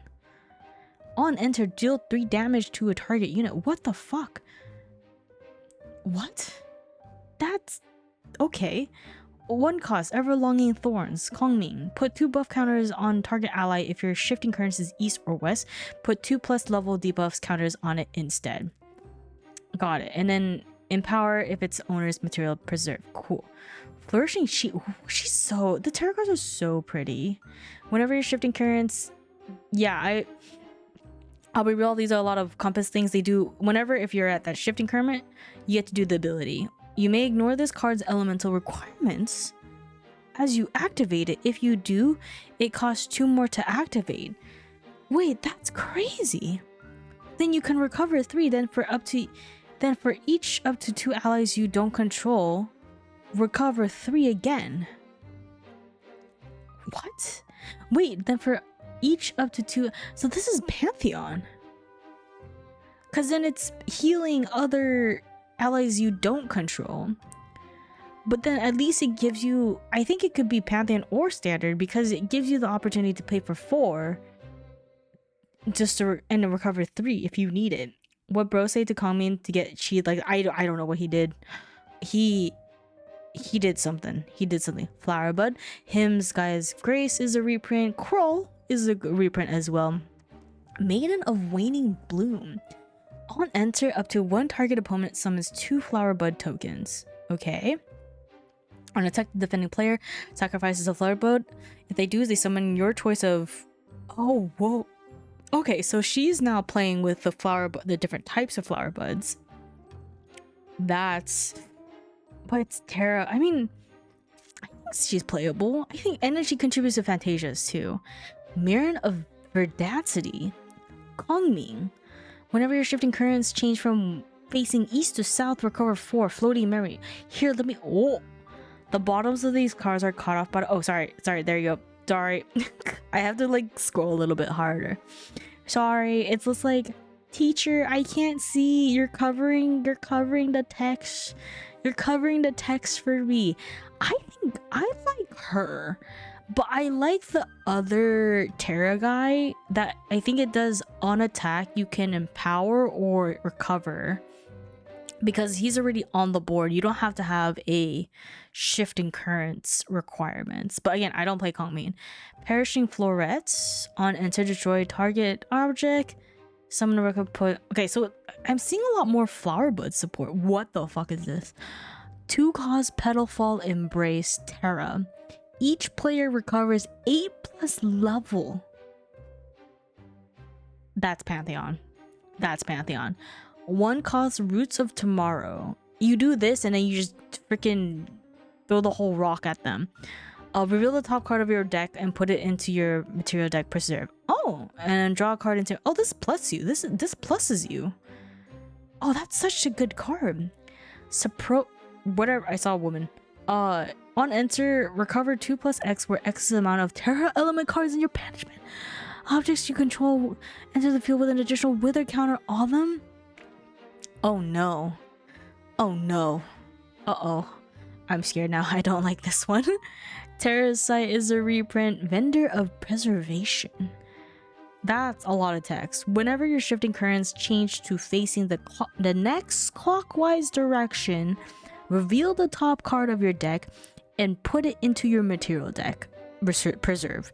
You can pay 3, sacrifice this, and power X, where X is twice the amount of preserve cards in your material deck. Activate this ability only if there are 5 or more preserve cards in your deck. That's frightening. That is scary. But I mean scary, but you have to work for it. You have to work for it. So you deserve that. Virtus. That's a reprint. Oh, Umbra. Here we go. Here we go. Here we go. Umbra. Here we go. This is my element. Here we go. 2 costs. Chasing Shadows with Tristan and her clones. Fantasia. On enter, you gain agility 3. That's crazy. Tristan bonus. Whenever you gain agility, allies you control name Ominous Shadow gets +1 until end of turn. That's scary. Uh-oh. One cost devise conspiracy Umbra. Tristan bonus. Prepare 2. Your champion's next attack this turn gets +2. If device conspiracy was prepared until end of turn, your champion and allies you control name Ominous Shadow gain on champion hit. Banish the top card of that player's deck face down. As long as it's banished, you may play it, ignoring its on champion hit. Banish the top card of that player's deck face down. As long as it's banished, you may play it, ignoring its element. Is this like Reaver, but on a champion hit? Wait. Chat, I need help. If I understand this correctly. If you get... So you get the champion hit. I swing at my opponent. They take the top card of on their deck, put it face down. As long as it's banished, is it me? I can play it. The one that did the champion hit can play it, ignoring its elemental requirements. Good night, nerd. Good night. But how do I know what to play if it's face down? Do I get to see it? Is it? And where is it in the field? You can. So it's kind of like Reaver, but I don't. It's kind of like Reaver. With Shadow Reaver, where they take the top 4 cards and then I have it and it's just in a space. It literally is Reaver. Okay, gotcha. I was overthinking it. I was overthinking. Gas. Maybe. Sideboard. Elusive Headhunter Tummy. She's cute. Elusive Headhunt can't be retaliated. On kill, you gain agility 3 for this turn. But you have Saudi though. I like her. I like her a lot. But for Umbra, 3 costs on kill to get agility 3, where Saudi is literally 3 costs normal on kill agility 3, but can gain prep counter. But she's cute. 2 costs Hexbound Blade Umbra. Curse Dagger. As long as you have agility, which you can, this gets +4. On hit, put blade on the bottom of your champion's lineage. The inherited effect is if damage may be dealt to this unit, say which would be your champion, by an Umbra element source, that source deals that much damage +1 to this unit instead. This helps Diana, Umbra. If I was going against Tristan, and they had this under the lineage, this would help Umbra, Diana. Would this technically, if they had Creeping Torments in their lineage, and they had this Hexbound Blade underneath it, and the Creeping Torments trigger, then each Creeping Torments trigger technically would deal 3 damage each instance, correct? I think I understand that correctly. Miasmic Fog. All allies get put -1. It's just -1 health. It's like, bye-bye. We know Ominous Shadows. Oh, Shaded Doppelganger. Inkberry, this is your type, right? This is your type. She's giving me your type. Stealth Shaded Doppelganger gains plus X attack, where X is the highest base power stat among your other allies you control. That's insane. Is it? I feel like it is. I could be wrong. You can say no. It's not a bomb shot nurse, but like it's the ponytail. I don't know, the ponytail's giving it for me. The ponytail's giving it to me. You could say no. Oh, I need to know. I need to know. 2 cost Sinister Composure. Draw a card, then put a prep counter on your champion. If you have agility, put 3 more prep counters on your champion. I'll find you. Lorraine Allard. No matter what it takes. Ooh.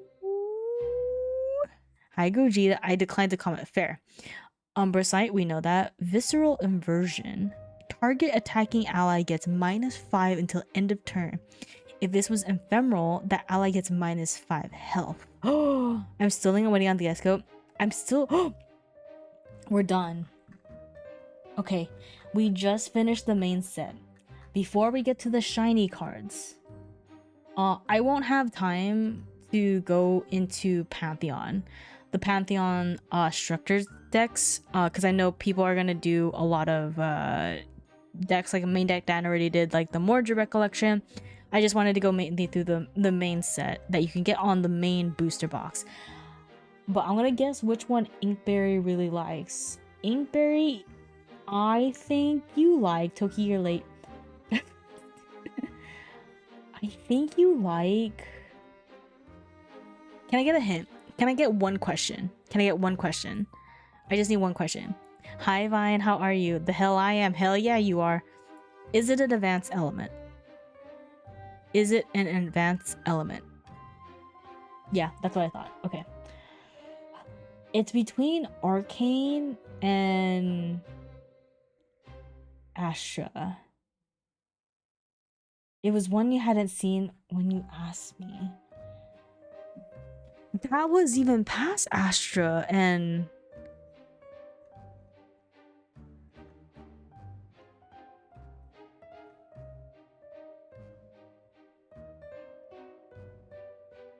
Is it? It's not Neos. It's not Terra. I don't see you playing Terra. It's not... Maybe Umbra? Do you like Umbra? No. It was one you had as... Yeah, like... It's not... I don't... It's not giving Neos? Maybe Exia? Exia, maybe? I like Chocobos. Maybe Crux. Maybe Crux. Maybe it's Crux. It could be Crux. I think you got me in like the beginning of Crux. You like Numinous Monk. Is that the card? I'm locking it in. Numinous Monk. This... Nope. Fuck. What was it? What was it? Tell me. Tell me why ain't nothing like a heartache. I know it's been a while, Vane. How are you? You want to know? Yes. And plus, I have been yapping for a long time, so I would guess more. But I'm like, oh, my voice. Intentris 4. Not gonna lie, I thought it was that. That was like in my top 10 for guessing it. You would like this. Say it with me. My castle has... No, that was was like, I saw that, I was just like, why does your castle have taunt? My castle has taunt. This would be funny in Pantheon.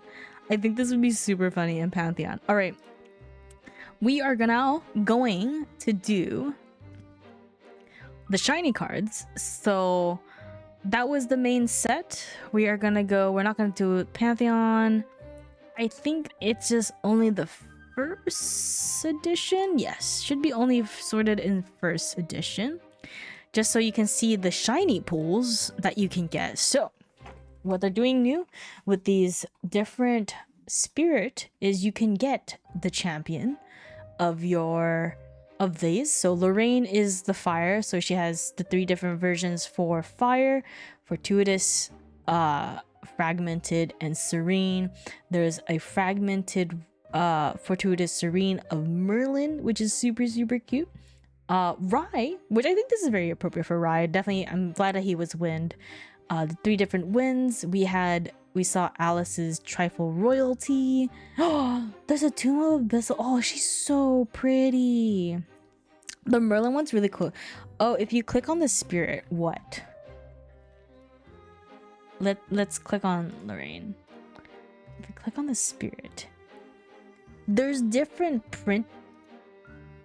Oh, I didn't know that. Oh, so that's why you see the Nico. So fire, you can have a Xander one. Oh, and you can have a Diao Chan one. Oh no. Oh no. Oh no. Okay, hold up.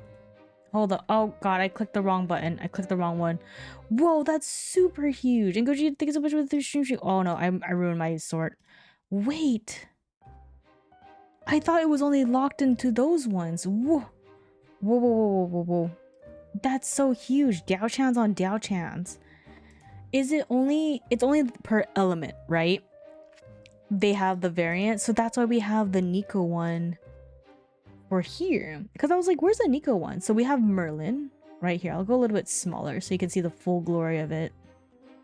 So you have the Merlin. Okay, 3 champions per element. And then you have...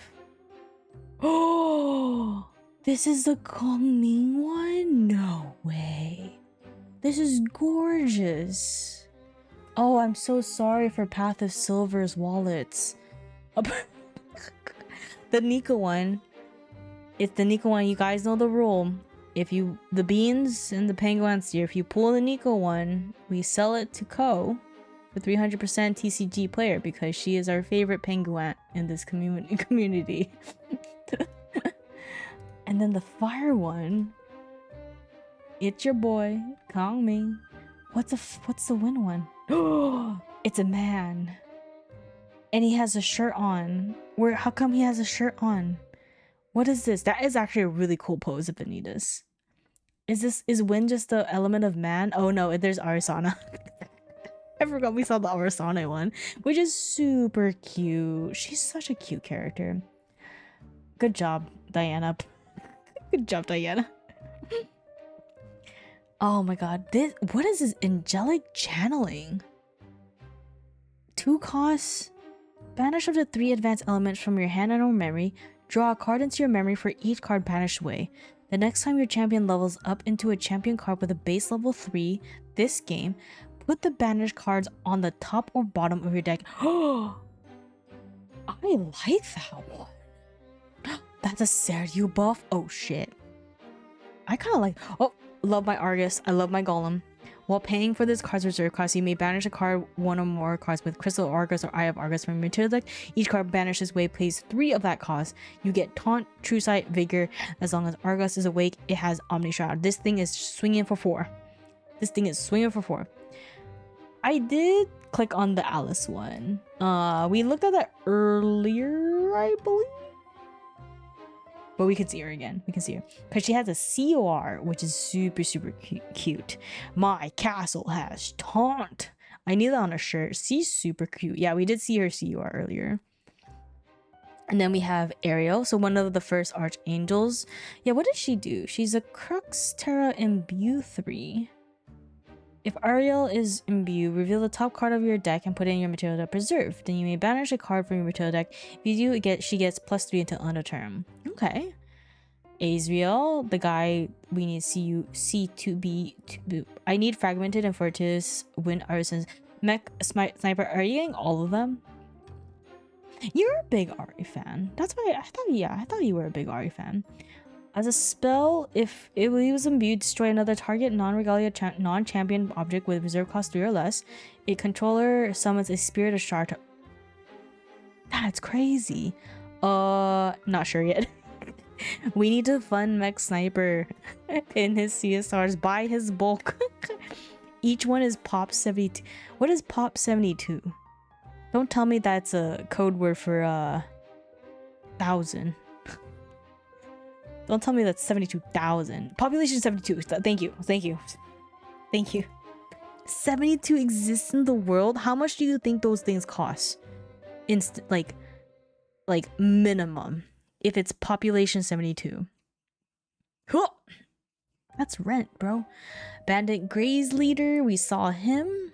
He's just a CSR. Golden Checkmate. This is funny. As long as you control a pawn unit, this card costs 2 less to activate. The same is true for Knight, Bishop, Rook, Queen, and King units. On hit at the beginning of your next recollection phase, you win the game. A house payment. At LA, they were going 600 to 2K. That's crazy. That's crazy. I love this one is like, at the beginning of your next phase, you just win the game if you get the hit. You just win. Usually 600 I would consider, but I cannot do 1K. Hanel, Archangel, Luxem, Umbra. I like her. I want her. If she was imbued, put a debuff counter on the target ally you don't control and put a buff counter. And she kind of plays with Beatrice's stuff too. With Unplayed Champion. That's fine. That's fine. Then Neural is the Bulwark one, right? Oh, Inkberry, we're on your favorite. Razel, Arcane, and Asher, literally your elements. If she was imbued, banish 2 cards from random at your memory. If you do, glimpse 3, and then put the top 2 cards of your deck into your memory. That's your girl. That's your girl. Seraphic Legion's Descent. Did we do this one? Oh, no, this one is on enter. It's a Fantasia. Search through deck for any amount of Angel ally cards. Banish those cards along with any amount of Angel ally cards from your hand, memory, and or graveyard. Shuffle your deck. Then draw a card into memory for each card banished this way from your hand and memory this way. Jesus Christ. And if you're level 3 or up, you can pay 1 rest. Until end of turn, you may activate target card banished by Seraphic Legion's Descent. That's funny. That's a funny one. That's a funny one. Fire Diao Chan 600. I think you got a good deal on that one, Mech Sniper. Because Diao Chan, fire. I think that's pretty good. I think you got it. Solomon, Master of Elements. On enter, you may discard all cards in your hand and memory. If you do, generate an Arcane Sight, Astra Sight, Crux Sight, Exia Sight, Luxem Sight, Neo Sight, Terra Sight, and Umbra Sight card and put them into your memory. For the rest of the game, ignore the elemental requirements of your cards. You activate it with the same name as the generated cards. What the frick? That's crazy. That's actually crazy. Mr. Careful Study, please. Oh, and then we already went through these ones. These are just the CSR versions of... Oh my god, I love the little bunny on this one, on Volnia. So we already went through these ones, but these are just the CSR versions of the hits as well. I just threw up. Hold on. First, Arcane, Reness, whatever that name. Banish all cards from your hand and memory. Then return all non-champion, non-regalia arcane element cards from your graveyard and banish to your hand. Empower 10. Until end of turn, whenever you activate a spell card, empower 10. These are the ultimates. These are the ultimates. Holy shit, I totally forgot. These are the ultimates. And then Ranger, you can glimpse 8 for the rest of the game. Your champion has on attack. If there are 3 or more cards in the attacker's intent, wake up the attacker and glimpse 4. That's crazy. I feel like with this Astra ultimate, you need 2 Aether Wings to attack and make sure they have charges on them. That's what I'm assuming to fully use this. But I need one of this. Of course, Faisha did the art for this. Supernova Divination. Ugh. I think a lot of these have been already what was it, revealed and talked about, so I'll just go show you guys this because I'm definitely feeling my throat getting really sore. But these are the ultimates, that a new card type that they're gonna introduce in RDO. So they're basically things like, these are end game. I feel like if you can get to this, you win the game. You literally win the game. And they have one for each of the advanced elements, which is really cool. That's crazy. Oh yeah, I mean, it makes sense for 3 Terra cards because it's Terra for Sylvie, Terra for Jiao Chan, Terra for Kongmi. The ult for Guoja is crazy. Return an ally to the field. Transform at the beginning of your next end. Phase 2, discard the card from your hand, draw a card, and if your champion has 5 or less, put a quest card on them. It's crazy. The Curtain of the Shadows, I love this art. This art's really cool. What is this Alice one? I don't know this one. Put all cards from your deck into your graveyard. Then put any amount of Spectre cards from your graveyard with a total reserve cost of 30 or less onto the field. They each become ephemeral. Then you can ephemerate this. That's frightening. And then this is one of my favorite ones. I definitely want to get a full playset of Nox final release. So this card costs 2 less to activate for each curse card in your champion's lineage. So ideally for Curse Breaker you want 4. So 4 times 2 is 8. I can literally pay just 8.2 for it. On enter, I can load this into an unloaded gun weapon I control. Then on champion hit, this is the part. Yeah, that's what I was like, I never seen the Alice one. On champion hit for this, that opponent discards 4 cards. Then if that opponent's influence is 4 or less, destroy the hit champion. But if you load this gun into Shadow's Twin, which doubles the on hit effect, your opponent discards 8 cards from their hand. 8 cards. And then there's more likely to be 4 or less. They will get destroyed and you win the game, which is insane. And then yeah, we have Pouvoir Absolu. I don't know, I probably said that wrong. And then we have the new Divine Relics, which are reprinted but just different styles. You have your Lost Providence and you also have your Looking Glass. Song of Frosted, shush. Shush. That's why I'm gonna freaking fast regal prereq. Fast regal to get the Song of Frost out. Just to get the Song of Frost out. But yeah, that is our good rundown of, don't do that. God damn it, Ken. Vanish from sight. But yeah, I hope you guys are really hyped for Radiant Origins. I am really hyped for this. I really wish I got a case of it, but I think 3 boxes should be good enough, at least to get the hype and open some packs. And at least I definitely have now a better idea of what cards I want to chase. But to get the hype even more for Radiant Origins, Thursday I'll be doing deck review lists. So from the Penguins or anyone that, I'll try to check the VOD of this if you want to submit your deck lists on YouTube comments as well. I will try to make sure to get those.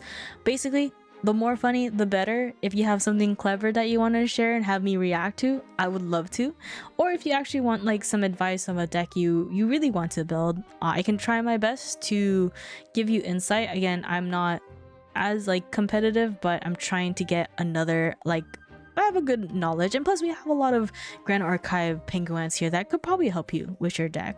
When's my unboxing? At the moment, my oh yeah, and then my unboxing will be on, at the moment, 6 p.m. PST time on Saturday. Most likely, hopefully after when Co is done.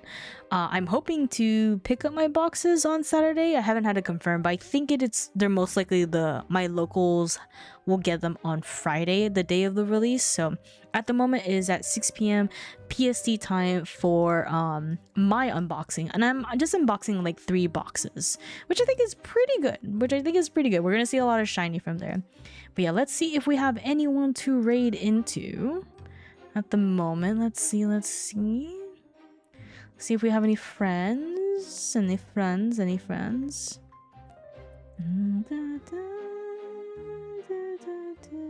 You know what? Let's raid into Selena. She is playing Elden Ring. She is very, very sweet and very, very cute. So let's go ahead and start the raid there. If you want to participate in the raid, please copy this raid message here. If you are subscribed specifically to my channel, copy this raid message down here. Again, stream for this week is going to be a lot before I go on break. I will be tomorrow and Wednesday will be Code Vein 2. Planning on finishing Code Vein 2 this week, and then Thursday we have the deck list review, or if we have time we could do sandbox games with penguins as well. And then Friday of course will be big Radiant Origins release, and then Saturday will be my unboxing at 6 p.m. so keep an eye on Twitter, keep an eye on Discord, and I'll see you guys then. Bye bye. Where's my, oh god, there it is.